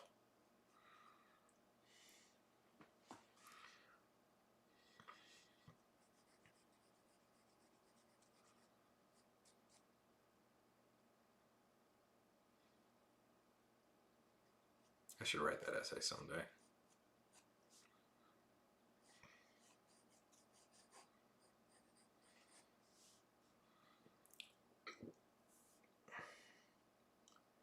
So, okay. So the Illuminati, well, okay. The Illuminati was a Bavarian intellectual group. Okay. Here's what is known, and here's what is probable. Here's what, yeah, okay. But when they're referring to the Illuminati, they're talking about a specific group that existed in Bavaria at the time, founded by a guy named Adam Wingard. Yeah. And Adam Wingard was an intellectual, and seemingly an early. So what a lot of these groups amounted to was these were people living in monarchist societies who were advocating for like democracy, seemingly. Also, democracy seemingly, and seemingly what had happened. What again? This is why it's so annoying, because there's an interesting story in here, but it's like it's very difficult to research it for real. Okay. What is the thing apparently that they were doing was he wanted funding for his like political groups, so he created a fake secret society that pretended to be about magic. And like one of the things that they were doing apparently was you're not going to believe this, abortions. They were an early version of Planned Parenthood. That's what they were doing. No, okay. So the KKK is more of a college frat that it turned into like a violent hate group.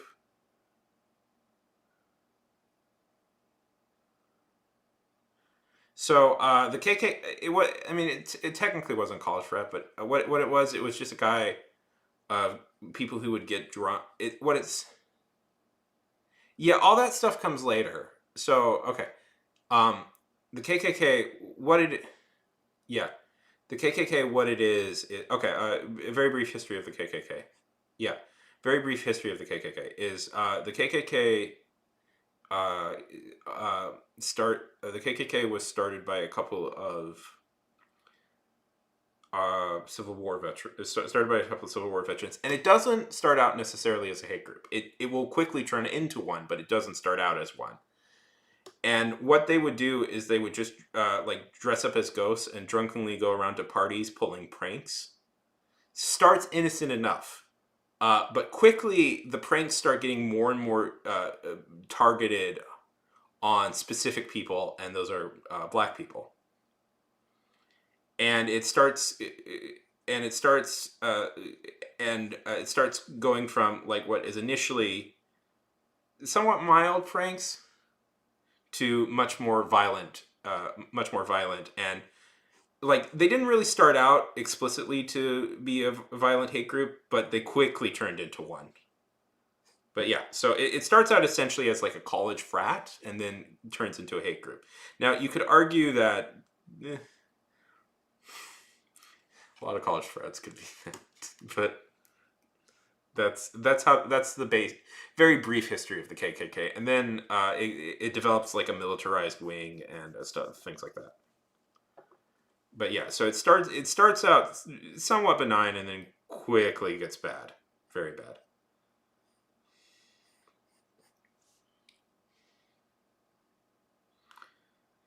I would hate for that to be taken out of context when I say that. And then the thing that exists today is seemingly a pyramid scheme, but racist. It's the thing today operates very much like an MLM in a lot of ways, apparently, or at least it used to.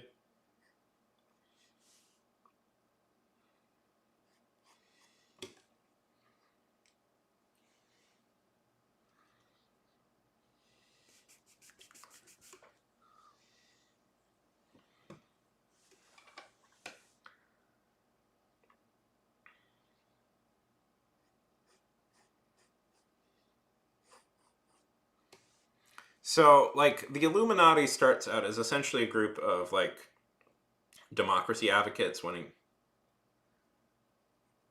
to get together to talk about like stuff like that, and develops a weird mystical side so that people won't bother them and they can get money to fund it. And then it turns into a racist conspiracy. Then it turns into not that they did it; it's just that people are very racist, and it turns into a conspiracy um, to excuse for racism. Whereas the KKK starts out as a group of drunken college idiots, and then quickly descends into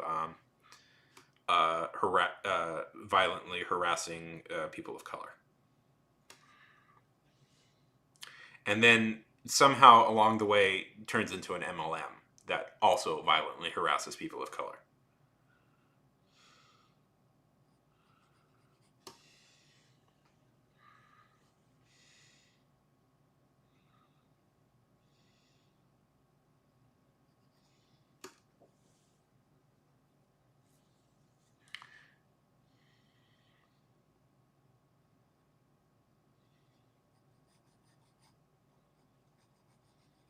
Yeah. Yeah, that is a good research topic because there's a few interesting ones.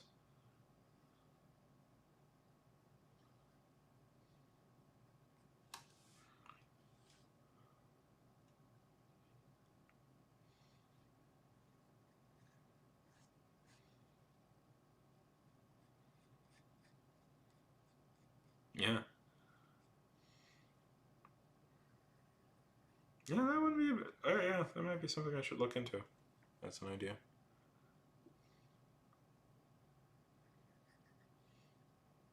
A more benign one is that would be pertains to my interests.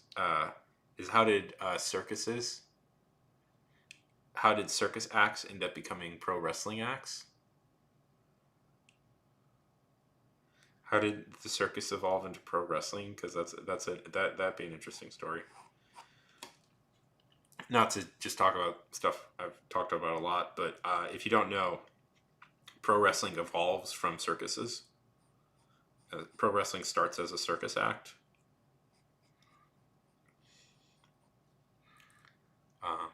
Yeah, so pro wrestling. So the story with pro wrestling, very basically, it's more. There's extra elements, but pro wrestling it comes from strong. Yeah, so pro wrestling comes from strongman acts. A frequent thing that they would do with strongmen is what you do is like there would be yeah. Well, because that's essentially what it is. So the legend goes essentially what you do is part of a strongman act was that you would challenge. Strongmen would be open for challenges. Like you were supposed to challenge the strongman to a fight, and if you can beat him, then if you could beat him, then they would pay you like a bunch of money. But like nobody would do it. So the way, like, because it's like, well, of course he's just going to win. He's a strongman. So the trick that they would pull is they would have a plant in the audience to go through a fake fight. Yeah. It makes sense when you put in those contexts, right? Like, so the trick for the audience is they would have a plant in the audience that would do a fake fight and like, oh my God, this audience member won, or this audience member almost beat him. And then that's when they would get the suckers and just completely like stick them in holds. Yeah. Here, I'll blow your minds even further. You notice who also has very similar elements to strongman attire? Superheroes. That's why superheroes wear the briefs, is because that's what strongmen would wear.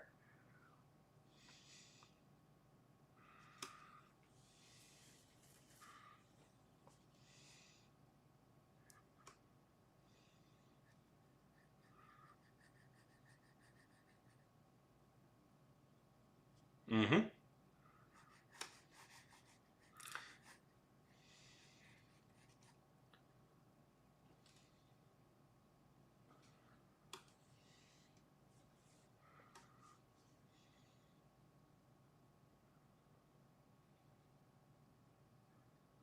Yeah, so you could argue in some ways that wrestling and superheroes originate from the same thing, and often and we'll throw in a little bit more of a complicated idea here.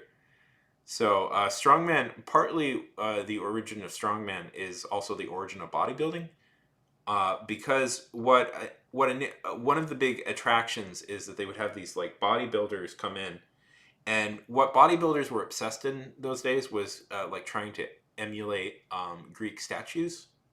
Like part of the whole deal with bodybuilders is like, especially the guy who kind of founds bodybuilding, is his dream was to look like a Greek statue. So they were all trying to look like one.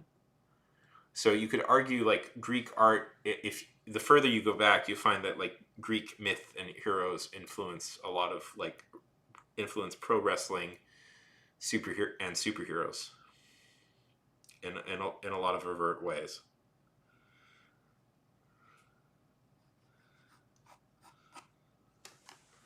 See, isn't it fun?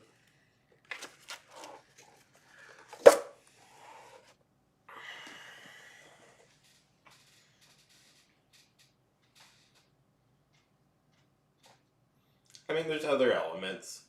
Like one thing I get irritated by is like, I once wanted to write a book about the origin of superheroes. I still want to. It's a nonfiction book. I'm still gonna write that story. I'm still gonna write that someday, but it requires a lot of research, and you have to go back several hundred years and read possible comics that don't exist anymore. But And whenever I talk about this project, people are always like, "Well, you know, it comes from Greek mythology," and I'm like, "Yeah, I mean, that's true, but it's saying that you know, like detective novels come from the myth of good night. This is very what is it?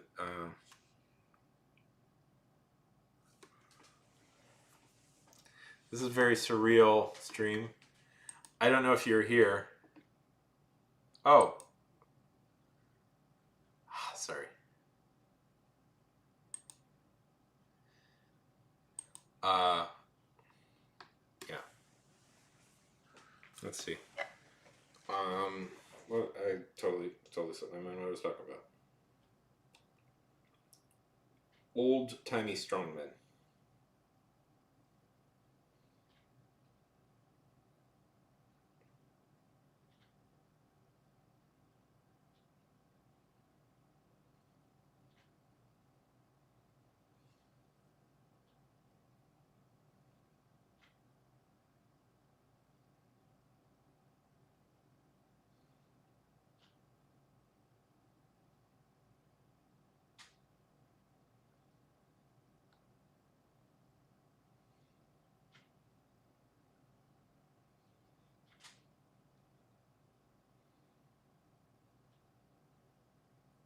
Yeah.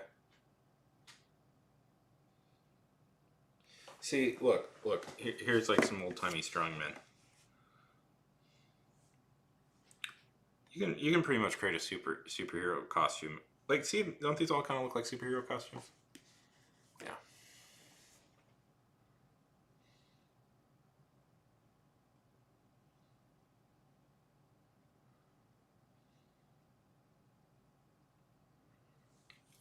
Totally forgot what I was going to say. Anyways, whatever.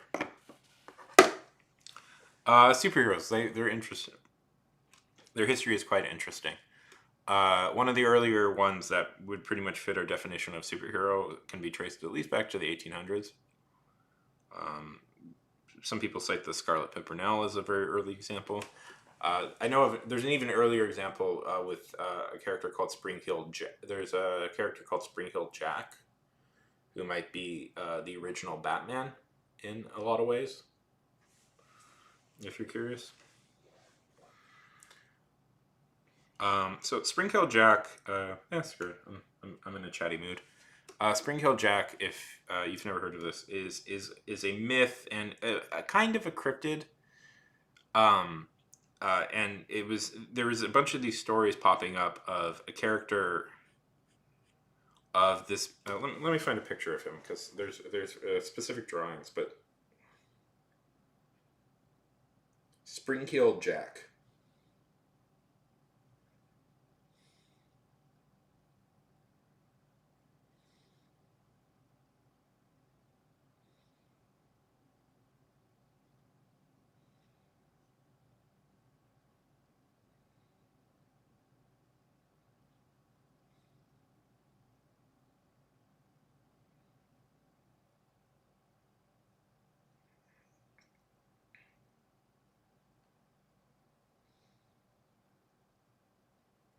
Okay.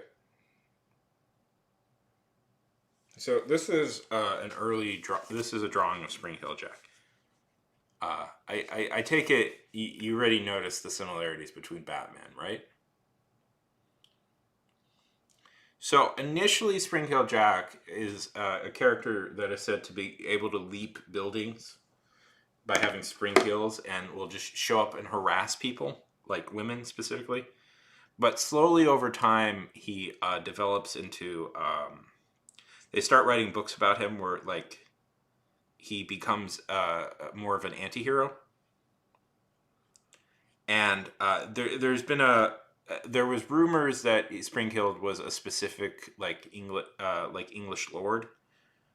I forget who it was, but there was like legends that it was a specific English lord that was doing the Spring-Heeled Jack routine, where he would just appear and disappear. So they start writing books around Spring-Heeled Jack, and initially he's a villain. Slowly he turns into a kind of an anti-hero who's fighting against evil people. Because that always happens with monsters. Monsters always get turned into heroes eventually. Jack the Ripper. Okay, so Jack is an old-timey term for like just a guy. That's the real answer. It's just an old-timey term for guy, like dude. That's why yes. Oh, it's so annoying, these things. Yeah. That's why there's like Jack is a in cards. There's Jack. It's just supposed to represent normal guys. Not you. I'm just annoyed by the yeah, it just means man, pretty much.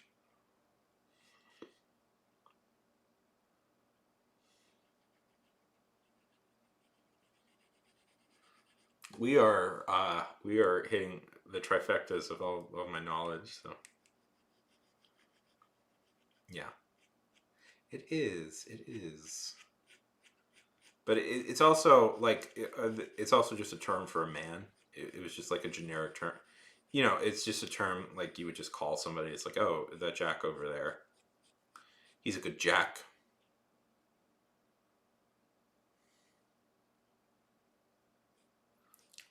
From what I understand, it used to be card decks. Knight. It would be king. It would be ace, king, queen, knight. But when smaller cards started to be developed,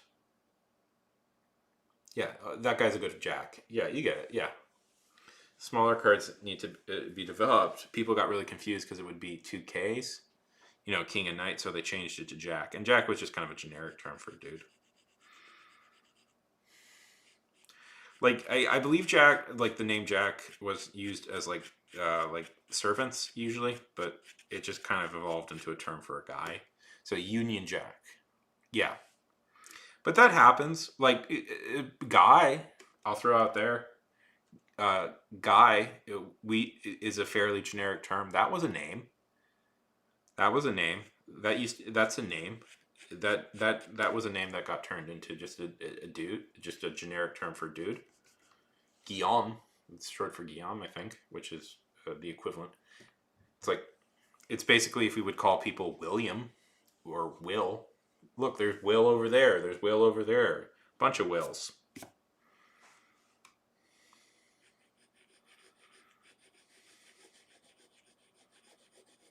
I knew a guy in grade school. He was from New Zealand.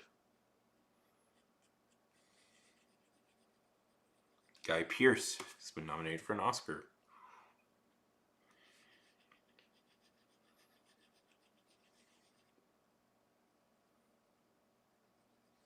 I did know somebody named Guy in grade school, though. So. And he was from New Zealand.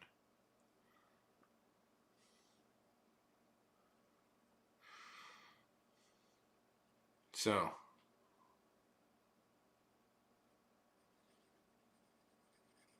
But yeah. You'll know Guy Pearce. All the fan mail I've written him, he's sure to respond. I am psyched, by the way, for Guy Pearce that he's been nominated for an Oscar this year. Because I remember saying to my friends a few years ago that I was very worried for Guy Pearce. Because I always thought Guy Pearce was a really good actor. And I always thought he should have been a bigger star than he was. So I'm happy that he got nominated for an Oscar. Yeah, I agree. I agree 100%. He's an incredibly underrated actor. I've always been so bummed he never was a bigger deal. He's great in LA Confidential. He's great in Memento. Yeah, he's a great actor. Apparently, apparently Nolan wanted to cast him as Gordon initially in the Batman movies, but I guess somebody over at Warner Brothers just didn't like him.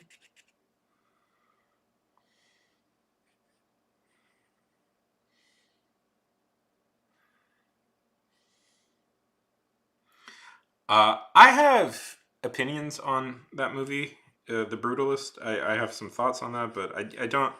There's no productive. I have no productive means of sharing them, so I don't know how to share them productively because I have kind of mixed feelings on that movie. Honestly, I think it's really great in some parts, and I think it's kind of does some strange things that hurt it. Oh, he was great. He was great. No problems with Gary Oldman as Gordon. I have no issues with him. It's just I know that like Pierce was the first choice. Nolan's first choice to play him.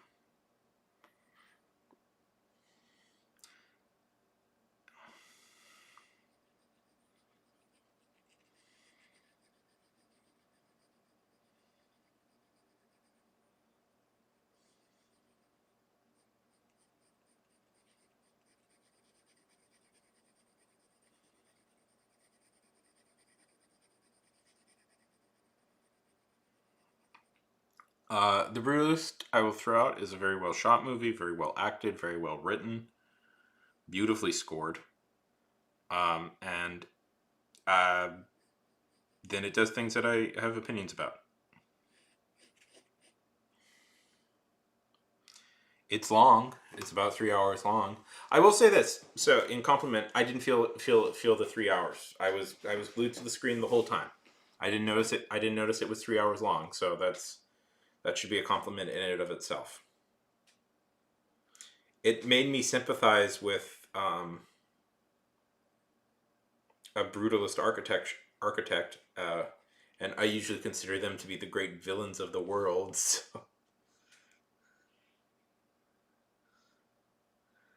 it says it did something right. I saw it mainly because it's been tapped. There's a good chance it's going to win Best Picture this year. It certainly feels like a Best Picture winner. It does everything the Academy likes. And to be fair, I say that it's a good movie that makes some choices, but there's no. I don't know. There's just no way. I don't have a good way of talking about what my issues were with it that makes sense. Sometimes when I see a movie, like I have some issues with things, and it's just like I can't really put into words correctly what my problems are. But overall, it was a good experience, I think.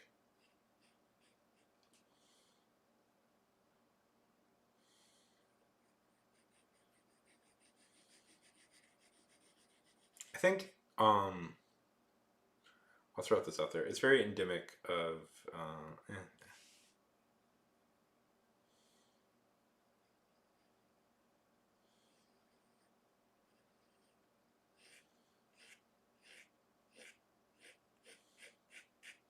I mean, it's about architecture, which is a subject I find very fascinating.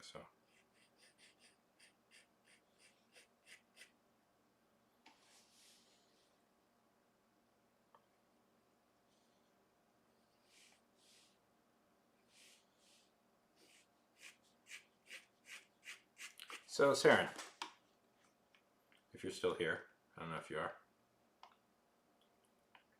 How are things going?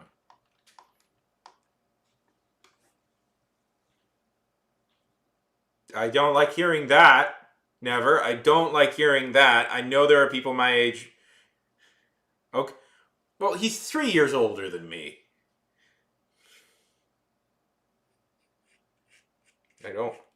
I am naturally jealous of everybody my age who is more successful than me. Yeah. Yeah. Ugh.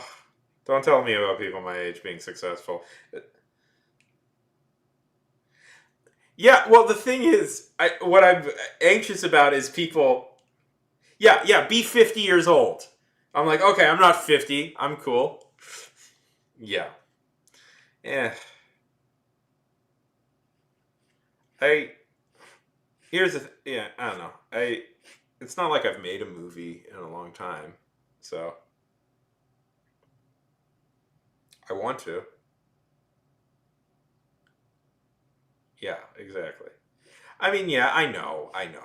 He's been in showbiz 16. He's probably from California or New York, where it's very easy to get into showbiz. Yeah, it's all about opportunity. But yeah, but I mean, but also on me, I could have been working a little harder to try and make it go. Like, yeah, it's all about opportunity and place, but also, it's like I haven't made a movie since I was in college. I should have been trying to make short films.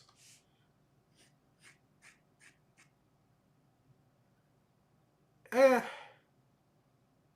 I mean, I have the resources. Yeah, it is all about opportunity and luck, but you have to also make sure when you got to make sure to, like, when the opportunity comes, you're prepared to take it. And plus, nobody, but like, never. Here's my thing though. If I want to be a filmmaker, then I have to make some films, and you can make good films for cheap. Yeah, I've certainly been part of it. Some absolutely crappy films. Oh my god. I don't know if I've told you stories about my experiences in film production, where the films were just amazingly bad. I might get in trouble for that. I technically did have to.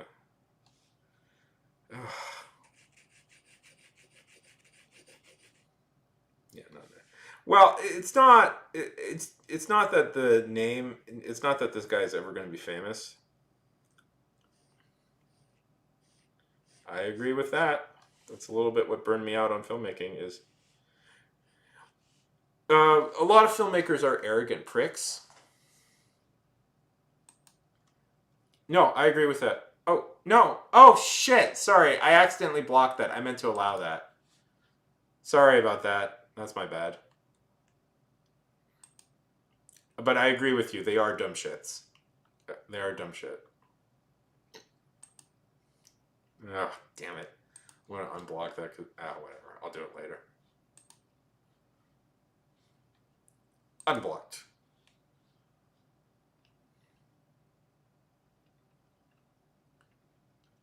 I was like, why do I have so many variations of Little Dicky? And I'm like, oh, right. Can I make this not public?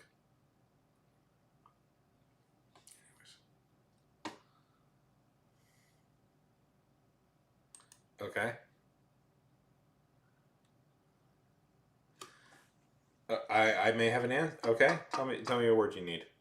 Like, okay, I'll throw this out there. Here's a standard conversation I've had with like an indie filmmaker. It's like, yeah, it's just if this is gonna be.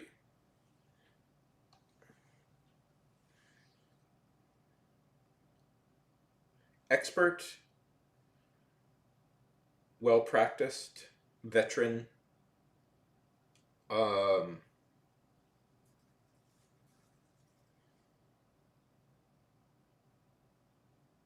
long hauler, weather worn. Veteran is probably the word. Okay. You guys want to hear my impression of talking to an indie filmmaker from a non-major market? Because they all go the same.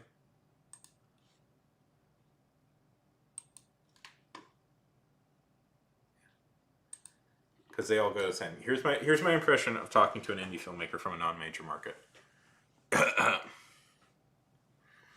Yeah, what I think we should do is we gotta remember, we gotta collaborate, we gotta sit together, we gotta form a community. We gotta really form a community, and it's important because when we get big, and we have to form a community. We gotta really, really energize and synergize and form a community of like-minded creatives. That's why I'm here. I want to form a community of like-minded creatives together. And you gotta remember this stuff when you're dealing with like residuals. residuals. Like, it's a big deal. People get really in their head about dealing with residuals. There's so many residuals you got to deal with, and it's like people are so wild. They're always asking about residuals, and I say to them, we got to sit together, man. We got to form a community. Only conversation you'll ever have with like indie filmmakers from non-major markets. Yeah. What I really want to do is form a community. That's all they say. It's like synergize.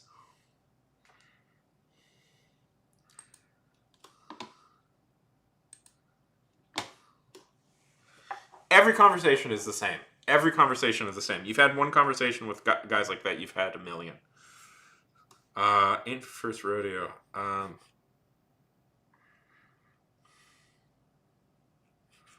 Yeah, we got to sit together. We got to follow each other. We got to collaborate. Never. Here's what they never do. They never like we all exchange numbers. We never collaborate. We never talk to each other again. Nobody does anything. And like the biggest. Oh, I don't want to make fun of the actual project that I have been making fun of secretly behind in private with people I know off stream because it's kind of mean because I met the guys who were doing it and they're nice guys. But it's also the dumbest project I've ever heard, and I don't know why anybody would spend any money on this. It's just so pointless. Let's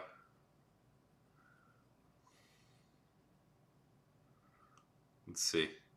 I mean, I'd say it off stream, but it's like I don't want it like in the public record. I feel bad because they're nice guys. They're nice guys, but it's a stupid project, and I'm mad that they're wasting money on it. I'm mad that they're wasting their money on it, and it's a fan film, and let's say it's a fan film where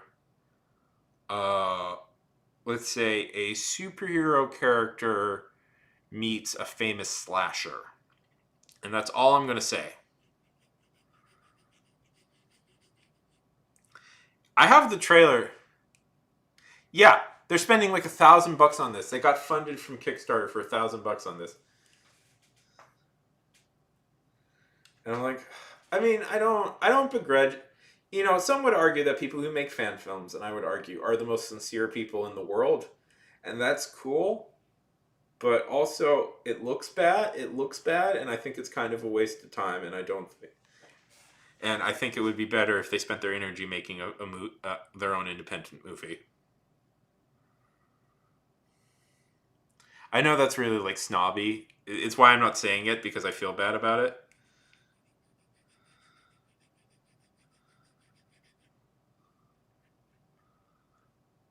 I know it's really like snobby what I'm saying. So, and I agree, it's very snobby. I agree, it's very snobby of me. I'm talking down to people quite a lot, but it's like, I just, yeah. Yeah. That's why I wasn't mean to them.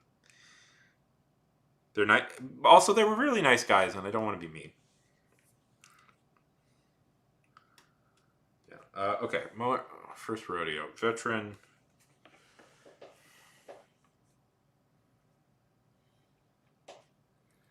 Synonyms for veteran.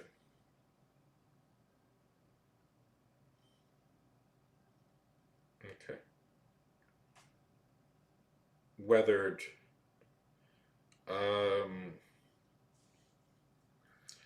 Battle scarred.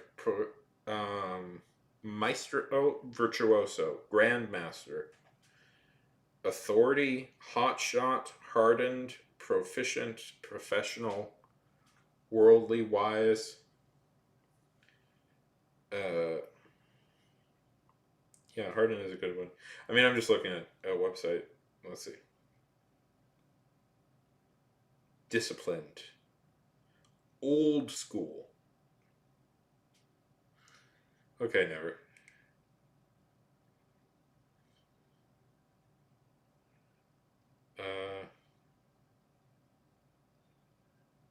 Steady hand.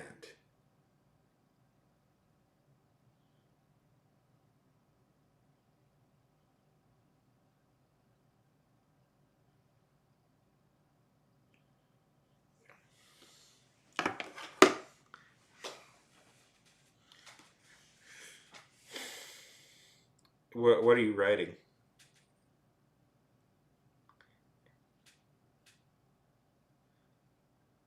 Yeah. Well, I'm jealous of the money that these people have gotten because of this, but I'm not particularly jealous of their creativity. If I wanted to look like I was filming on an, if I wanted to look like I was filming on like a, you're not a gossip call. If I wanted to look like I was filming on like part of why I didn't like it was I thought like it looked like the cinematography looked really bad. Like there's some okay elements, but like a thing. Yeah, I'll throw this out there. Ah, if you're a filmmaker or an artist just in general, uh, pay attention to the color. Color it will like. I hate in filmmaking like crappy color grading in movies, in like independent movies. That to me is always like a sure sign it's cheap as hell, is when the color grading is really shitty. There was a stream we did a while back where we looked through a bunch of like classic so bad it's good example movies, and we tried to figure out why we could tell it was going to be cheap and bad from the first shot. And one of them always was one of the things that always gave it away was color grading. If the color grading is really bad, it's not good. And I'll say this: whenever I've looked to commission some art, if they're bad at colors, I do not hire them.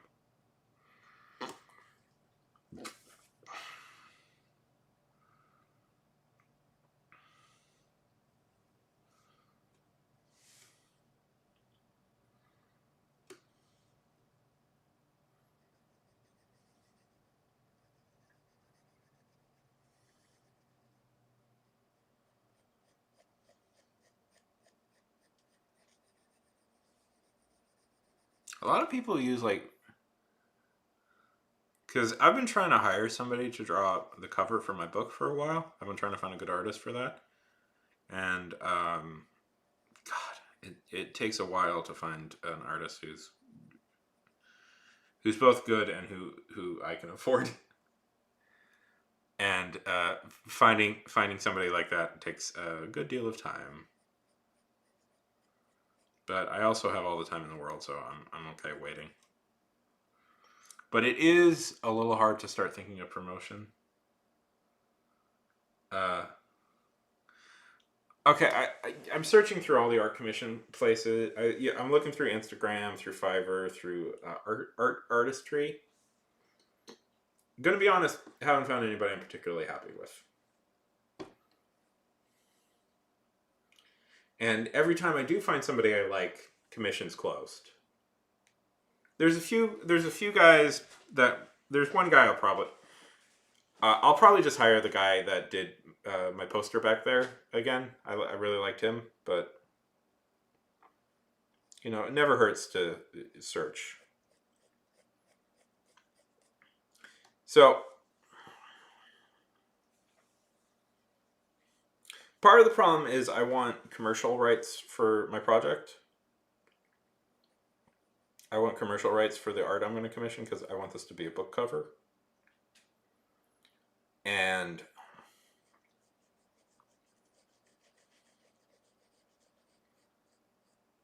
one, people do not, the artists I'm looking for don't want to give that up, which is fair, but also it means that I need to move on, like they don't want to give up commercial rights, which I understand. I understand completely, but I need them because this needs to be a book cover.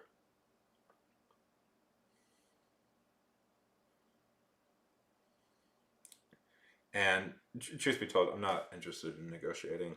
Just tell me how much you charge for commercial rights and let that be it.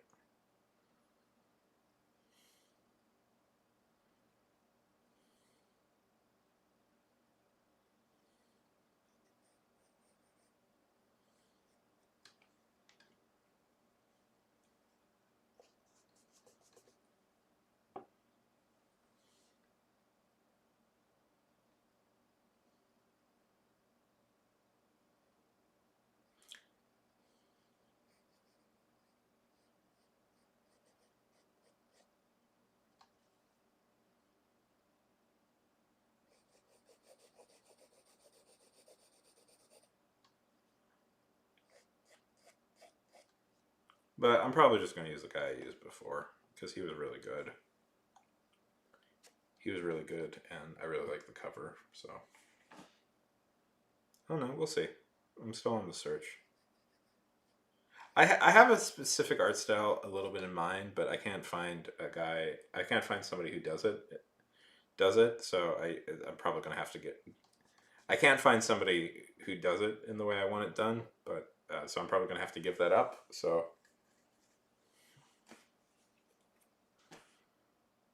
um,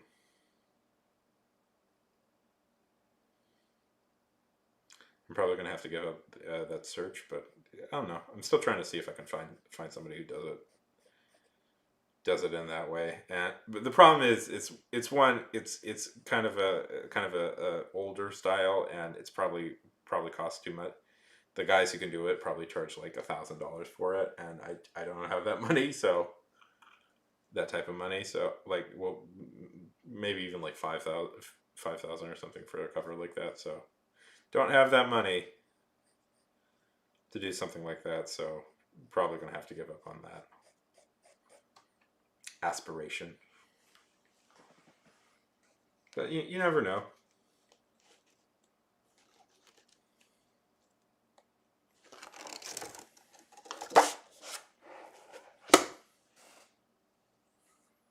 I have.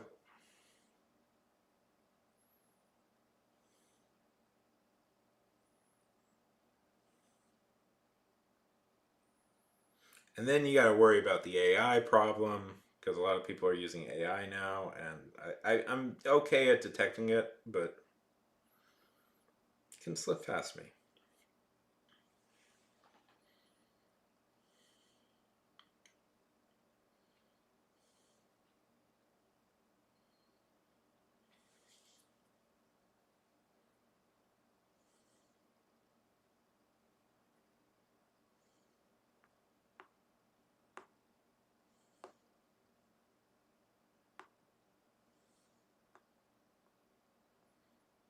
I have some opinions on.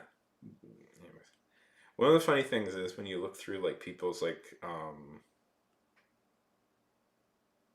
when you look through people's like catalog, like through their portfolio, I always find it very funny to compare their like their personal pieces with their commissioned pieces, because like their personal pieces that they do just on their own are like these beautiful, intricate designs that look great, and then their like commission pieces are all this it's like this garbage. Honestly, like not to be mean, but it's like it's just garbage, like garbage like art that was like crapped out in like a minute, and I'm like it's always so disappointing.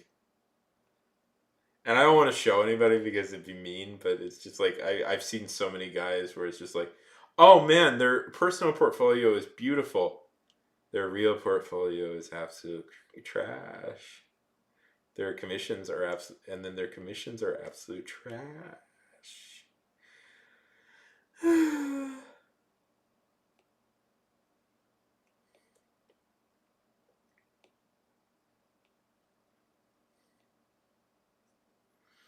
If I was a conspiratorial person, I would accuse them. I would almost accuse them of faking it, but I'm too kind-hearted to accuse them of that.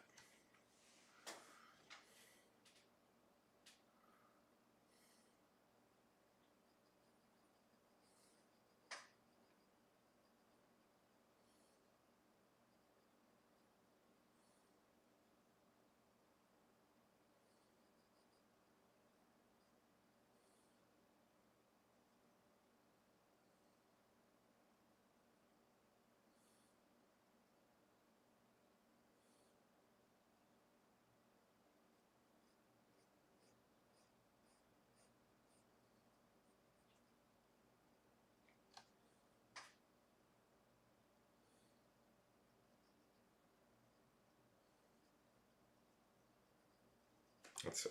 I could. Let's see. Let's. I mean, I could send you. I don't want to show anybody's stuff on screen, but I could send you something, and you'll be like, really? They're trying to pull this. Let's see. I'm gonna find one person. I'm gonna find somebody who like I'm talking about, like in a minute I can find somebody I'm talking about. Who like has beautiful, beautiful art, and then the second you see their commission pieces are all just garbage.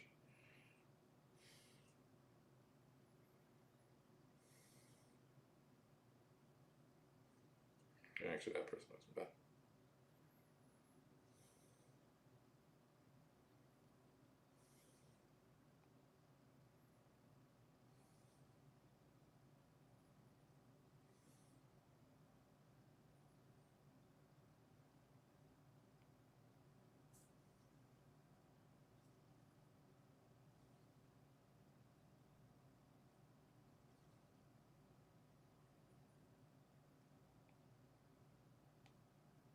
Oh my god. Yeah, there we go. They all like it. It looks bad.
So, are you working on any art pieces lately, Lele?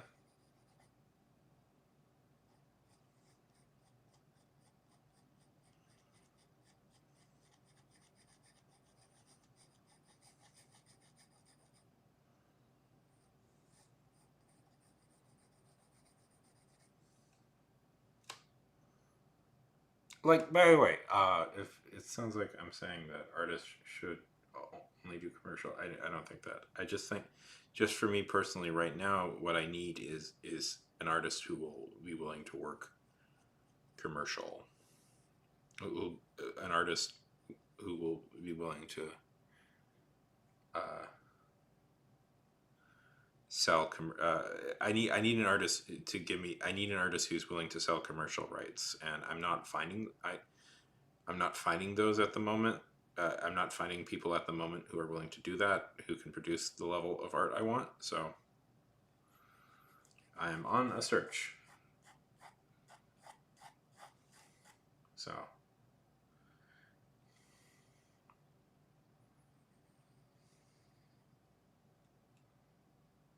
yeah.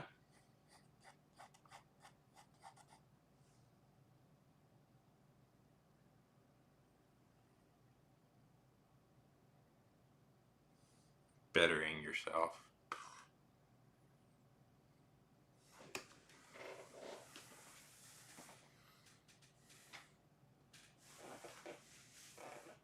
How dare you? That's not allowed. That's not allowed. You can't do that. Let's see, how long have I been on extra? Wouldn't it be wild if I turned this into like a 12-hour stream? Wouldn't it be wild if I did like 12 hours? What do you think? Should we do 12 hours? It's already 8 hours.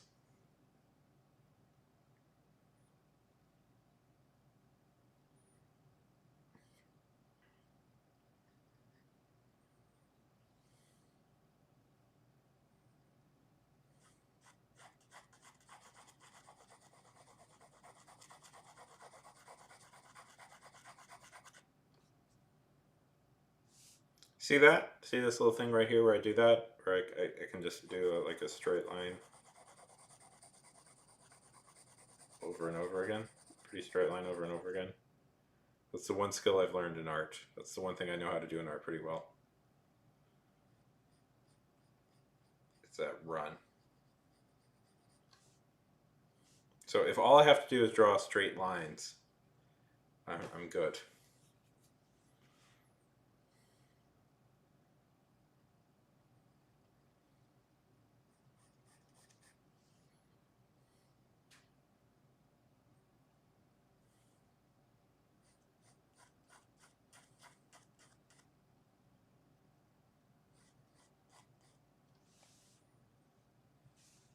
Got anything you want to share?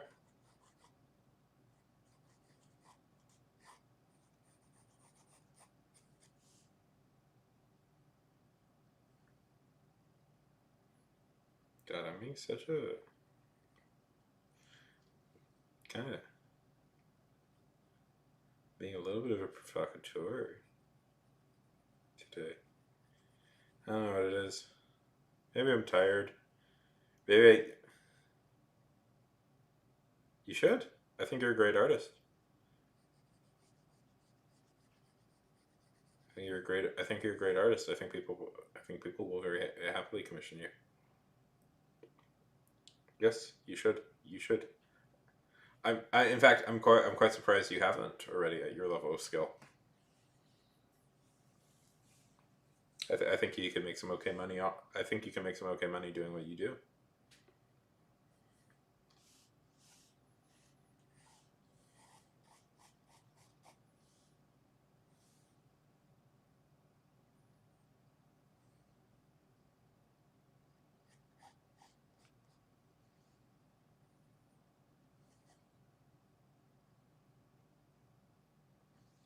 Yeah, yeah, it's perfectly natural. Perfectly natural response. It is a scary thing to do. Trying to monetize your hobby. I know I'm trying to do it, but it is scary. But you.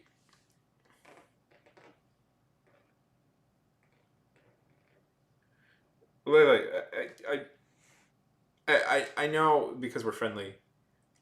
You may not think I'm being sincere when I say this about your art. I think Leila, let me drop any pretense. Leila, I think you are a legitimately talented artist.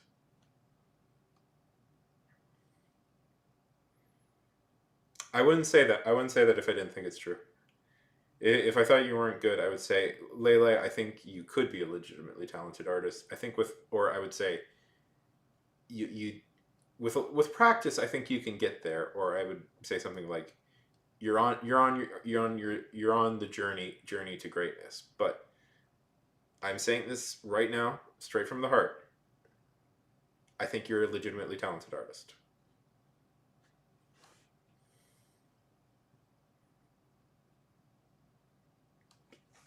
From the heart. No bullshitting. No, just being nice because I know you. That's my honest opinion. Have I told you I've showed other people your art and I say like look how talented some of my followers are. And I go like, yeah, look at them. Look how talented they are. I'm shocked level of talent that the people who follow me have. You're always one of the people I show. That's what I'm trying.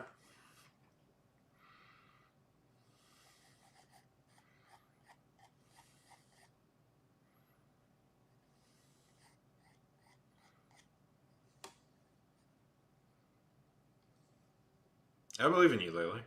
I think you can do good.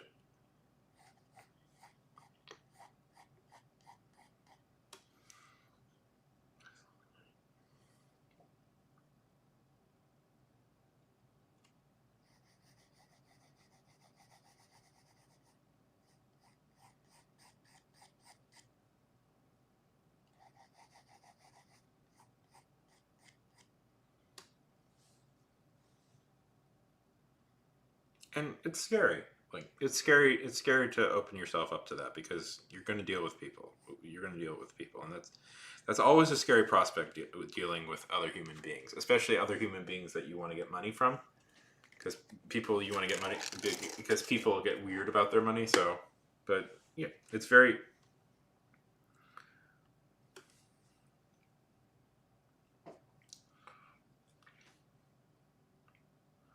Like, don't feel bad for being scared.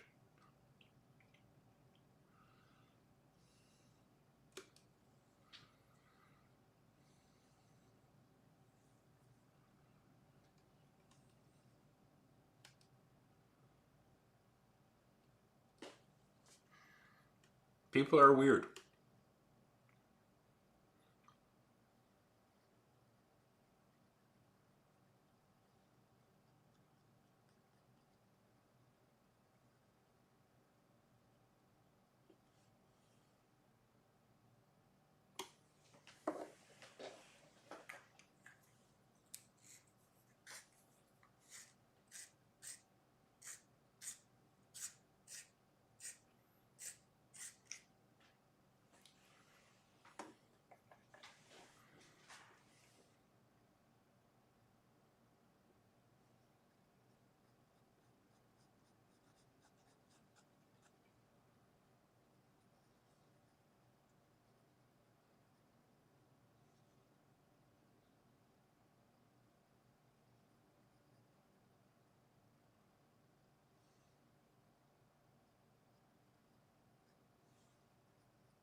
Well,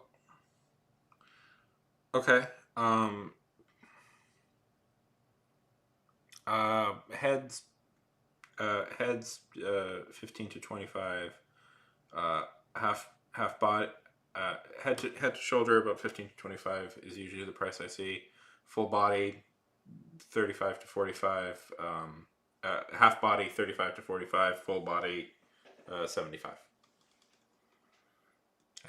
That's usually around the prices I see. And then background, you can add a little bit more.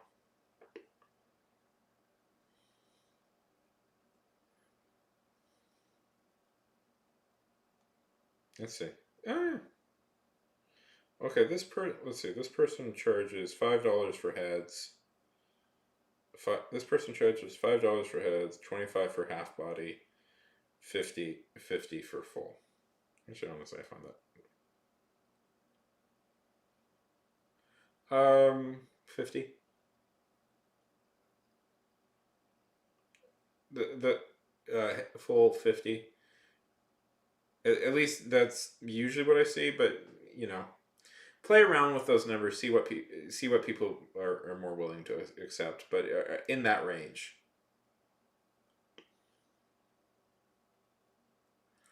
Color, color you can add. Color you can add some more. Add more money. In color, it should cost a little bit more. Background should cost a little bit more. Another figure should cost more, and then you should have a price for each figure you want to add. Usually. Commercial rights should cost. Commercial rights are another another thing you should charge for. I know I was just complaining about I can't find people who are willing to sell commercial rights, but you should charge more for commercial rights. And full scenes are usually about $100.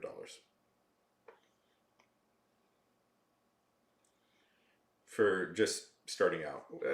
When you get a little bit more established, charge. I am seeing some people. I am seeing some. Usually I find it's about $25 extra. It can be $25 to $15 extra. Commercial rates means like people can use it for like book covers, T-shirts, stuff like that. Let's see. This person's good. They're charging $25 for a head, $60 for half body, $80 for full body. Wow.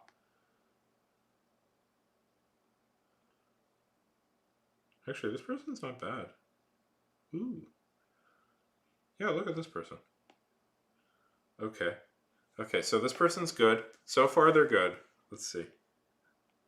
Be good. Not bad.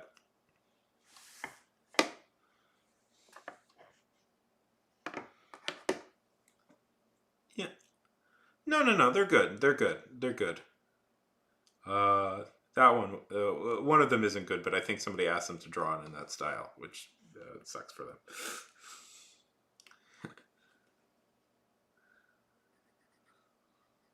Like, no.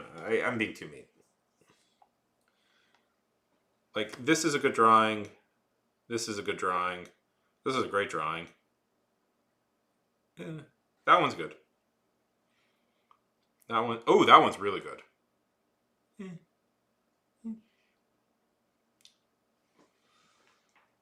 Yeah.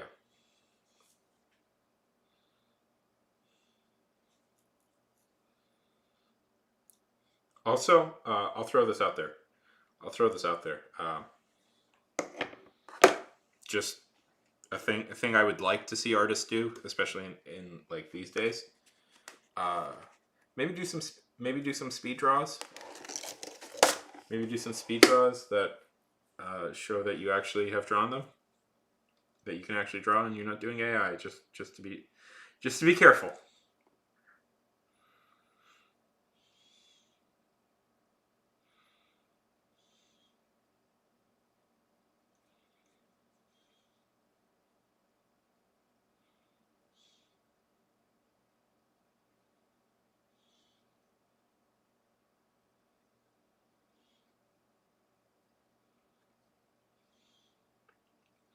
I'm totally indecisive. Partly because I did not plan to be on today, so.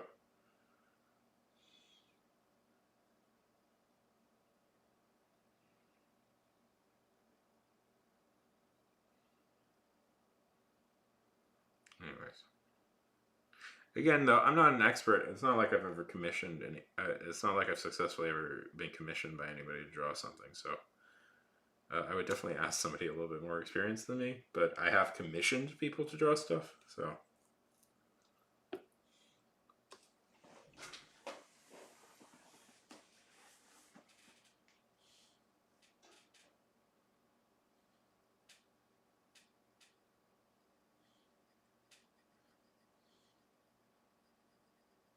Maybe $10 for a head.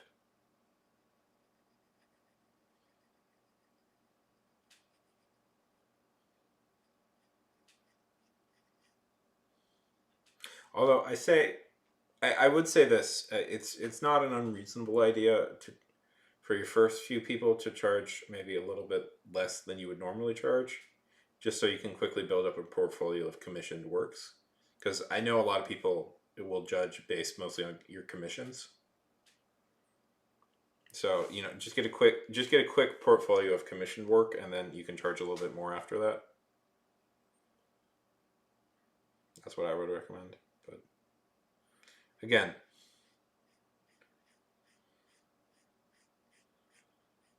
maybe that's wrong, but that's the number one thing I judge is commissions usually. Is how their commissions go, not their portfolio. Just because usually my opinion is like their portfolio is great, but it's also a good portfolio is good, but it's also like an example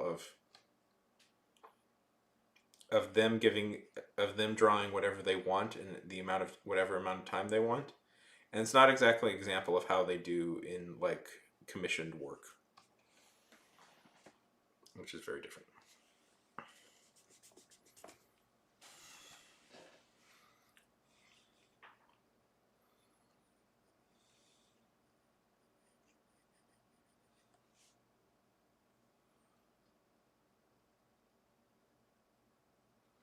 Anyways, this is just opinions from a guy who's commissioned some people before in the past. And who's had a mixed response. Like, I've had some really good commissions go really well, and then I've had, oh my god. I'm going to be honest, I think I was duped by one guy because the reason I say this is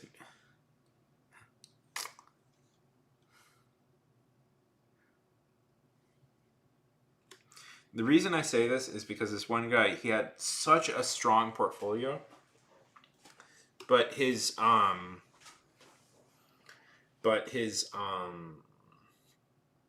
commission works were kind of weak. But I was like, his portfolio is so strong. I think I can do this. I think he'll be okay.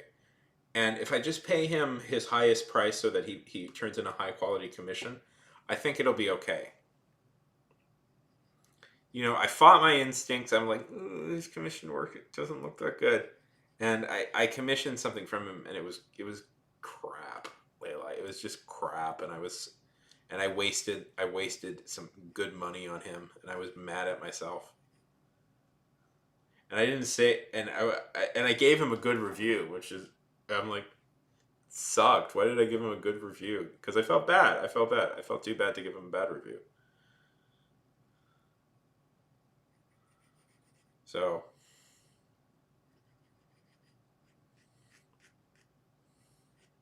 by the way, Lele, when you get your thing all up and running, feel free to share it here, okay? Feel free to share your stuff. Feel free to share your commissions,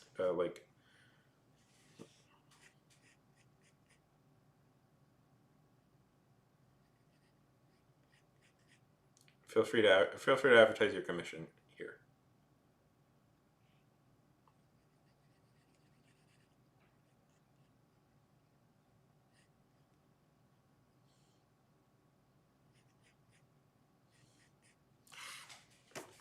I'm just so shit tonight. Ugh.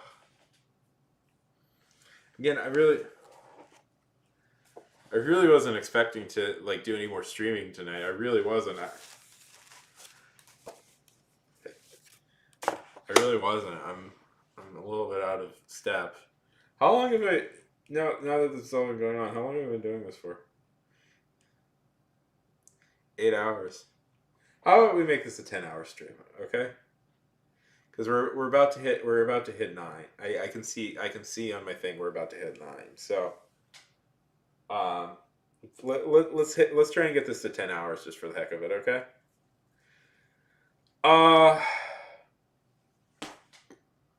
You want to switch over to writing?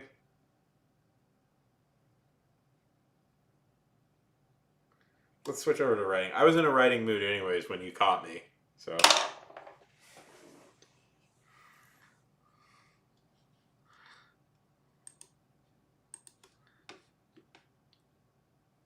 Okay.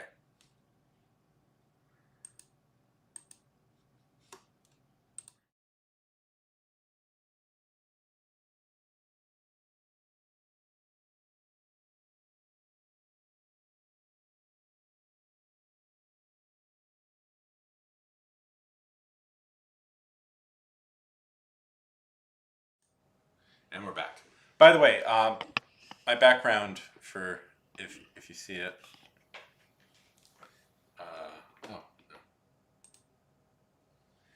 That background, my background, yeah, that's something I commissioned. I bring that up, one, because I think it turned out really well, and two, I love it so much.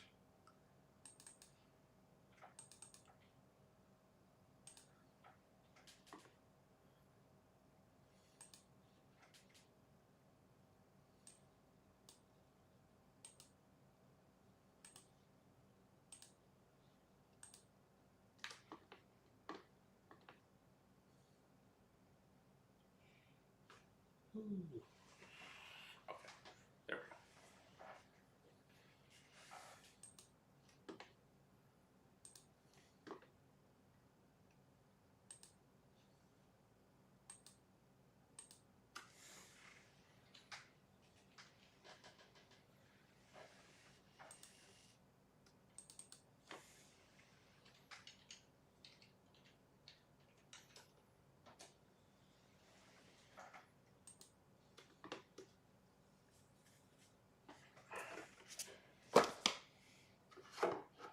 I feel much looser right now. I don't know why, but I do. I just feel very loose right now, like I could.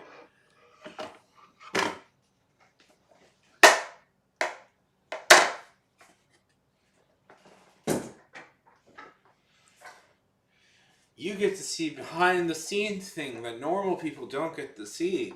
Like my art, my easel that I use for when I draw on here.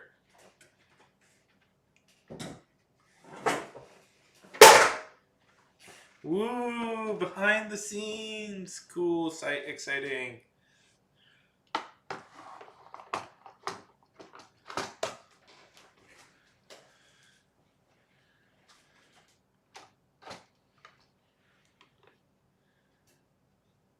Gotta change.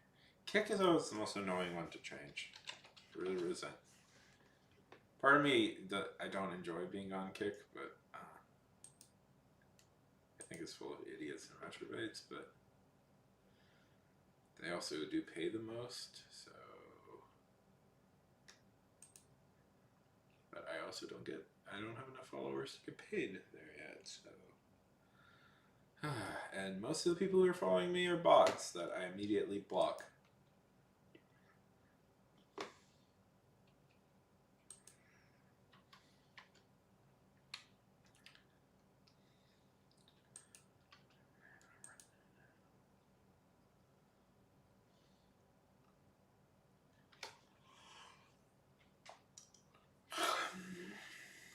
Okay.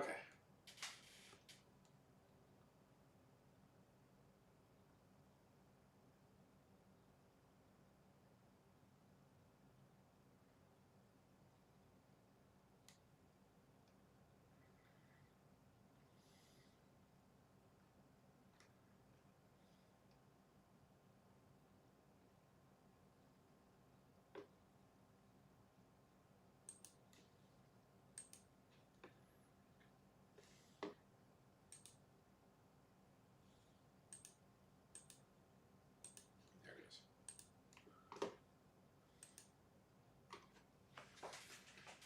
Oh, okay. Boy.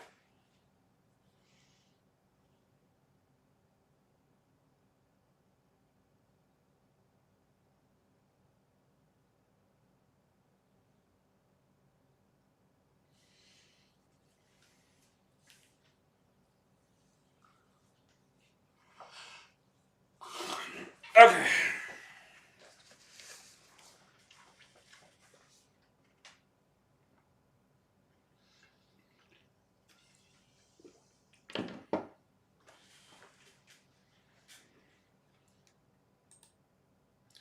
Oh, did I ever get to explain what Steel? Okay, so Steelhead Jack was kind of this sort of, kind of a cryptid, honestly, and then they slowly turned him into a hero. I think I did explain that, but yeah, it's an interesting story, and it very much reads like proto Batman stories in a lot of ways. By the way, I was looking into this like mob romance stuff, and one of the things I found interesting is that they're essentially vampire stories, but without the vampire.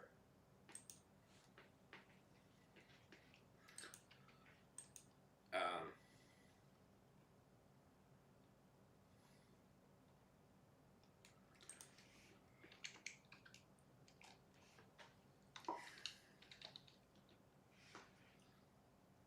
let's see, what's the Onion doing right now?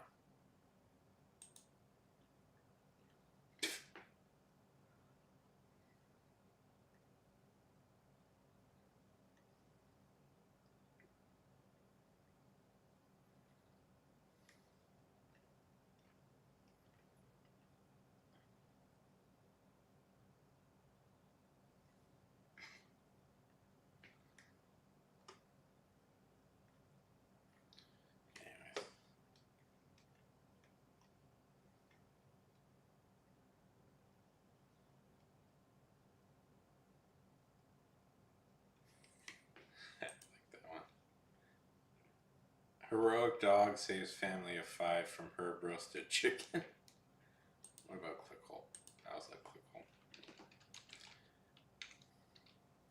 Clickhole is so weird, but it's fun. Have you guys ever gone to Clickhole? Clickhole started as an Onion spinoff that progressively got really strange. It's ostensibly a parody of BuzzFeed, but it's like devastating. This image of Fred Flintstone chasing Ariana Grande through a sewer is 100% real, but everybody thinks it was made by AI. It's essentially a parody website, but it's a really weird parody website. It's quite annoying.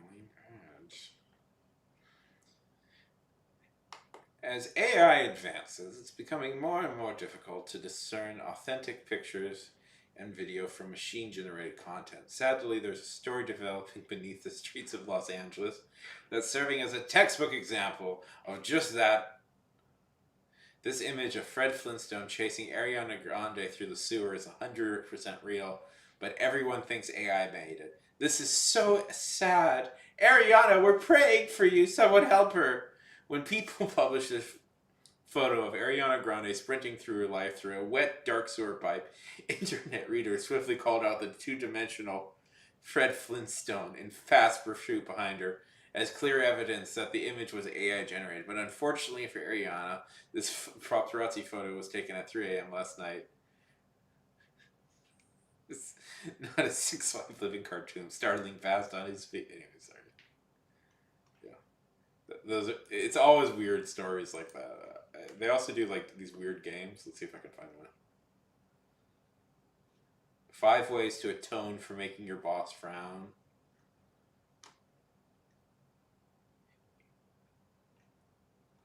Oh, yeah, it's time. Okay.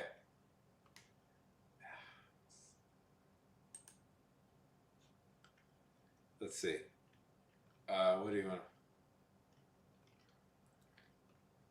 It's the first day of your new high school adventure. Can you become popular?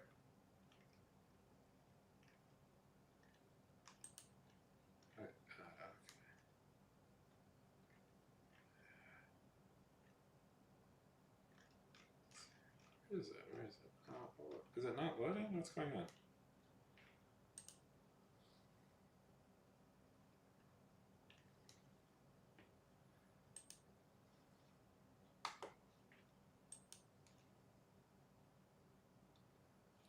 Something's going wrong. Oh well. I was very obsessed with this back in high school and college. These websites, I loved them so much. I started my own website was essentially a rip off of.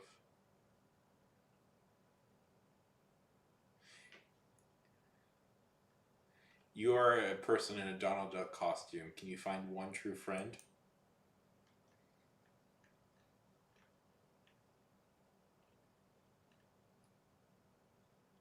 Ah, here it is. You've just arrived at Disney World. Another day as Donald Duck. I'm Donald Duck.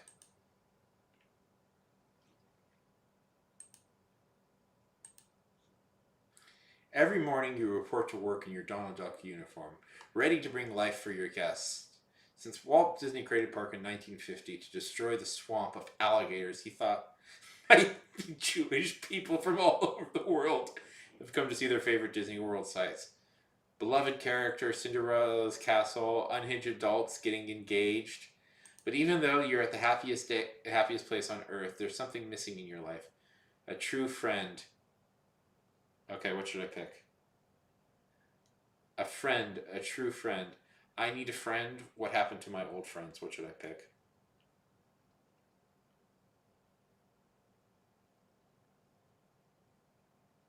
Let's see. What happened to my old friends? You used to be friends with a trash can. The kind that looked like it kind of looked like it had a nose, but it ditched you for a trash can that looked like it had eyes. I need a friend.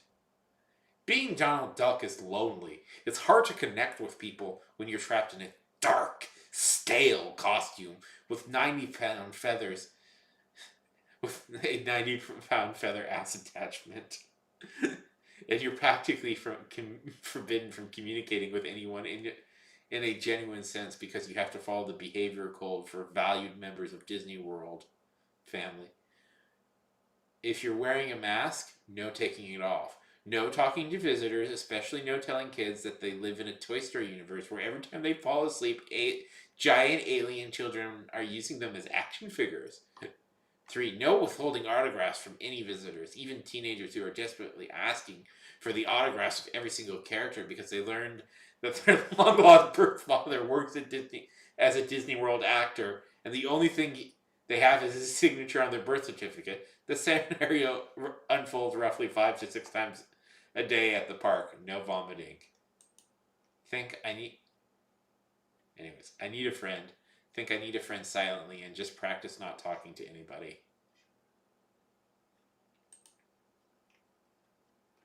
You want someone to talk. Anyways, it just goes on like this. I was very obsessed with these.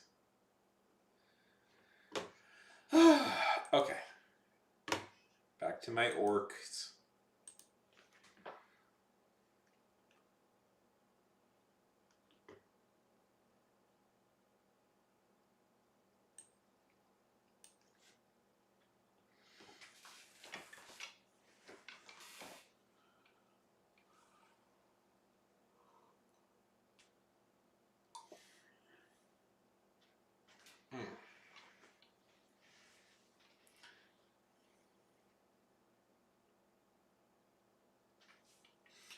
I would just pretty much oscillate through the Clickhole, the Onion, AV Club, and Cracked, and that would be my day in high school and college.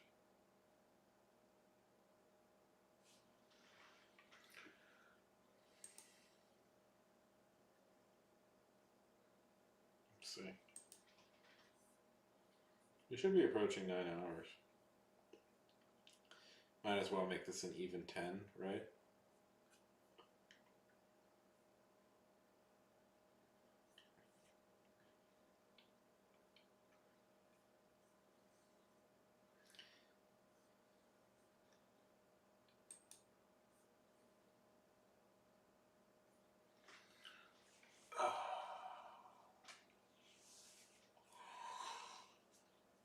Oh.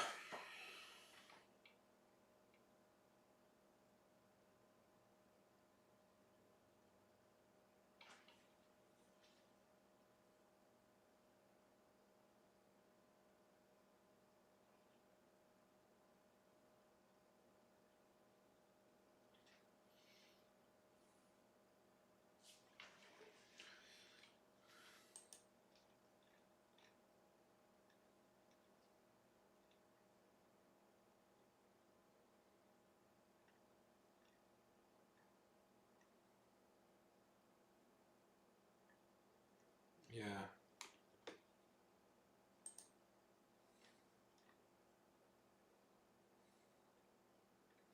Your Hogwarts only guidance counselor can convince anyone to go to college. Yeah, that's usually good.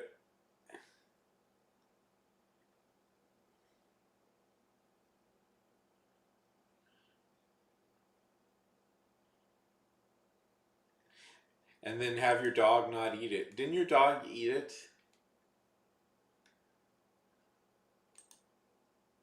You're the United Nations Secretary General. Can you use the bathroom for 5 freaking minutes?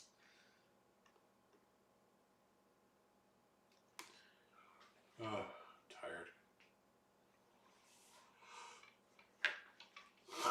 I wrote a lot today, actually. What if...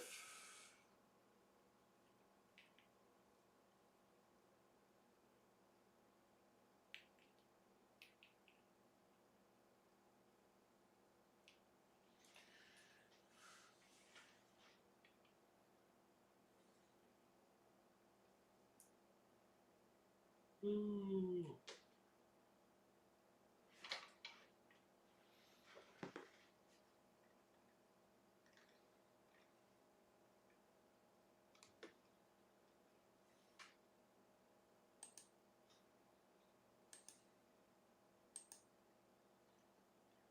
No, I swear.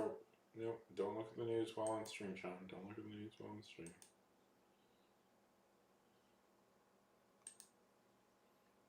You want to see something funny? I'm just showing off things because whatever. So this was a character okay, so there's WWE, but there used to be WCW. There used to be WCW. Was the other big competitor, which stands for World Championship Wrestling. And World Championship Wrestling did this thing where they had, I don't know how much I can play because very happy copyright thoughts, but this is this thing where they had the Arachnoman from who was billed from being Web City, and he would shoot. Let's see if I can find. So the current owners of this footage gets very copyright claim happy, so I just don't want to get in trouble. But yeah, see, look, he's shooting web things. Can you? Yeah, but this was a real guy, like gimmick they did. Where, anyways, can you believe that Marvel had an issue with this? With this character Arachnoman from Web City. Can you believe that Marvel may have had an issue with this character? Yes, they did. They sued. They threatened to sue WCW. Which is funny and ironic in those weird ways because Marvel was actually producing a comic book for WCW. Had been writing comics for WCW, so.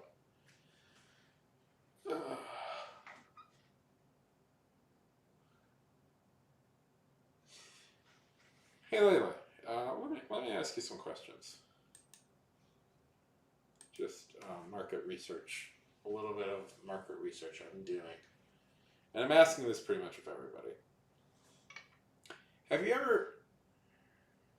Did you ever see like a YouTube video or a TikTok or an Instagram thing that made you want to, that was advertising a book and you then went out and got the book because of it? Like, did you ever see like a book advertisement that made you want to buy the book? And it doesn't have to be like a slick advertisement. I'm just like, because you know like how like authors will make their own little ads. Have you ever seen one? I'm just curious because should try. I want to try and make. You know, at some point I might have to advertise this myself.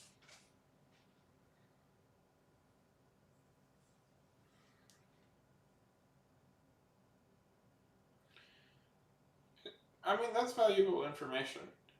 If you have.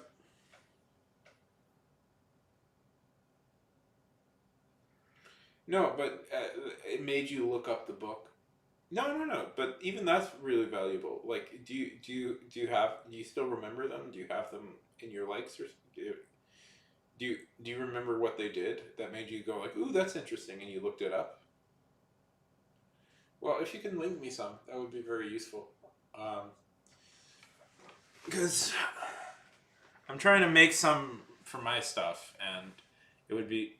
No, it's the other side. What am I doing? It would be good to know if there's to use some references for successful.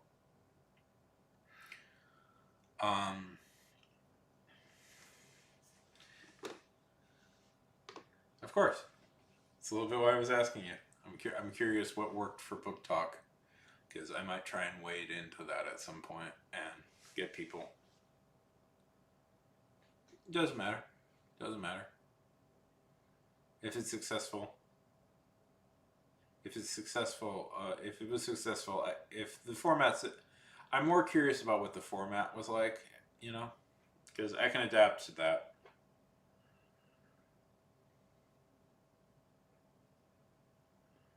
So if you have some links to some videos, I'd be curious to watch them. Just see what other people are doing to be successful. Because one thing that I've been thinking about a lot lately is There was this author, Aster something. Is it Aster? I don't remember. The book was kind of a disaster, but she made a single TikTok that got like 2 million views or something because people were so excited for it, and she got a book deal off of this like one TikTok she made. And I'm like, I want to do that. I want to emulate that. Like, I want to do that. I want to get a 5 million. I want to get a book deal off of a TikTok I make for my thing.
Let's see.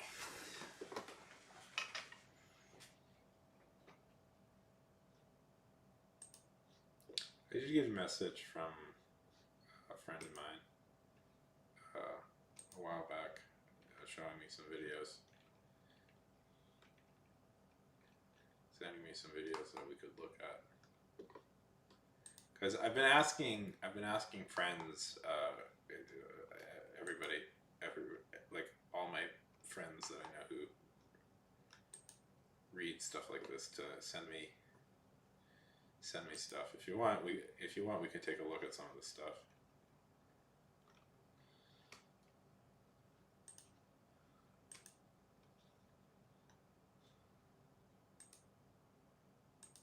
Oh, bullshit.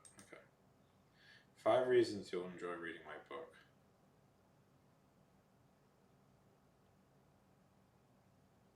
Okay.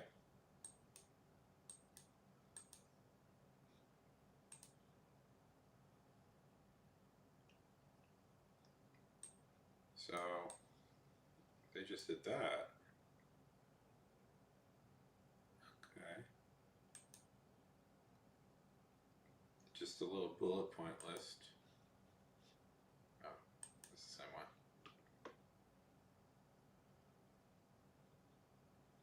Really? That's all? Oh.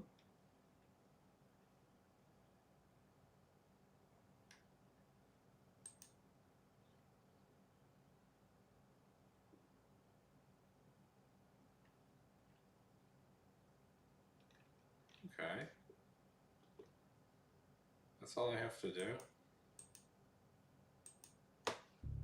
Let's see.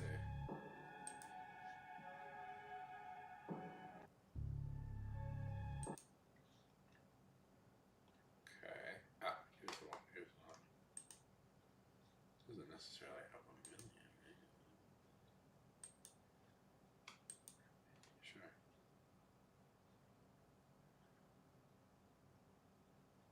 Okay.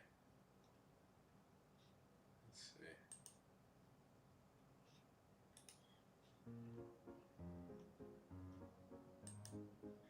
Oh, there's my friend. That's funny. I saw my friend.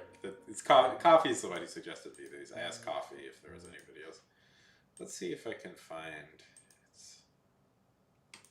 the video of that.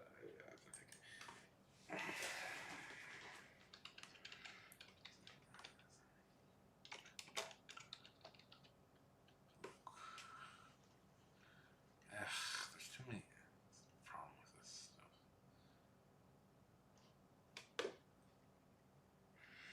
You know, just looking at it, I was like, I gotta be right back myself to be back.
We're back from outer space.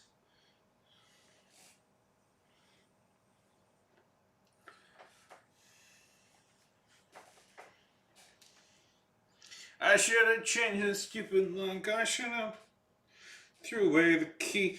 It.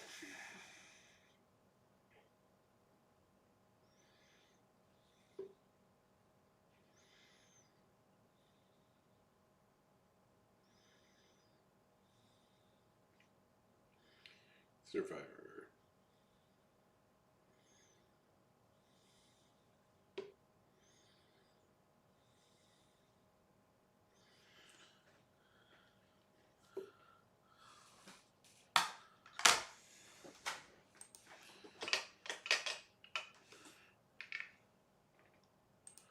Let's see.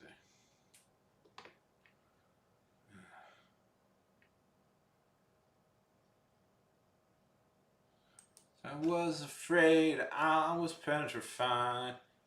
That you never live without you by my side. And I spent so many nights just. Okay. Well,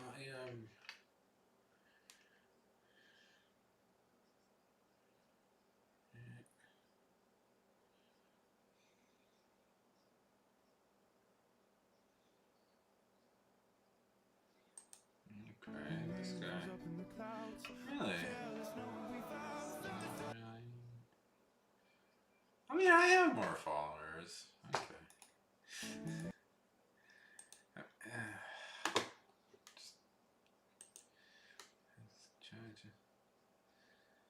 Okay, yeah.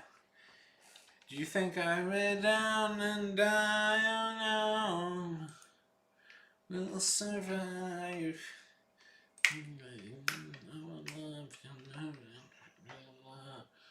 All my life together.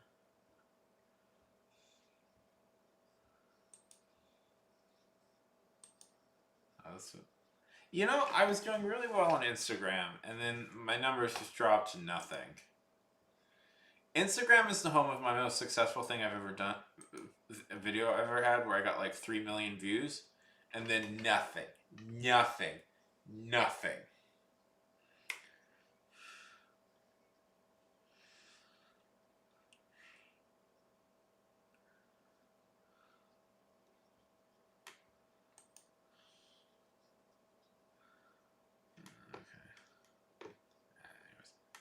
What was I looking for?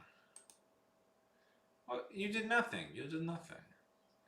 Well, you know what? I'm bummed that video never did well. I worked really hard on that one, and I thought it was pretty funny. I thought that was one of my funnier ones. Many nights is wishing for yourself to cry. Okay.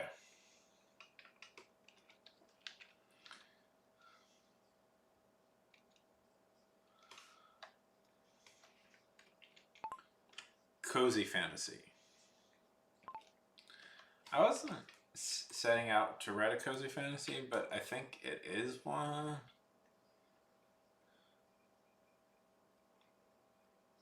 Around now, I'm not welcome anymore. You're the one. So I think we're true. Down and die, oh no. We'll survive. What? Oh! My. Oh, let's see, dashboard. It was this video I made about ninja movies. They never did it. I was always bummed. That never did well, because I thought that was one of my funnier ones. It's stupid. A dumb one. Not dumb. Well, I don't know. Mildly funny. I wonder if I'm still getting likes for that one. I occasionally still get likes for it. Oh yeah, here. This is a video I made.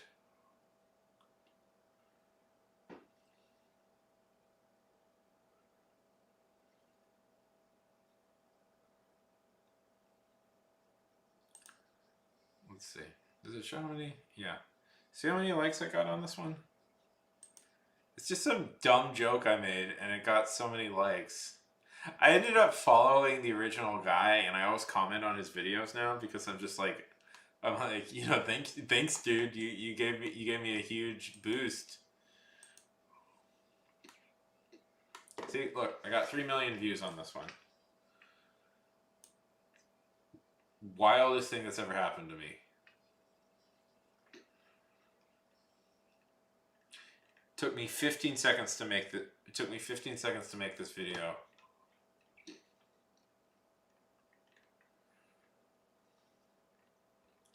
Look at all the English and French people, English and Irish and French people arguing. Appreciate the French. You colonialist bastards!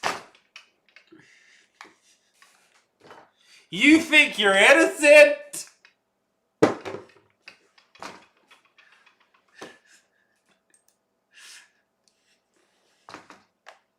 Oh, the French, the smartest people in the world, the classiest people in the world. You sons of bitches. You are animals! Dogs! You killed and mutilated and murdered your way across the world!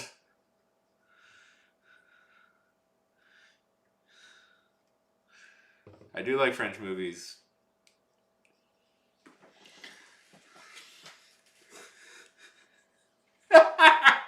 Sorry.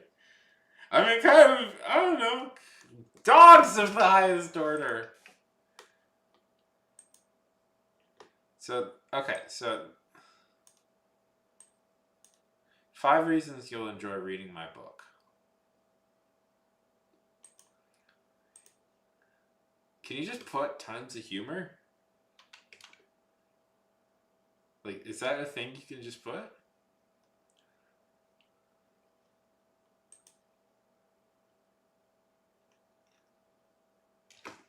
I guess you can just put that. Good for them, I mean. See, I guess I'm being like overly I guess I'm having a little bit too big of an idea then. I didn't realize like these ads could be that like minimal.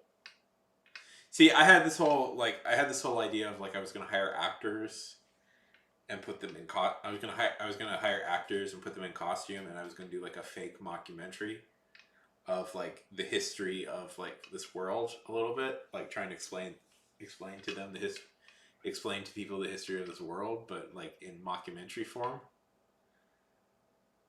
You know, that was an idea I had. That was going to be a little bit more elaborate. I was like, I can just do simple stuff. Okay, I might still do the mockumentary idea because I just think that would be fun.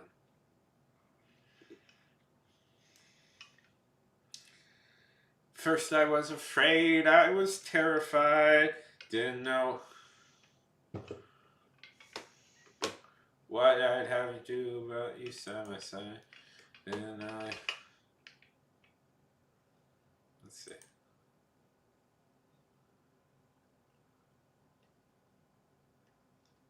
Okay, popular. I have it's way more successful.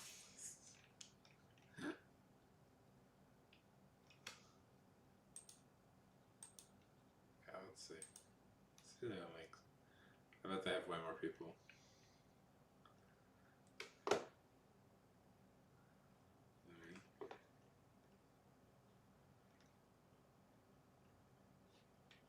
Back the Kickstarter.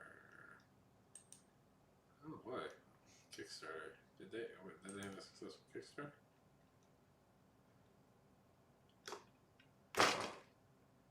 Look at this. Look at this. Look at this. I mean, I'm happy for them. I'm happy for them. That's really cool that they pulled this off. Look at this. Successful Kickstarter. They reached $2,000 for their own book. I didn't even think that could be like a possibility. I mean, really good for them. Jeez. And knowing my family, I could not get 1% out of them. They were. Let's see. Good for them. I mean, I'm now just looking at them Hang like out I with could the one and only Princess Pork Chapter. emulate this. And we are so excited to share with you all the fun details about the Black Sheep series. Yeah, with the one and only Princess Pork Chapter. So, and we are so excited to share with you all the fun details about the Black Sheep series Special Edition Illustrated Omnibus. Over the past several months, I've been working behind the scenes to put together this special Kickstarter campaign, and I really hope you're as excited as I am with how everything turned out. Let's take a look at the outside first, which includes a completely new dust jacket with shimmery holographic foil, and underneath the jacket, there's a stunning illustration that stretches across the full width of the book. But it's not just the outside that got a makeover. Inside, you'll find all 3 books in the Black Sheep series, along with 6 full-page illustrations depicting different characters and scenes throughout the trilogy. This special edition will be available in both ebook and hardcover format, and while you're browsing, don't forget to check out the swag. You'll find everything from stickers and bookmarks to shiny foil notebooks and coloring book pages. And on that note, I hope you'll consider supporting my campaign. On to Narthi. I mean, good for her. Like, geez, good for her.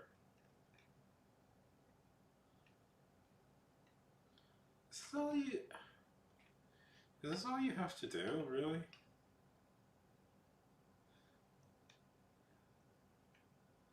I thought just going good for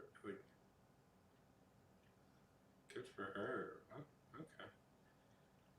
I mean, okay. Jeez, Layla, you have no idea how much elaborate shit I was planning. Like, I had so many, I had so many big ideas. I had so many big ideas that would probably cost me way more than I could ever make back from the book. I was gonna, like, oh, I had so many ideas. I had so many stupid ideas. I didn't realize it was a slow-fi. Okay. Oh. I mean, I kind of still want to do that, but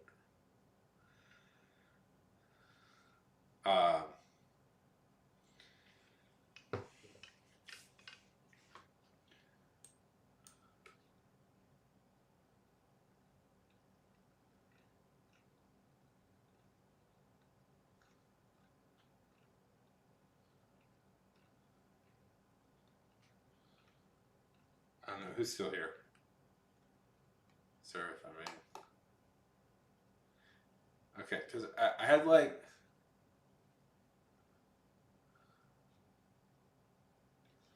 You know what? Screw it. Let's look at some books. See what they have. Maybe this is a good thing to look at.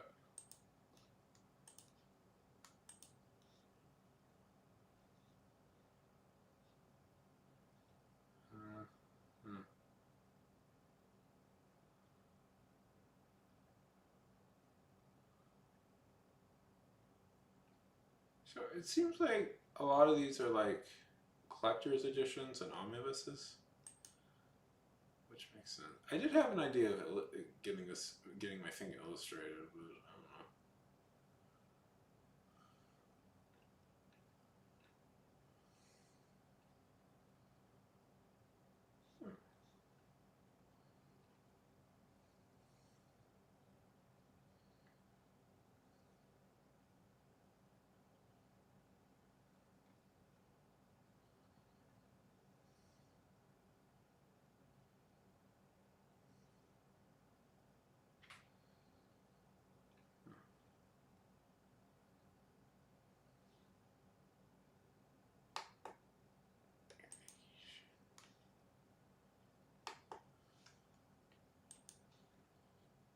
Shit, man. $9,000?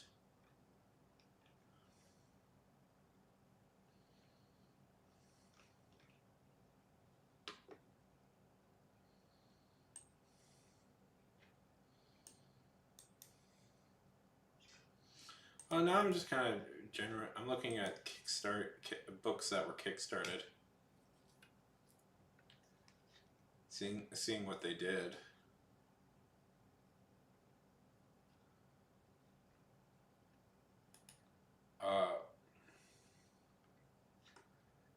coffee, one of my friends sent me this person's thing.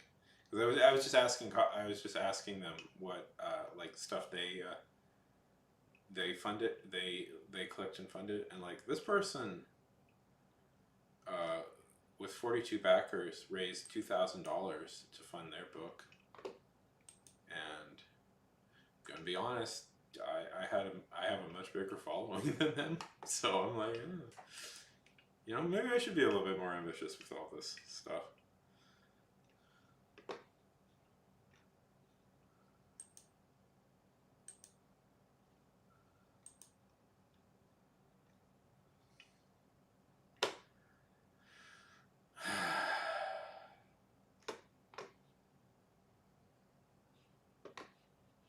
Kind of swore I would stop using TikTok just 'cause.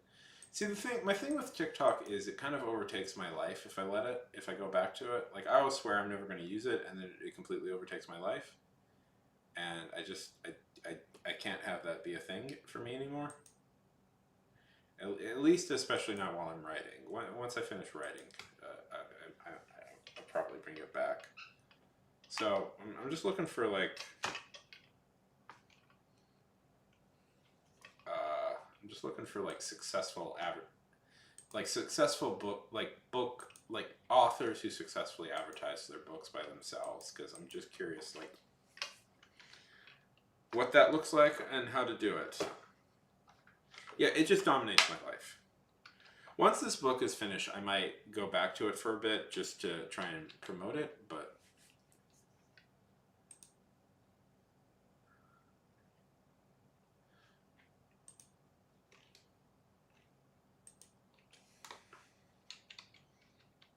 even then, I don't know.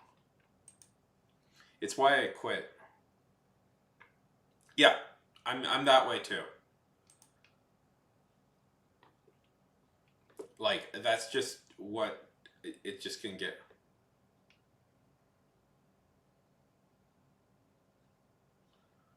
Let's see.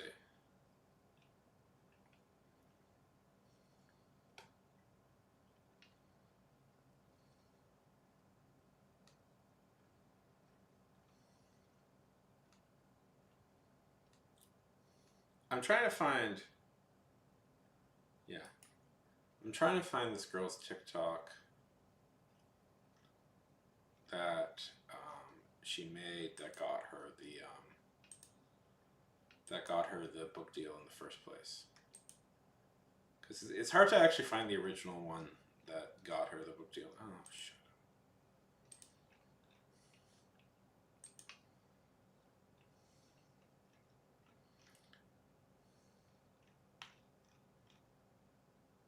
Ah, okay. Haha, thank you today.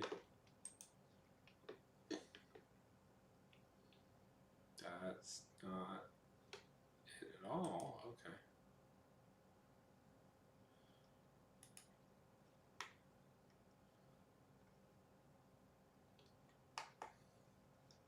Yeah, so many hours. It's absolutely...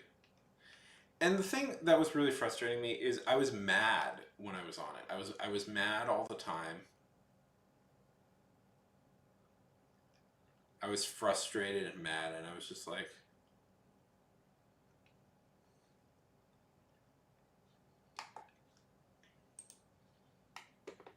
Ah, here it is. Here it is.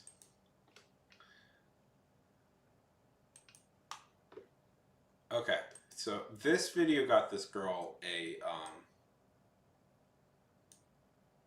this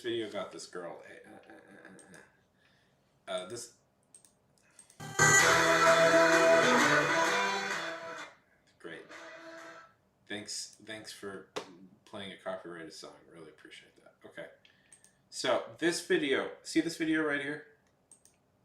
With just like stock images and stuff? This got her a publishing deal.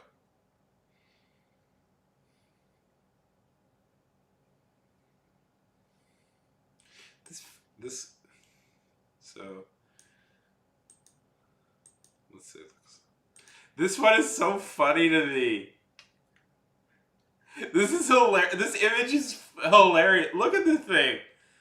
What is this image? It's like, Oh, so funny.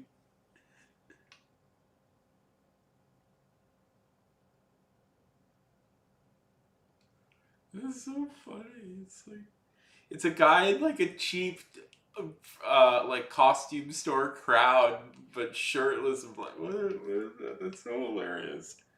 Sometimes when I see these like stock images, they make me laugh because I just think of like what went through like the heads of people who took pictures. Like, yeah, well, I'm gonna have to take. Okay, you're playing a king today, so get shirtless and put on this $5 crown. But look angry. Look angry and mad.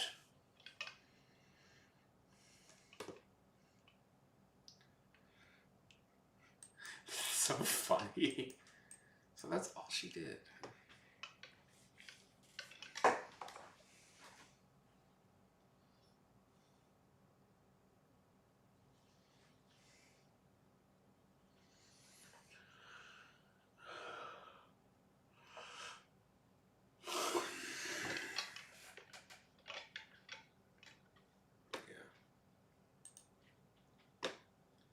And like the thing with TikTok is it just frustrated me. It just frustrated me. After a certain point, I wasn't enjoying it. I was just angry all the time. Like I always feel like my theory here's Sean's certified trick to having a good social media experience. The point social media becomes you no longer enjoy it at all and everything just makes you mad. That should be the end of your experience, your time with a social media site. Because if all it's doing is making you mad, then it never gets better. Because what it's done is it's found the thing that will make you engage the most with as much, and that's just it. That's just it. So like, don't even bother. Like, just kind of sign off after that point. Find something else to do because it's just gonna it will always just get worse.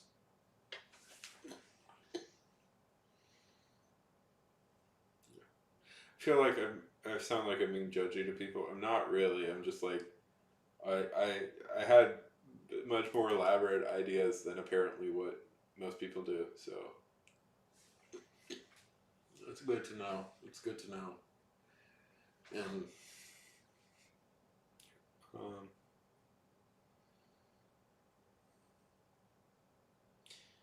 because if I could just like kickstart my book for like $1,000 or something, I'd do that. You know, probably wouldn't justify the amount of time I've spent on it, but it would be good enough for me. That would be more money than I've ever made on something like that.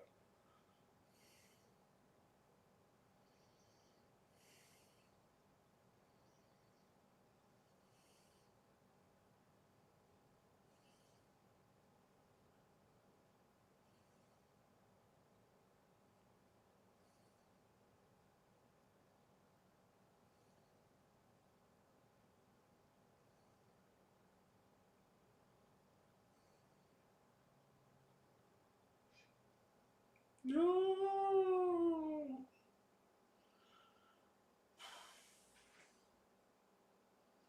You went down in watch hours. No, no. That is frustrating. I'm frustrated with that.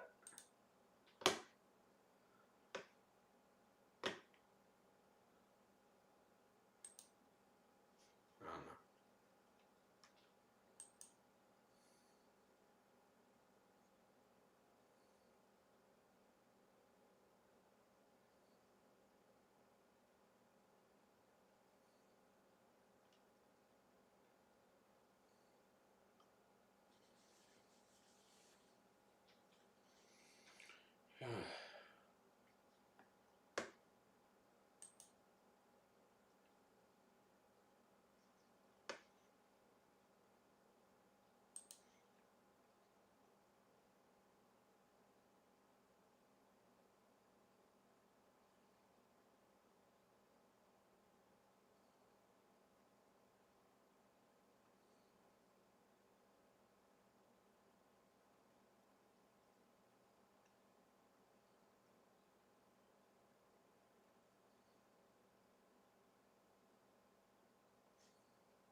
Yeah.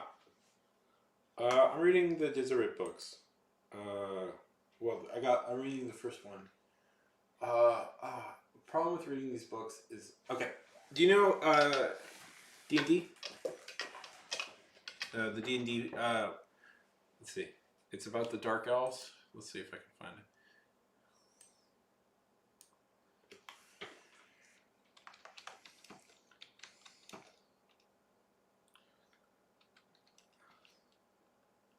Yes. What? Okay. So, one second. Let me find it. What thing I hate is the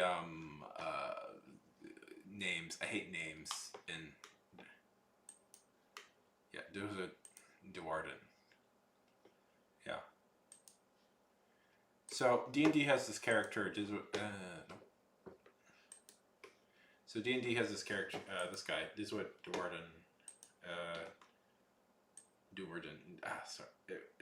Which is in some ways is like one of their more popular characters, and he's a dark elf who's a defector from the evil dark elves, which is something. Anyway, so I'm reading the first book in his series. There's like 1 million of them. There's like 1 million of them, and I do not know if I will read all of them, but I maybe read the first few.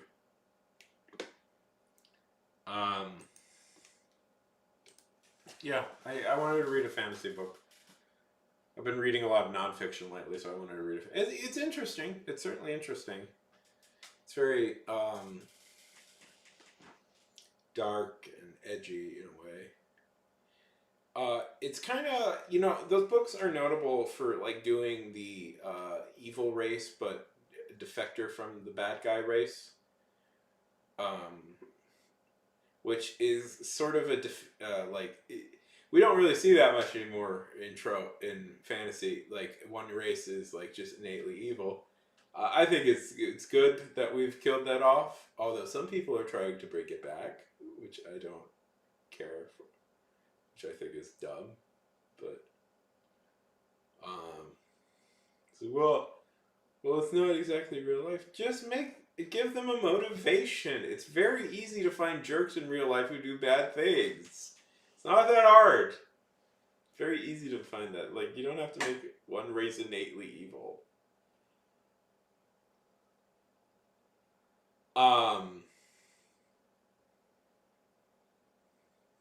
I think at least.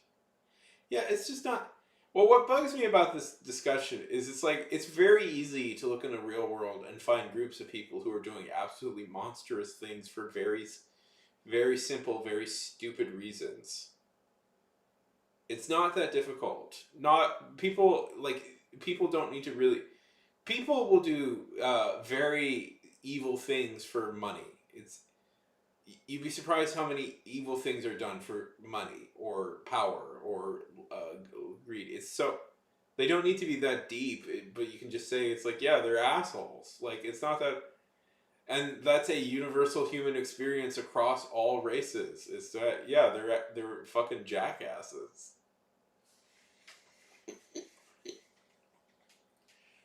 It's not that hard, but it bugs me that very basic like human interaction is still like complicated to D&D players.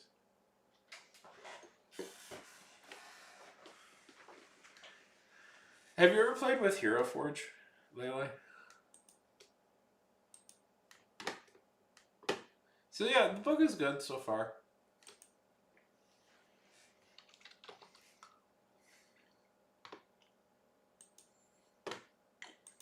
I keep showing this just because I'm having fun. So Hero Forge is like essentially an online character creator, but okay, so you can create pretty much any character you want. You can create. It's meant for you to create. Hero Forge. It's meant for you to create characters. Like, I modeled out the main character in my story. This is mostly how I picture her, but like I modeled out the main character in my story, and and you can like see, and you can like you can create. It has a pretty surprising robust character creation features. So let's see.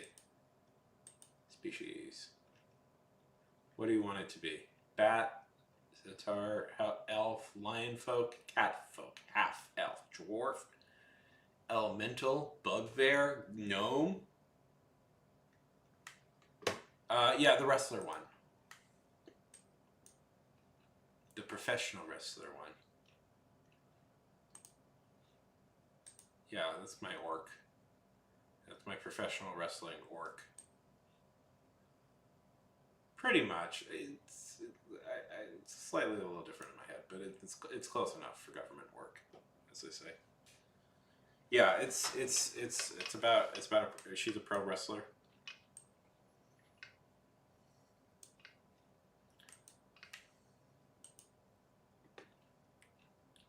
Which is that's the position I have her in. Yeah, but you can mess around with it and change the positions like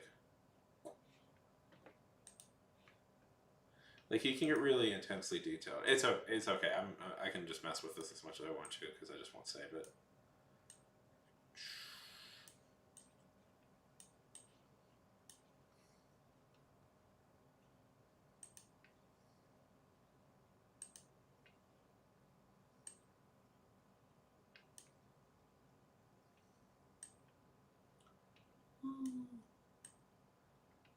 Okay, let's see. I'm just goofing around.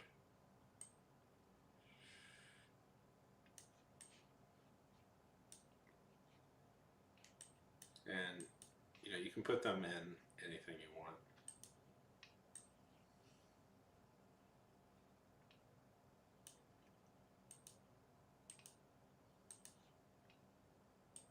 You can get even more specific. So you can like change it to this and this,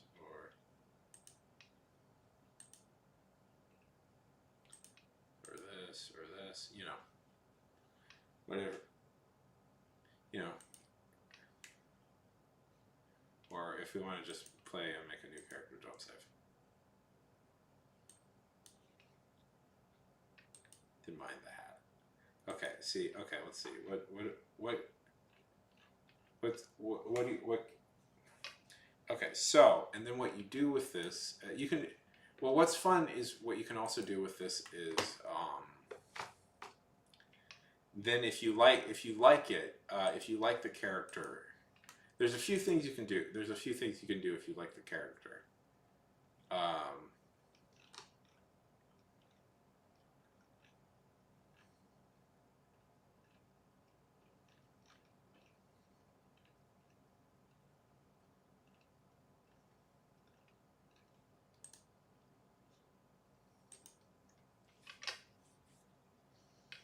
There's a few things you can do if you like the character. If you want, you can buy it. And what that means is you'll buy the character and they'll actually make up this model for you and send it to you. Like you can create your character and then they'll model and they'll really build it and send it to you. It's really cool. But you can also do things like get a digital copy of it and then you can import it into a few things. And the thing I've been playing with is Tailspire. I haven't actually bought the digital copy yet. I'm debating.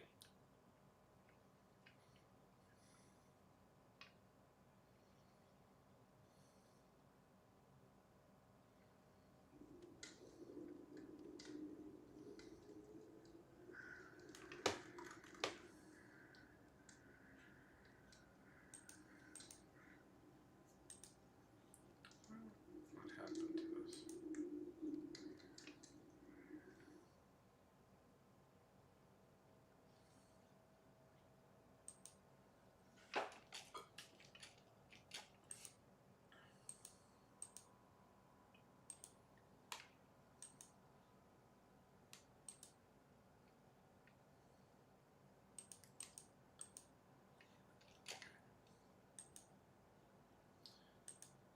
I had an error happen to this a while ago, so I don't know.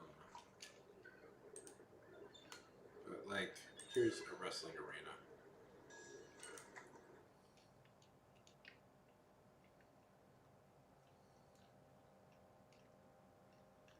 So it's like, and then it's essentially like your own personal like board game, like D&D set where you can have, and like so this is multiplayer. This can be played multiplayer, and there's like the DM, and then there's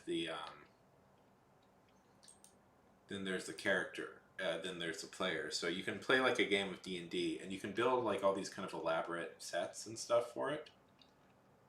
I just downloaded stuff online. Let's see. And you can import your Hero Forge characters into them.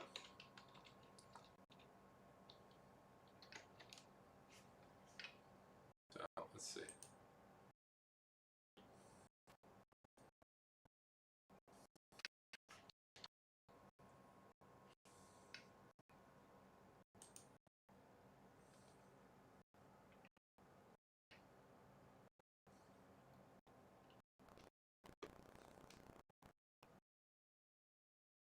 So what it'll do, running OS at the same time, it'll totally fuck up your computer, which is what's happening to me right now.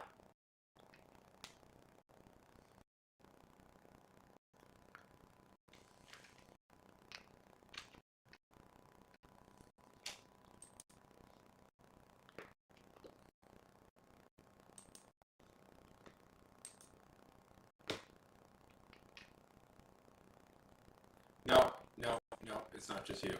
It's me. Give it a minute. Give it a minute. It'll come back. Give it a sec. It'll come back.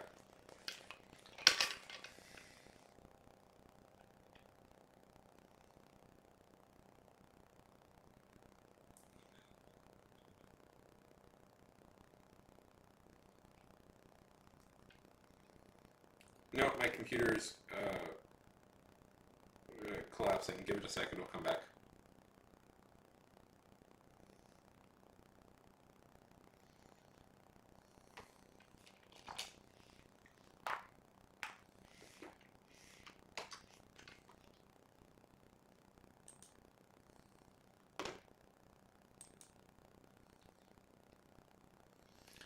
Not speaking positively, Tailspire, for my future desires to stream you. I'm frustrated with you. Okay.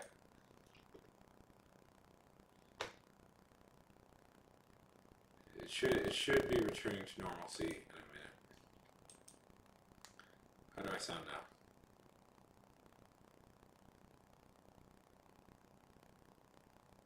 It should be returning. It should be getting better. I don't know. I don't know. It's done. It's been perfect the first time I did this, and then it's been collapsing every other time, and I don't know what that is. I don't know. It's probably over. I don't know what it is, because it was perfect the first time I did it. I used it for hours while streaming, and then now every time since then it's like gone totally.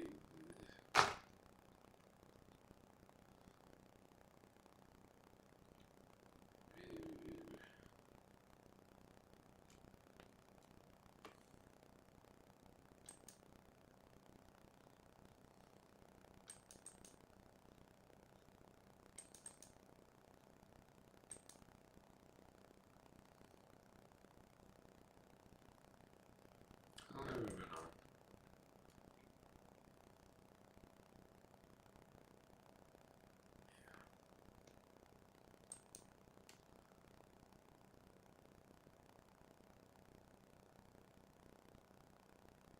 Oh man, we're getting close to 10 hours. That's my new goal. Okay. Can you understand me now, though?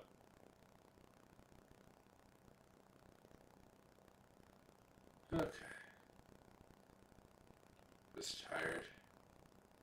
But we're getting so close to 10. I want to round out and hit 10.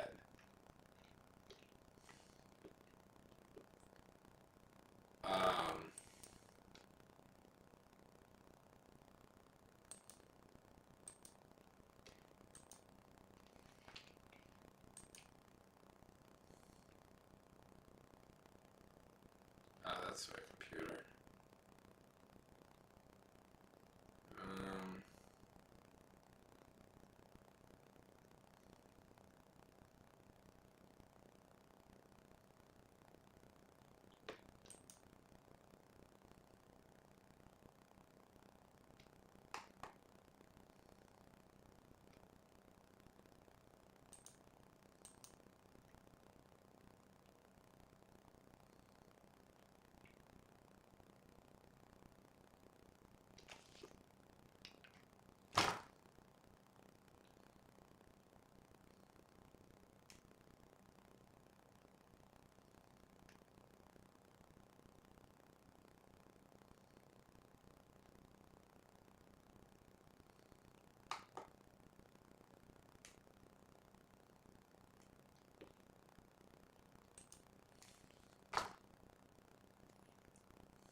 What am I thinking?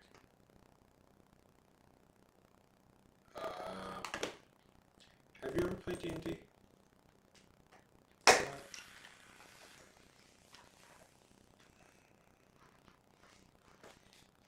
Oh, man.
Okay. Okay. What do you want to do? For some reason I have desire to get this to 10 hours, and we have about 20 minutes left.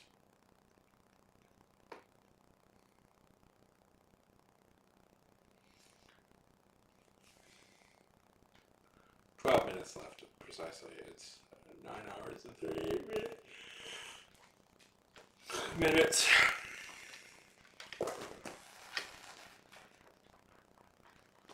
How about, okay, let's do this.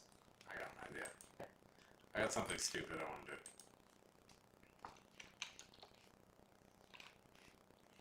Let's go to Goodreads.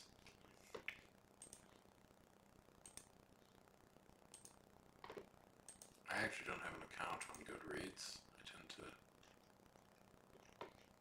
not enjoy these sorts of things. But let's go to Goodreads. Let's go to fantasy.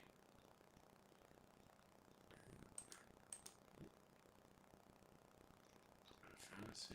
Let's see. I want to look for something.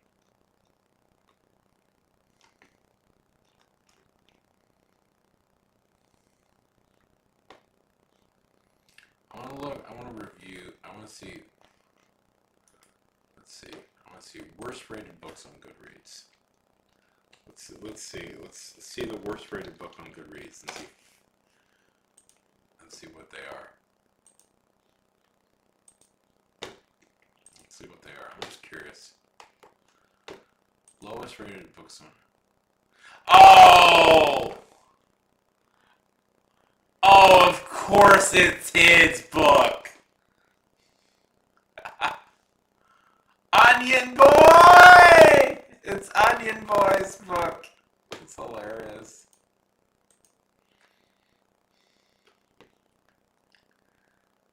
Okay. Huh.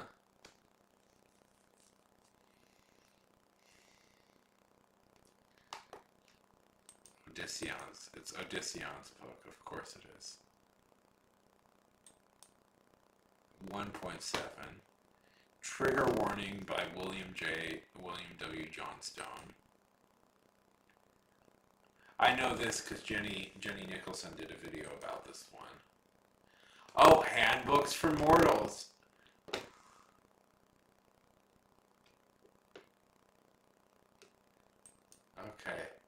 Okay, so yeah, the creepy influencer.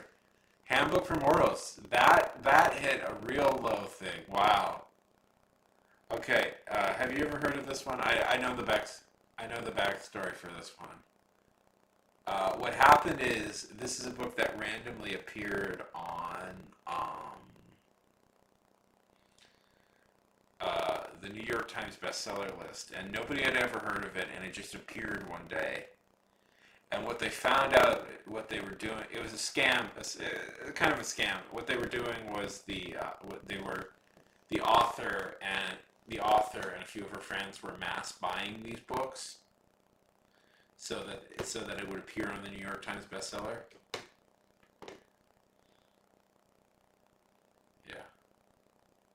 Yeah, that was pretty infamous in book circles for a little bit. Okay, we've got a few pretty notorious ones, but what? Yeah, New York Times bestseller list. Okay.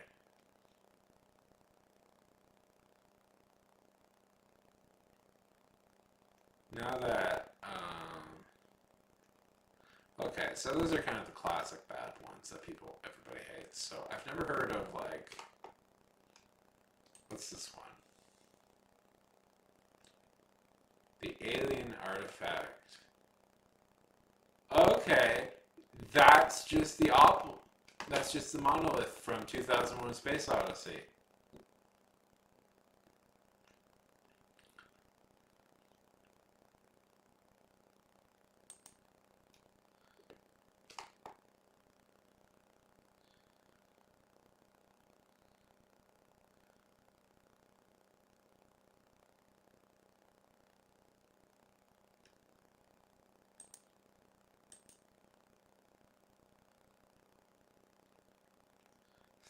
That's so funny. This was awesome and imaginative. Yeah, okay. And it seems to be a riff of, I look at these going like, oh, my book could never end up on here, even though I'm desperate. I'm so afraid my book would end up on here.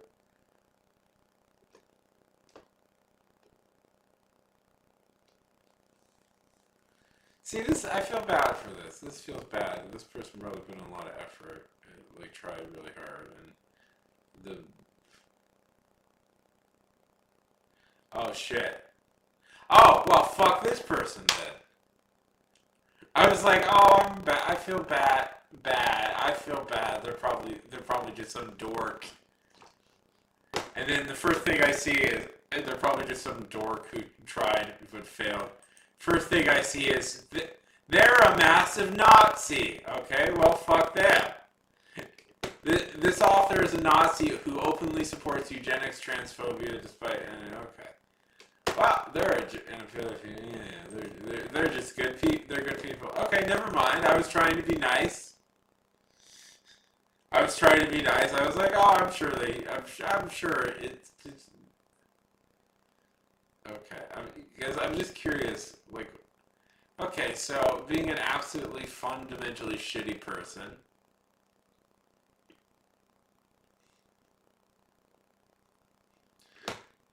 Good, good, good. I'm glad this one is low. Good, that should be low. Yeah, that should be low too.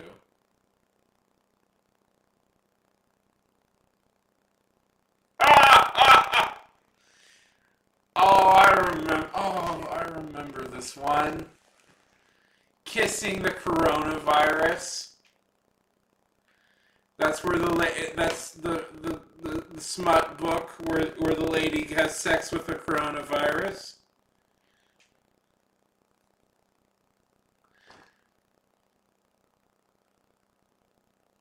I guess that went on for. Why did he? Oh, what happened? Why is S.E. Helton getting negative reviews? Oh God. Oh, what happened to S.E. Helton?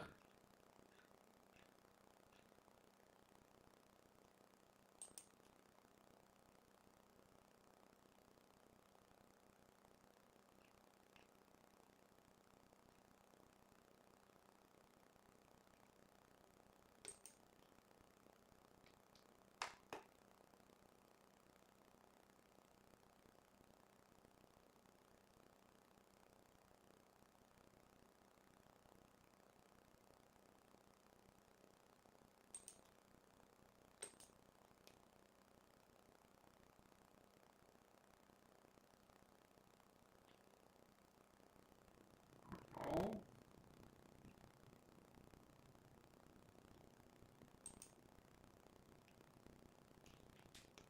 I feel bad.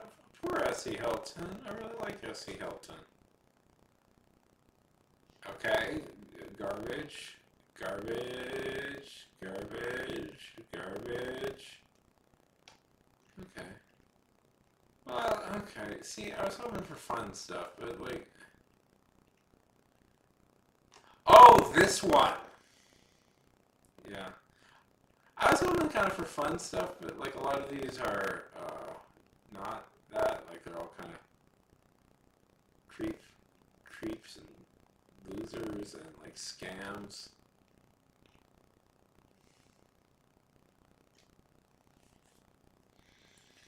Probably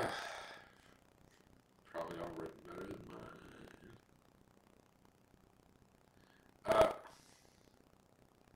Yeah, well, that's kind of what I was hoping for, but it's no fun. It's no fun to make fun of fan fiction because, like, you know, those people are just putting it out for free as like, authentic, like dreamers. I was hoping to find some, but I feel like if you charge money for it, then it's like, yeah, then that's fair game. I do know this one. I do know the story behind this one in that it's a real person fic of. It's a barely disguised real person fic of Taylor Swift, and Travis Kelce.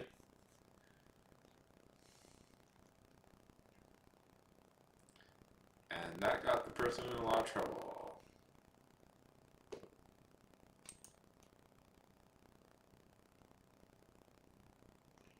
Let's see.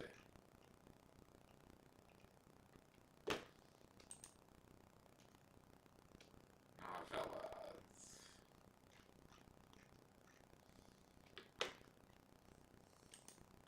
You know what? Let's try and find the dumbest, not dumb, what's it, but the weirdest crossover we can. How about that? Let's find the weirdest crossover we can. That's always my favorite thing to do is find weird crossovers in fan fiction because that's always funny. Okay, all fandoms. Let's see.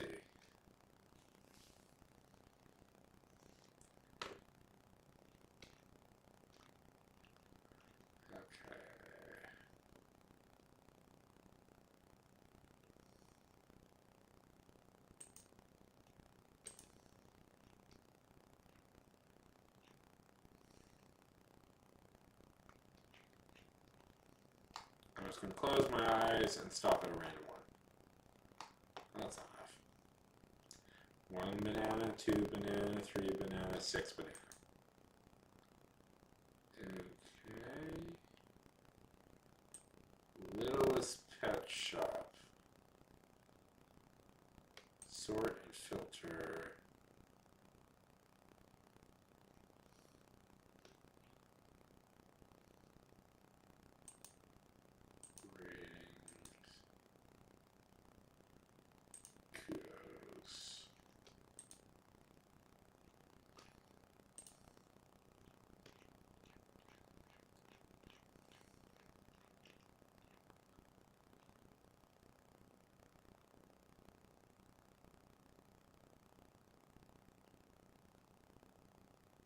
Okay.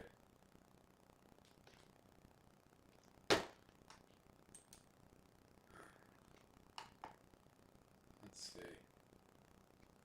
How do I get to see the, like...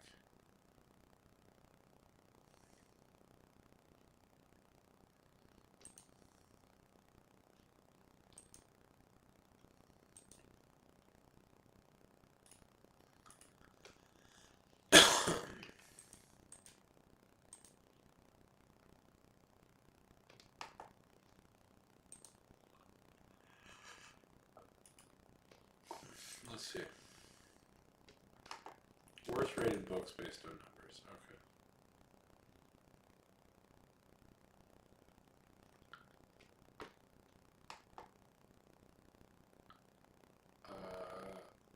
Okay.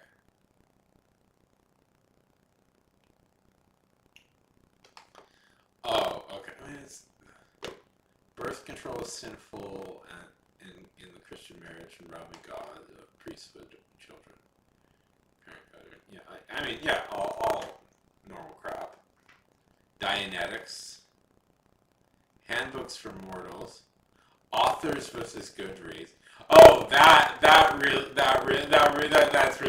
that's really gonna win you over in Goodreads to whine about bad reviews. Goodreads, people really like that when authors do that. Oh, they're so mean to me. They're so mean to me. I deserve success immediately. Women Who Work. Rappers Creek. Trigger Warning. Oh my God! Behind the Bell by Dustin Diamond. That's not fun. Oh my God! Oh my God! Sorry, I'm just having fun looking at these because I'm reminding of what. Oh my God, Leilai, this book right here, Revealing Eden, Save the Pearls #1. Have you ever heard of this book?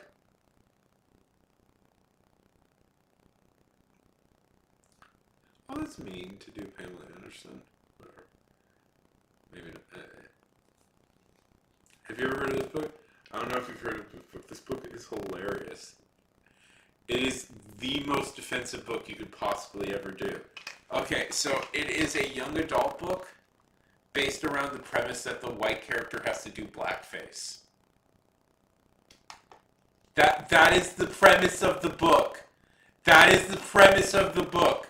This is a real book that somebody wrote from a real author. So, the premise is human beings have to live underground. They have to live underground. And, live underground. And because melanin makes black people survive more, black people are now the upper class, and white people are the lower class. So what this girl does is she wears blackface. She wears blackface so she can impersonate black people and become part of the upper class. This is the plot to the book. It is a young adult book about, it is a young adult dystopian book about becoming why you have to wear blackface. It's, oh my God, I can't, that book, oh my God, okay, let's see. See, because it's like, okay, oh yeah, this person is garbage, and this book has killed children, so, that's fun. This is why I hate you, the story. Oh, yeah, another Onion Boy. Man, he dominates. Pride and Promiscuity, the lost sex scenes of Jane Austen. What the fuck is this book? What the fuck is this one?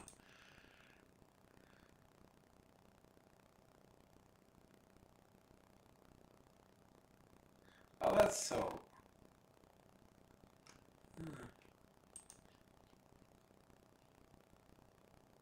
Oh, shit. Pygmy by Joe Polnareff. Wow. Having an actor, having an author, boy, yeah, that is a controversial one. Joy twist of all twists. I've read this book. It's pretty. I can see why. Yeah, I can see why people would be offended by that one. I've actually read that. Barry Trotter, the unauthorized parody.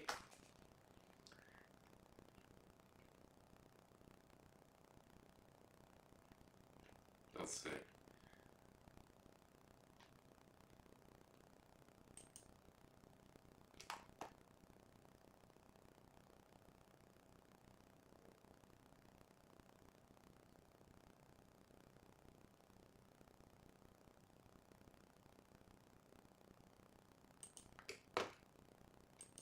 Yeah, so this one was pretty difficult to get through, I will say. I read it solely because who the author is. The author wrote Fight Club, and I was very into the whole thing. Oh my god, okay. Oh, James Franco. James Franco. Mr. James Franco.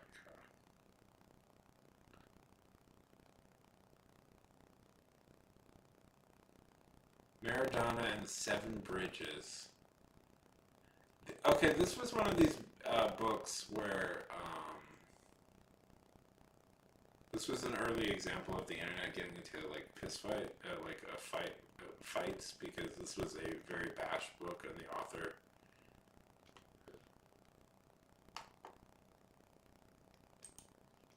I wish my kid. Wow, I wish my kids had cancer. A family surviving the autism epidemic.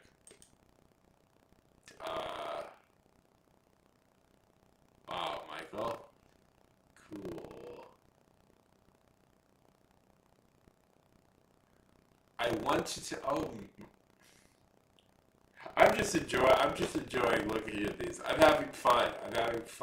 I want to tell you my response to your letters, your messages, and questions by O.J. Simpson, of all people. Oh, I wonder what question everybody has for O.J. Simpson. Yeah, it's free. I mean, there's, you could sign up for things. Okay, Empress Teresa.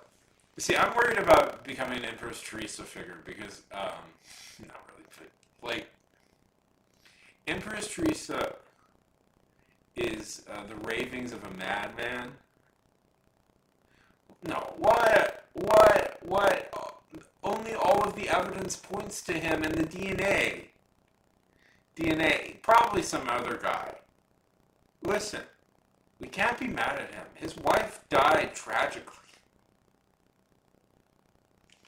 So,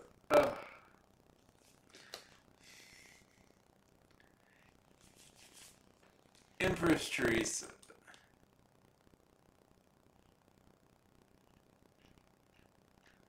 Oh, the Eye of Aragon. Oh, the Eye of Aragon. What? I have. I've read this book before, The Eye of Aragon. I'm sure it's going to pop up on this list. This is a famously quite bad book in and of itself. Empress Teresa is like an incomprehensible madman. Oh yeah, there it is. Batman Fortunate. Oh, wow. Yeah. Batman Fortunate Son. Of all the Batman comics to appear. It's not a good one. It's quite a bad, almost incomprehensible comic.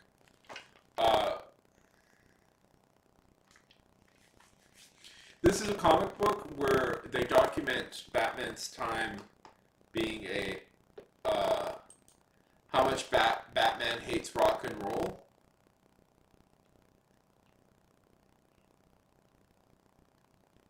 How much Batman hates rock and roll, and the fact that actually he toured with Johnny Rotten-like figure as part of his training, and he hates punk rock music.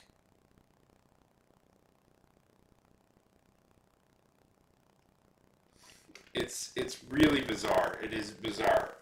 It's supposed to be some weird tribute to punk rock, but instead it's just bad, and it inadvertently comes off like rock music is bad, and it goes into detail of how much Batman hates rock music because it's the music of the beast. Oh, I saw something I wanted to look at. Revenge Wears Prada. The sequel to Devil Wears Prada. What the fuck? I'm having fun. I'm having fun. This is mean and churlish, but I'm having fun.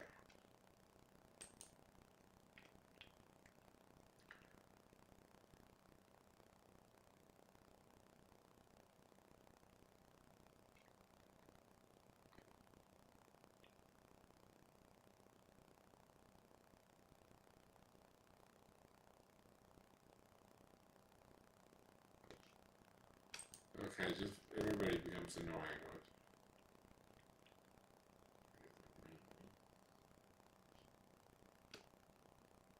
Why did it? I bet she said something stupid. Okay, this.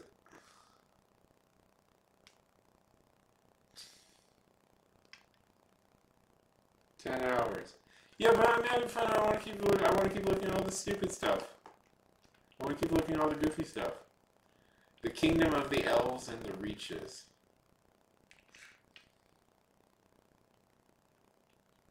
Okay, what is this? Okay, good. Now this is what I wanted to see, a fantasy story.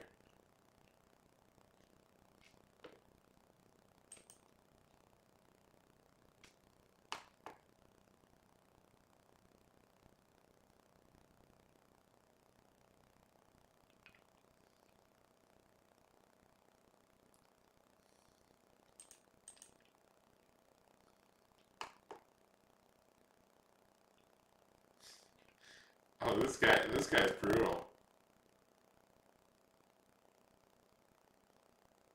They also contain word, sentences, paragraph. The Kingdom of Elves has been created for good reason. They both contain magic elves and evil newly awakened. There are also words, sentences, paragraphs, and chapters in both books, so I completely understand why you draw comparisons of both novels. However, once you get past those details, the comparison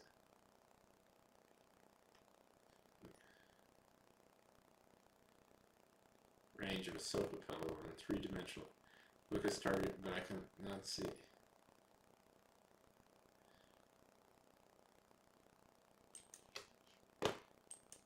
See, ugh. Okay, the Crystal Keepers. Okay, what is the Crystal Keepers? Because this looks like. Oh, see, this is where I feel bad, because this is where I feel bad. I'm sure we're gonna find out she did something awful, and that's why everybody's mad at this book. Oh, dude, it's a dude.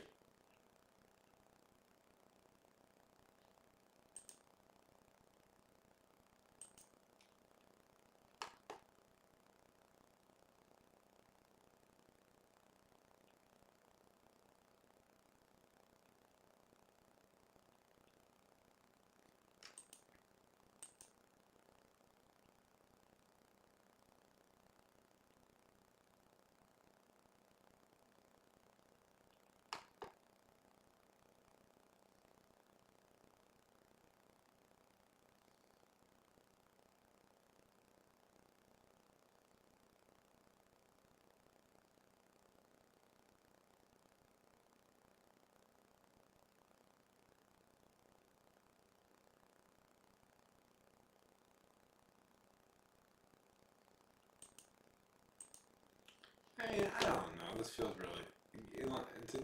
I have a feeling this guy did. I don't know. This feels mean. Superman True Grit. Okay. I know I've heard of this comic before. It's about what if Superman landed in England, but I know people didn't like it because it.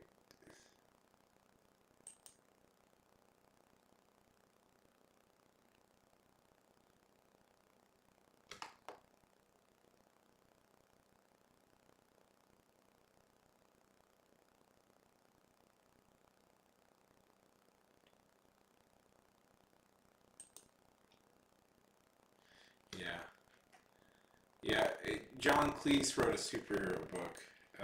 Superman book. Not good. Oh my goodness! I am now. I'm open now. What is this?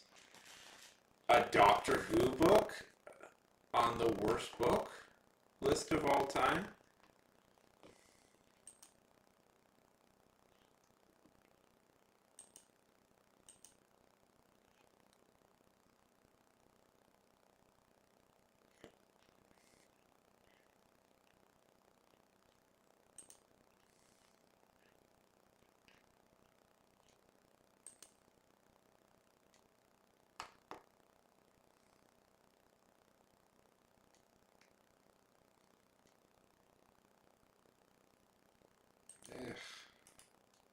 Write more concisely.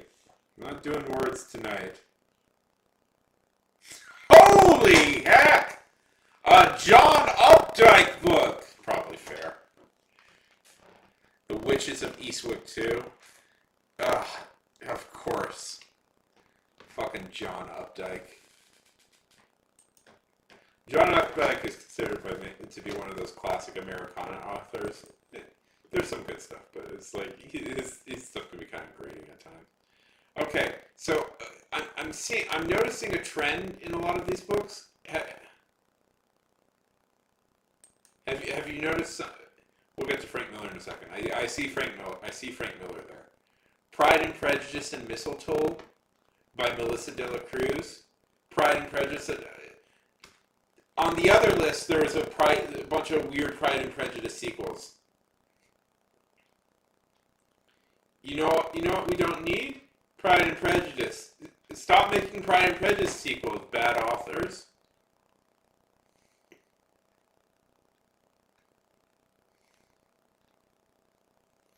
Another weird, bad gay people are bad things. So, but yeah. And Holy Terror. Oh boy. Frank Miller. What happened to you, Frank?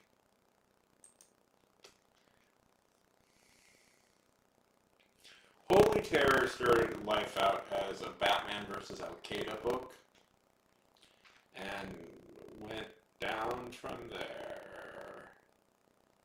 But they didn't want to do it, so Frank Miller made it on his own. Frank Miller has since said he was just. I have a complicated relationship with Frank Miller.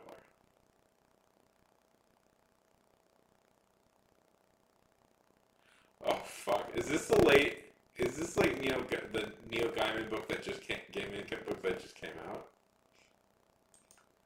I mean, in a good way, like maybe Dimensions of Miracles is the weirdest book I've ever read, but that's a book I really like. So, but it's a really strange book.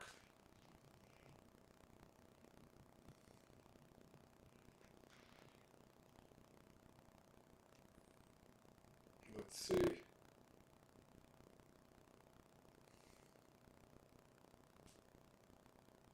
The Emperor's Children, boy. Now they're getting kind of boring. Wow. Well, you've got some pretty high-end authors on this. What Don DeLillo is on here. He's usually a pretty big deal.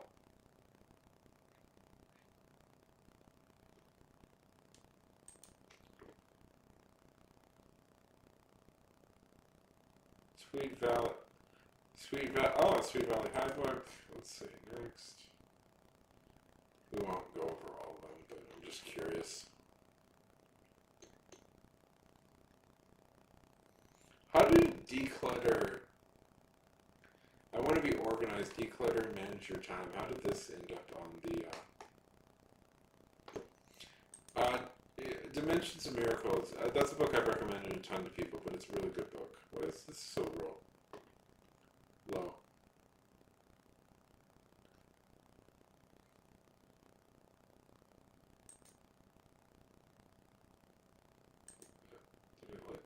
didn't like it. Okay. Well, now it's just getting, I don't know. Like, these are getting less fun. Manic Pixie E-Girl.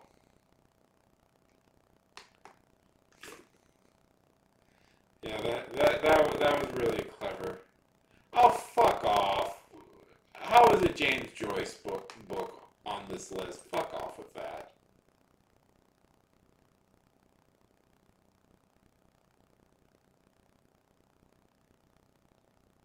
What?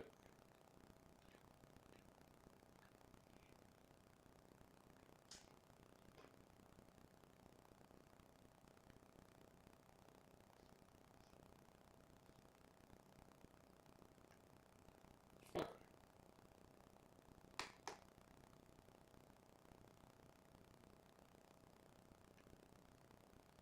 Yeah.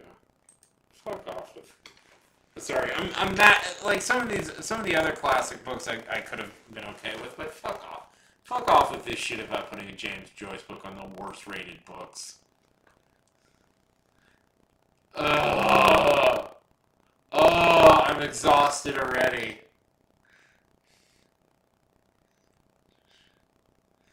Yes. The most canceled book on TikTok. Ugh.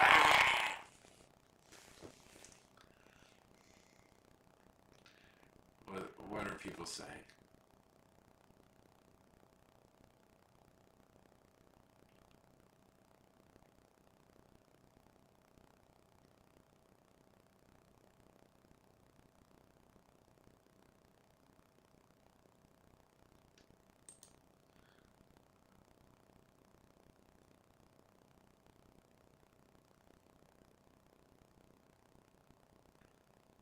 Okay. Oh, and it's QAnon. Wonderful.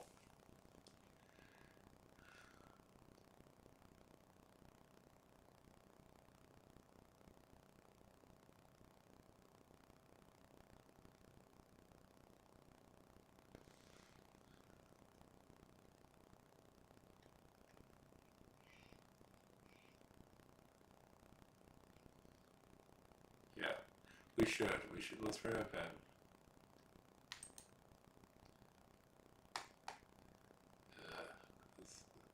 This sounds exhausting. I'm exhausted. I'm exhausted. I'm exhausted from this.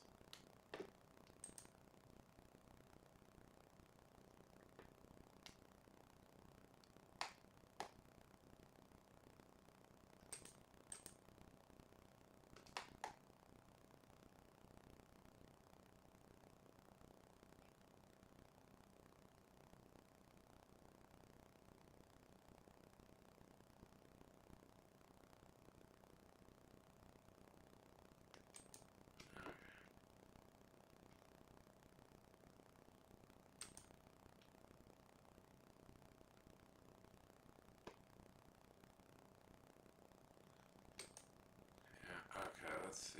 Fat, yeah, real clever, real clever. Okay.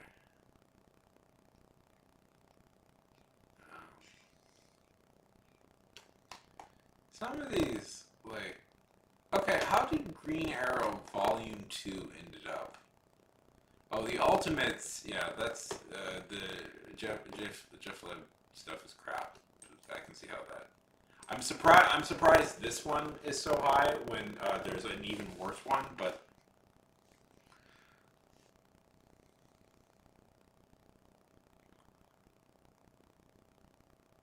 what the fuck?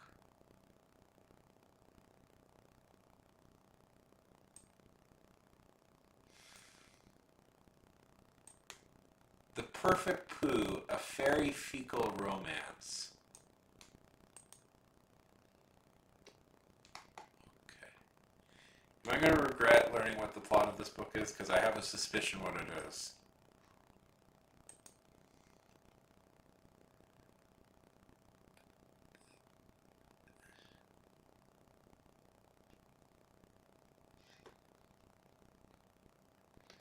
Yeah. It's about a woman falling in love with a piece of poo. Yep, that's what I thought. That's what it might be. I thought that's what it might be.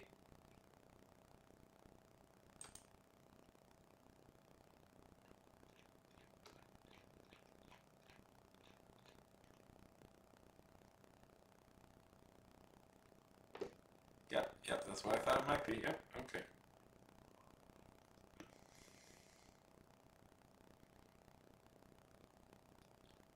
God, people really hated this. What's going on with these Green Arrow comics? What the fuck did this guy do? Oh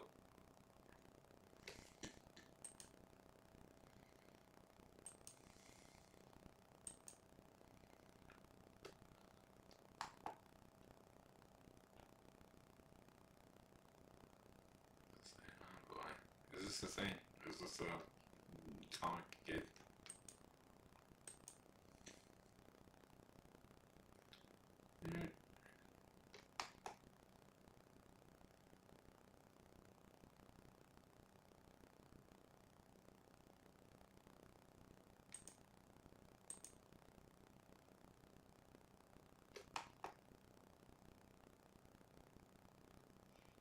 Okay. Really? Okay, let's see. Yeah, yeah. Yeah, I guess they didn't like that run, because, like, all the run is getting, like, shat on. Okay. The Ultimate, yeah, Jabba's run of the Ultimates was garbage, I agree with that.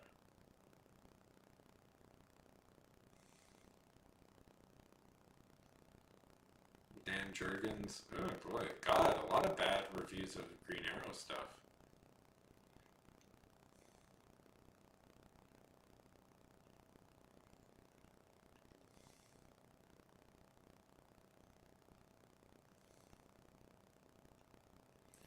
The 50 Shades of... Hey, Nisha, good to see ya. We just got bored and we're kind of perusing the worst rated reviews, the worst reviewed books on Goodreads, just to see what's here. It's been a fascinating March. Yeah, we've been having issues with that. I'm sorry, I don't know how to fix it. I'd have to restart the computer to fix it. Sorry.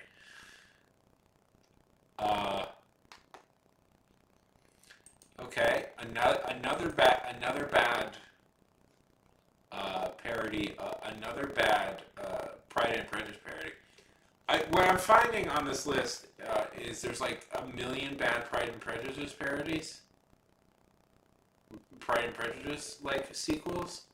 I'm noticing that might be a trend people did.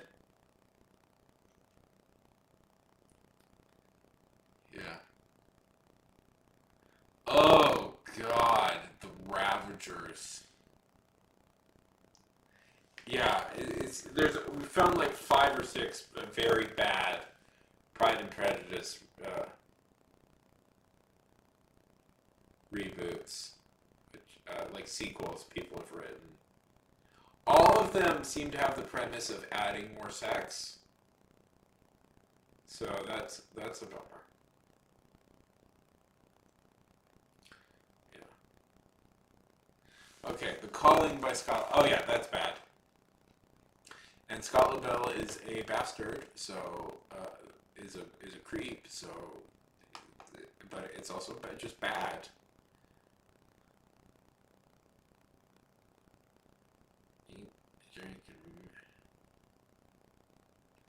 Thanos versus Hulk. Oh, another Chapultec book. Wow, that's Mr. Terrific. I'm surprised Mr. Terrific. I'm surprised Mr. Terrific inspires so much. Oh,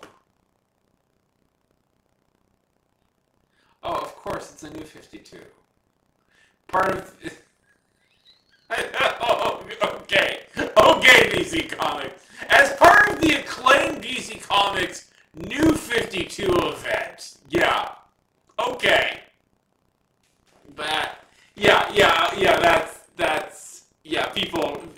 People like that. People like the New 52 so much 2 years after that they had to totally get rid of it. Yeah, that was a hit. Do you know what the New 52 is?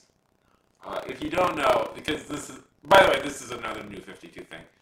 DC attempted to reboot their universe a few years ago with the New 52, and it was such a disaster that they had to about a year and a half into it, they had to reboot it. Everybody hated the New 52 so much, and they pretty much just got rid of everything. And I'm like, that's hilarious. As part of the acclaimed DC Comics The New 52 event. Because here's the thing.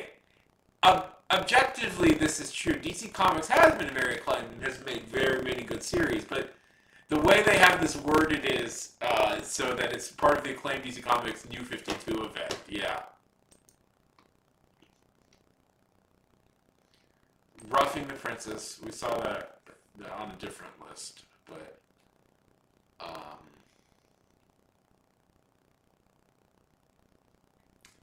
that's a barely disguised real person fic about Taylor Swift and Tyler Kelsey, so let's see. You know, there's occasionally like a good author will sneak on here and I'm like, oh, what happened? Daredevil, Batman, Eye for an Eye.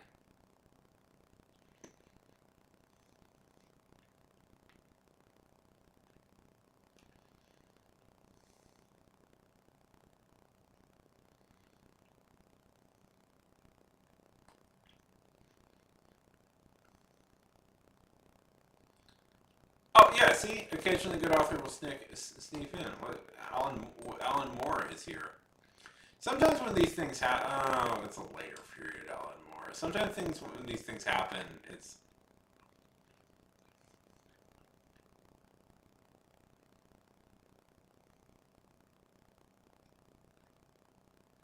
yeah, yeah, it's a later period.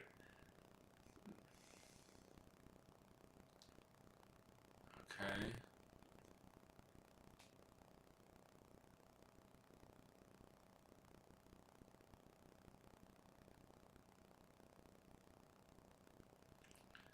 Alien versus Predator versus Terminator. I have complained.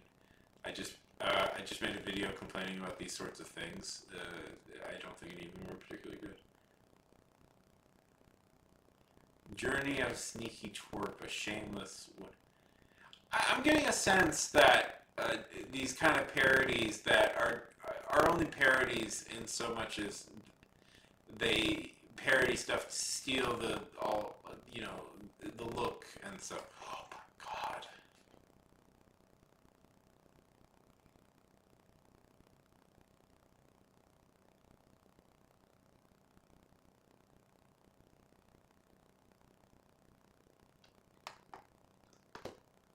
Like no shit, no. Did I made? I don't mean to make fun of anybody. I'm just looking at the kind of weird reaction, but yeah.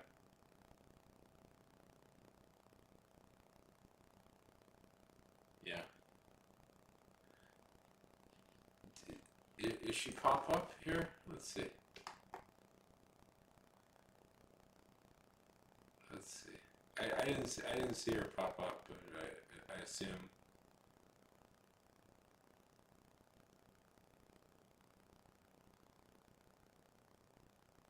Yeah.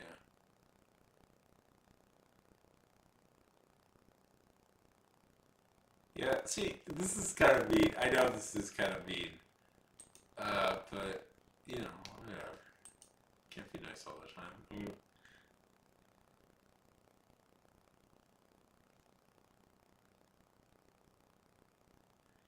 Yeah, I mean, if they're making money, they're making money. Oh my god, Marvel. Have you guys ever heard of Marvel?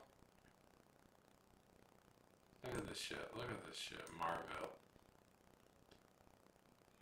This is considered maybe the worst comic ever written.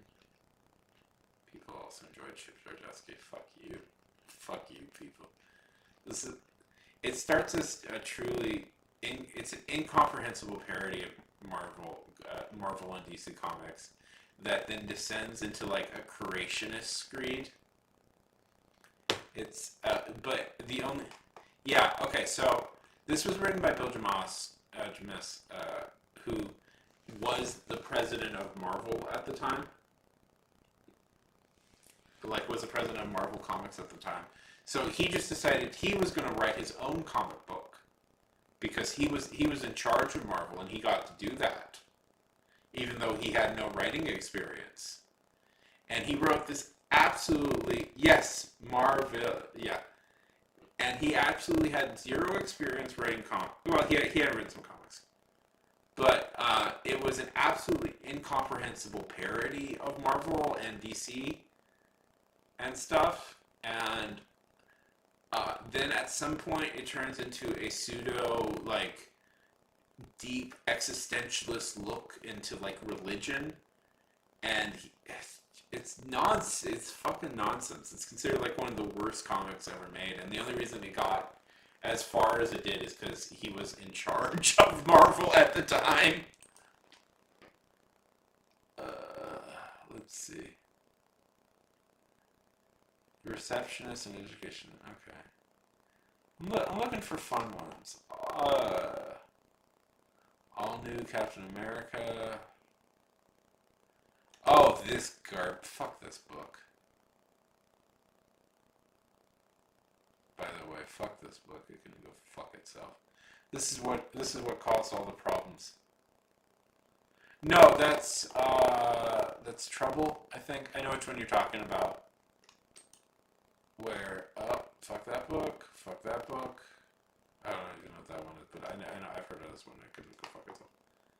I think there's one that's really racist. Anyways, that might not be the one I'm thinking of even. No, Trouble is the one. Wait, what is this one? Let's see. Is it really racist or did?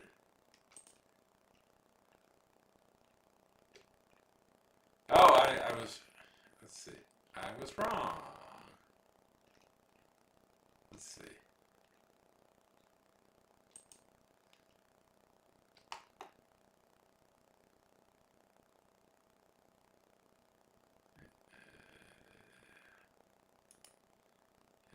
I don't know what this book is. There's another one that there's a book I was thinking of that will probably pop up. Yeah. Yeah, no, it's Trouble is the one you're thinking of. That's really bad too. I wouldn't be surprised if that pops up on this list at some point. Let's see. Batman, Spawn, War Devil. That's the Batman Spawn crossover. God, there's a lot of Batman. Really? The Batman one where he's a cowboy? That gets shitpiled? Really?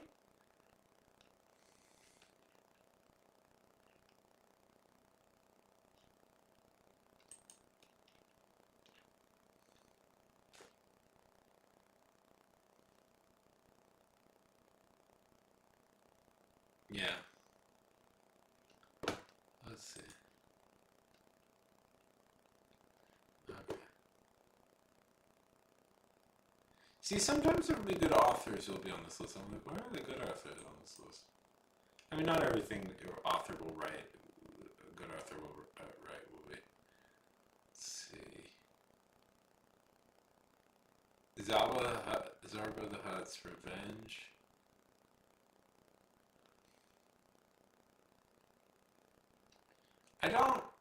I get irritated. Okay. I don't know. Conquered by Clippy, an erotic short story.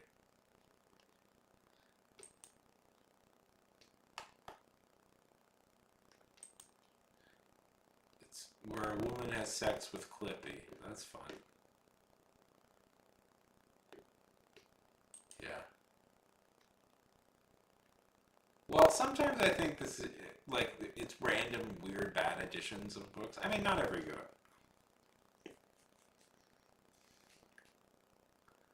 Let's see. Batman Digital Justice. Okay, I thought I've heard all the really bad Batman stories, but let's see.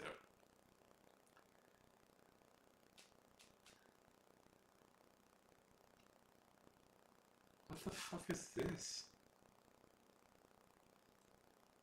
What? No, don't you like the idea of Clippy, of an erotic story about Clippy? What the fuck is this? I've never heard of this one before.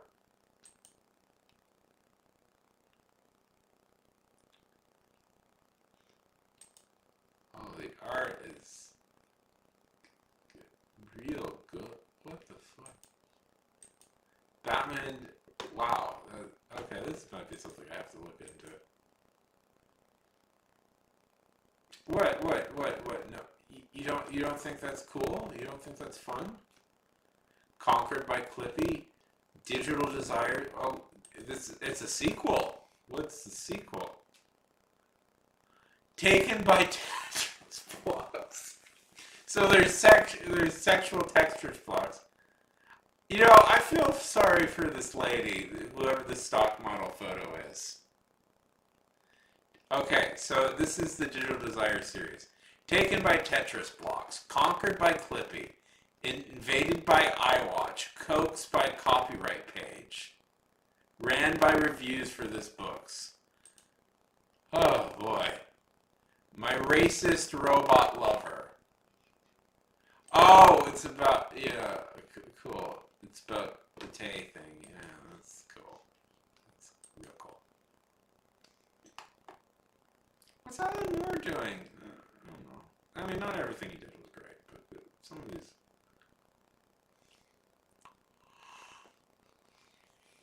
The Secret by H.P. Lovecraft. Okay, because you see, this is what I mean. The Independence of Mary Bennett. Stop making. Stop it.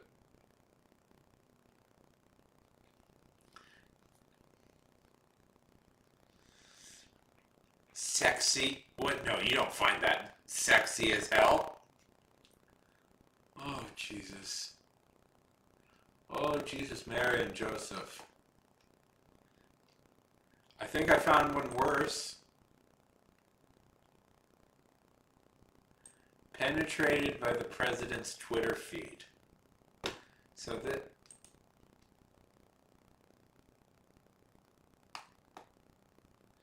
Bennett Boyker, she's tried everything.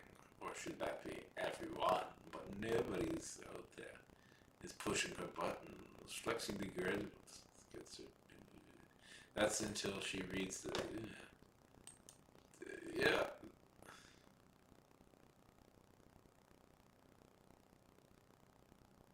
An awful with recipe. Okay. See, some of these seem relatively harmless, and it feels like people are just being mean, but then some of these are like good crap. Mating with Mantis. Let's see. Convorting with coronavirus. Yeah. Yeah.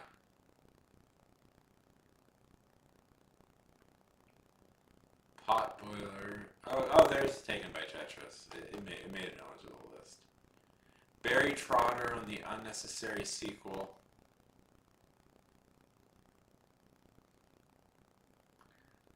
Red Skull.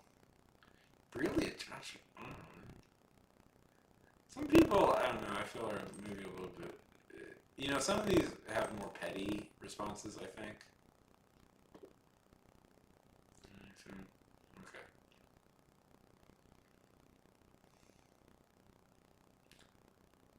Uncanny X-Men. Oh, I've heard very bad things about the Glove of Darth Vader. I've heard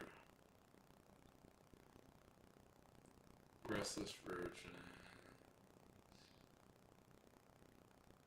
Okay, they call me what?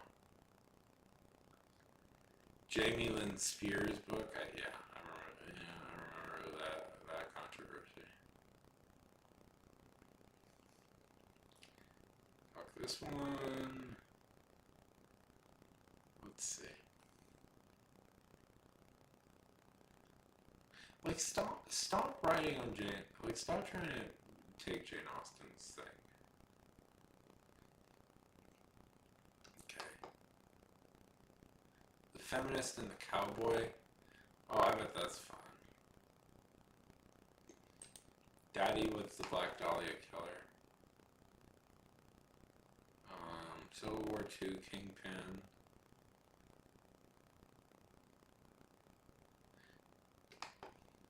Is this instead of waking up as a bug, you wake up as a cat? Like, come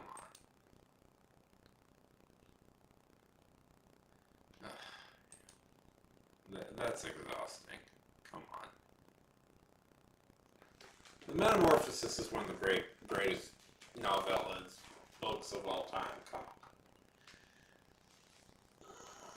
This is such a mean stream. I'm being so, I usually try and be so nice, but I don't know, that irritates me. That's just, can't put cats and things and just respect people who like it.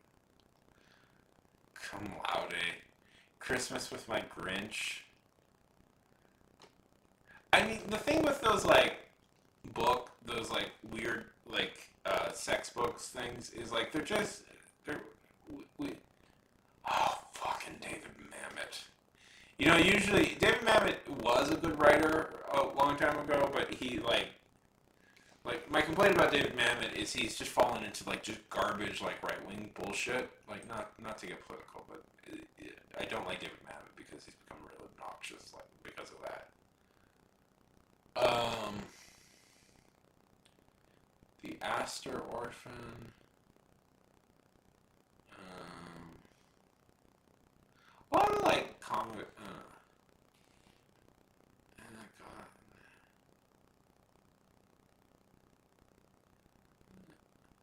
Yeah, we're not finding any fun ones.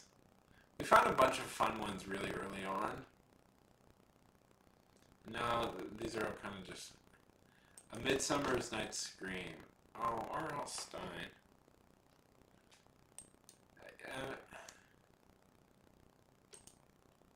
It's not that necessarily R.L. Stein is the best author in the world, but I do feel bad. The first page was fun.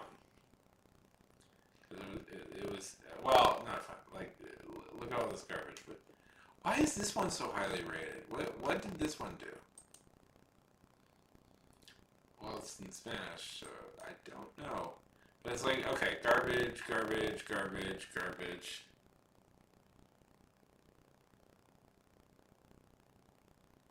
Yeah. Yep. Garbage. This is the first fiction book.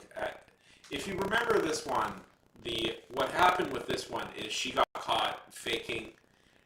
They got caught now the book, so it would get on the New York Times bestseller list.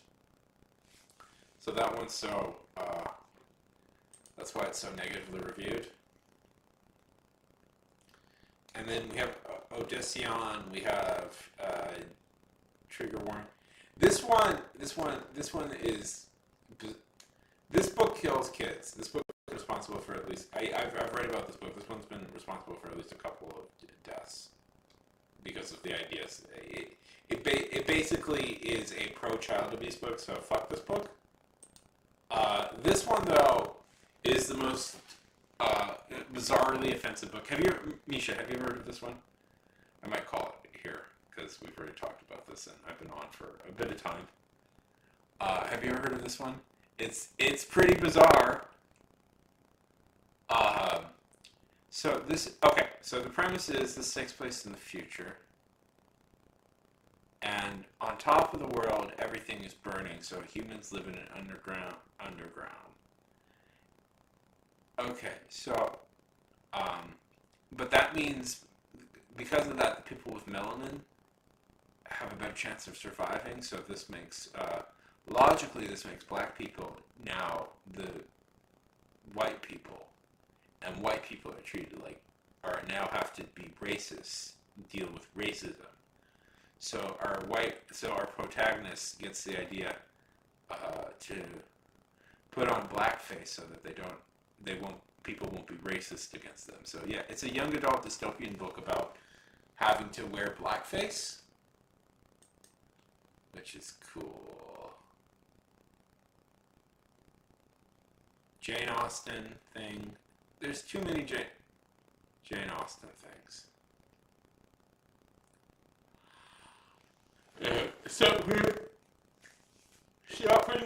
Stop making sequels to Jane Austen. That's what I'm noticing. Yes, and I have heard that about James Patterson. Okay. See, Pride and Prejudice. There's 20 Pride and Prejudices. Okay. feel like this guy got on somebody's shit list because of this. This book, he was like, okay. Okay. So it might not look at it, but I actually been streaming for about 10 hours. It might be up to 11 just because I got kind of distracted and started looking at that list. Okay.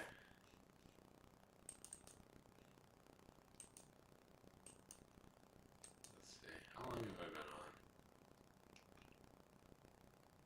Jesus. No, I'm not doing it anymore. I'm not doing it anymore. I'm tired.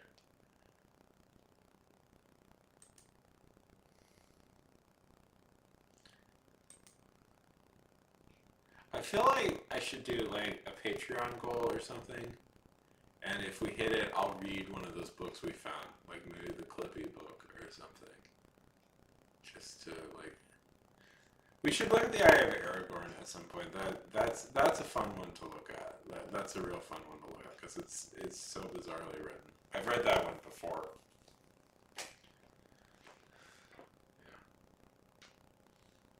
Yeah. Okay, guys. This was sort of an accident that I was on. If you watch the stream, you know I didn't mean to actually come on a second time, but it's nice talking. I actually ended up having a lot of fun, so it's good talking to all of you. I'm gonna get some sleep. Okay, bye. Oh no!